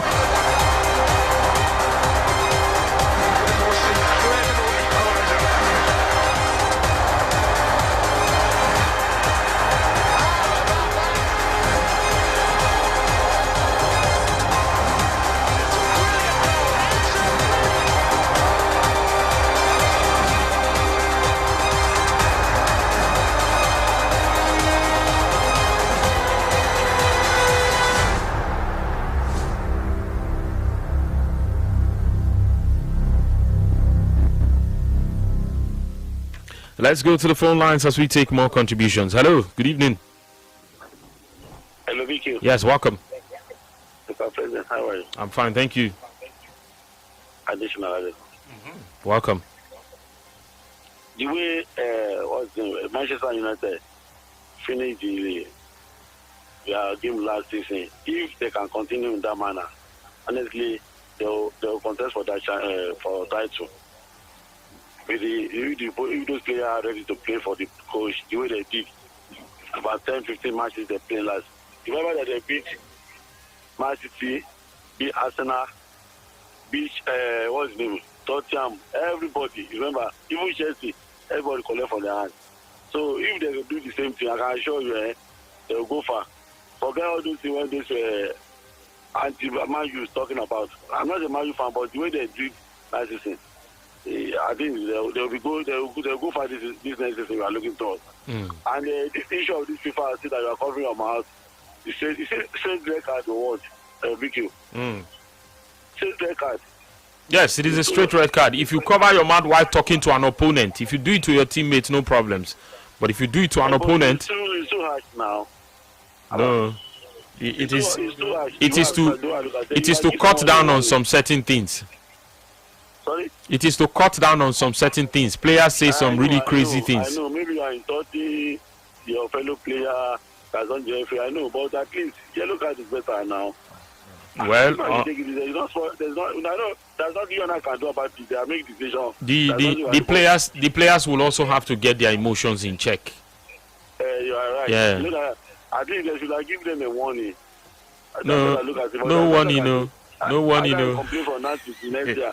They won't change their mind. So when those players too, they should know what they are doing. They should not be talking, cover their mouth when they're talking to an opponent. They will learn it. I believe they will overcome it.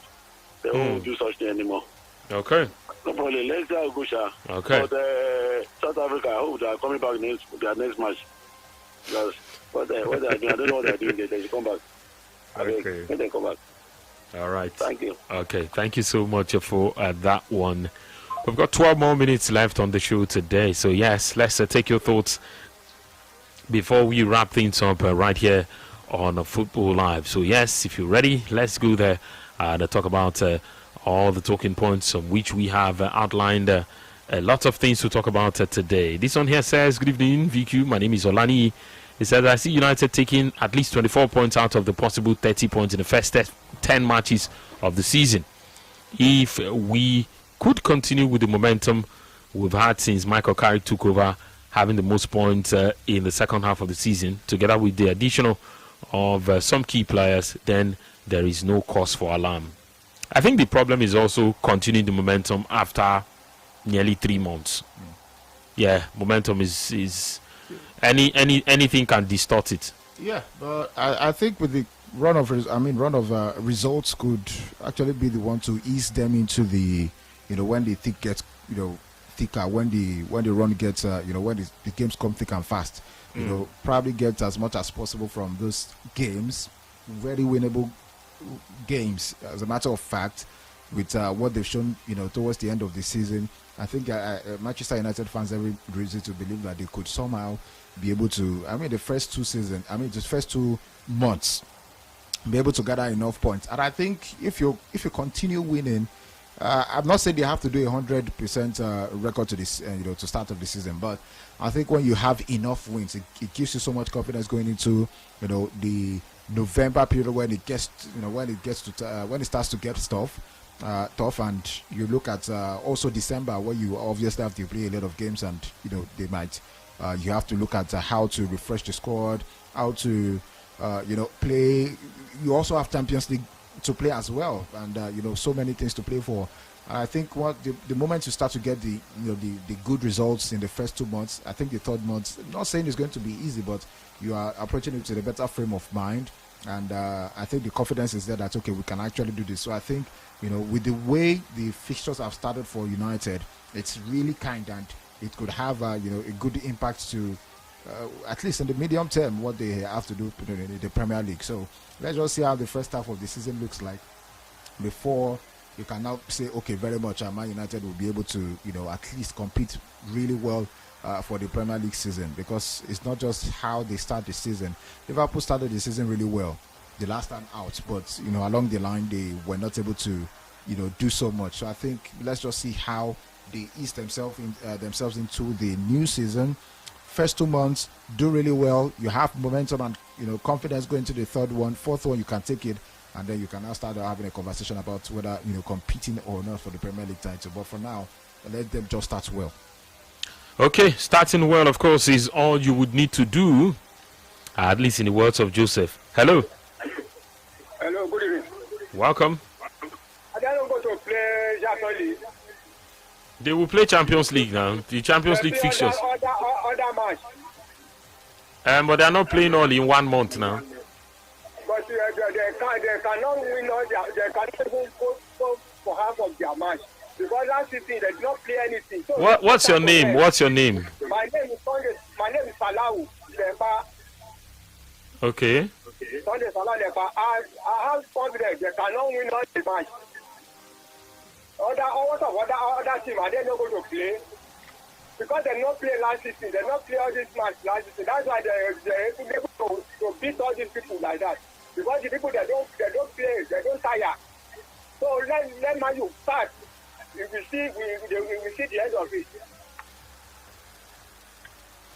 Okay. I don't know where that is coming from. I mean, we did not talk about the entire games in the season. We said United start to the season. What you make of the kind of start they have, and if you think it can push them or set them on the path to probably competing for the title.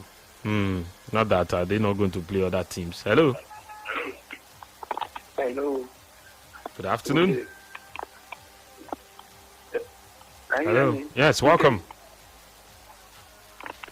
This Sunday calling from Ikorodu. Sunday, welcome.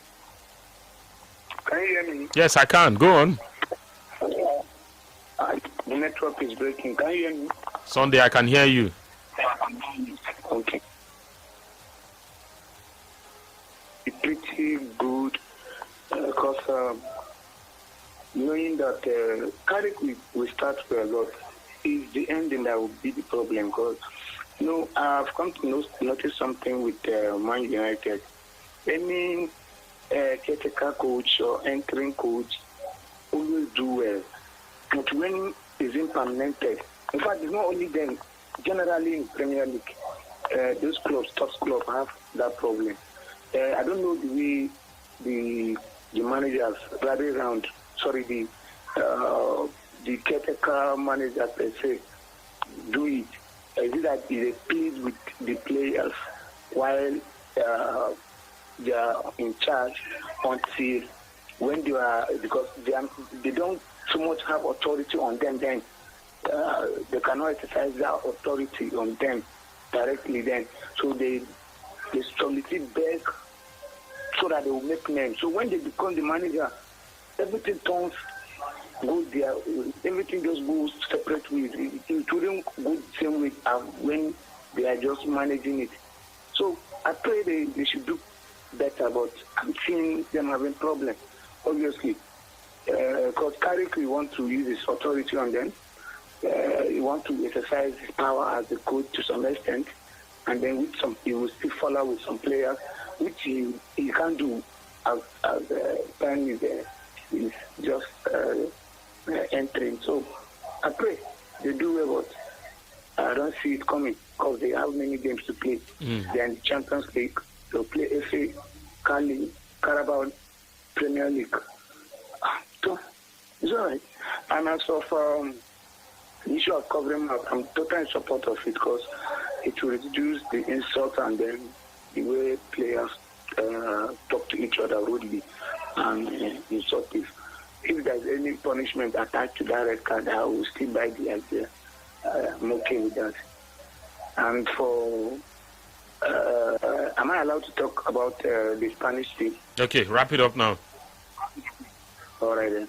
As regards the Spanish team, I think they will bounce back in their next match. I wish them luck. Okay. To every team playing in the World Cup. Thank you. All right, so thank you so much for that one on the show this afternoon. Yes, actually, as it continues right here, we'll take another message and we'll be back with more. Stay with us on the show. On your marks, get set. The 2026 AFN Commonwealth Games trials are here. Yes, the Athletics Federation of Raja invites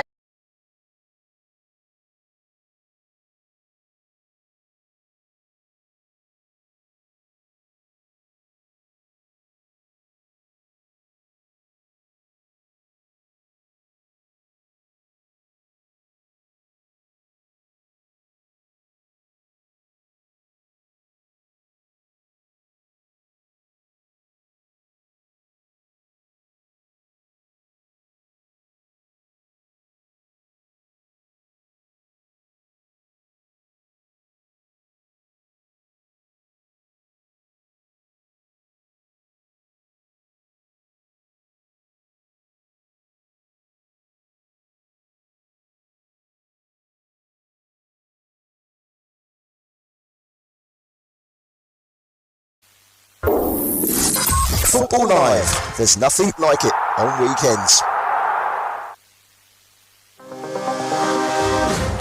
And yes, of course, one more before we wrap it up, of course, on the show. Hello. Yes, good evening. Yes, good evening. Okay, let's go. Okay, I like your analysis and callers. I like the analysis. But it's like we are doing this analysis without thinking about injury. Yeah, Man United, they would do well, but remember that if Fernandes got an injury, it will be a minus to them. If Bramo got an injury, it will be a minus on them. We are just thinking of success.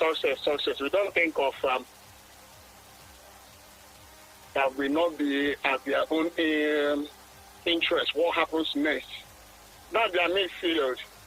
How many players that plays one wing, like 8? Did they have up to 2-3 people? They are 10. Did they have 2 people that can manage it? I don't think so. If Fernandes has injury, that's the end of Man U. So whatever they are doing, even if they have weaker people that are going to play, at least let them pray that some of their key players will not suffer injury, because I don't think they have that player in depth like Arsenal. You know, a wing, you find out that 2-3 players is manning that wing. Okay. I don't think it's like that in Manchester United. All right. For all the clubs, I wish them good luck. Okay. and the injury season. Thank you. All right. Thank you so much for that one on the show this evening. United fans should be careful with the expectations. Now, so Ole Gunnar Solskjaer, yes, the former coach, has started while winning virtually all the matches as a stopgap manager years back, only to falter when he was made permanent manager. I wish them well. Talk for this one is coming from you on the show this evening. Friends, that's how we wrap things up on today's edition of Football Live, right here on your Champion Style Sports Radio Brilla FM. It's been an interesting time to be your host on the show today, and looking at all the talking points we've brought your way. Tomorrow, the conversation continues again.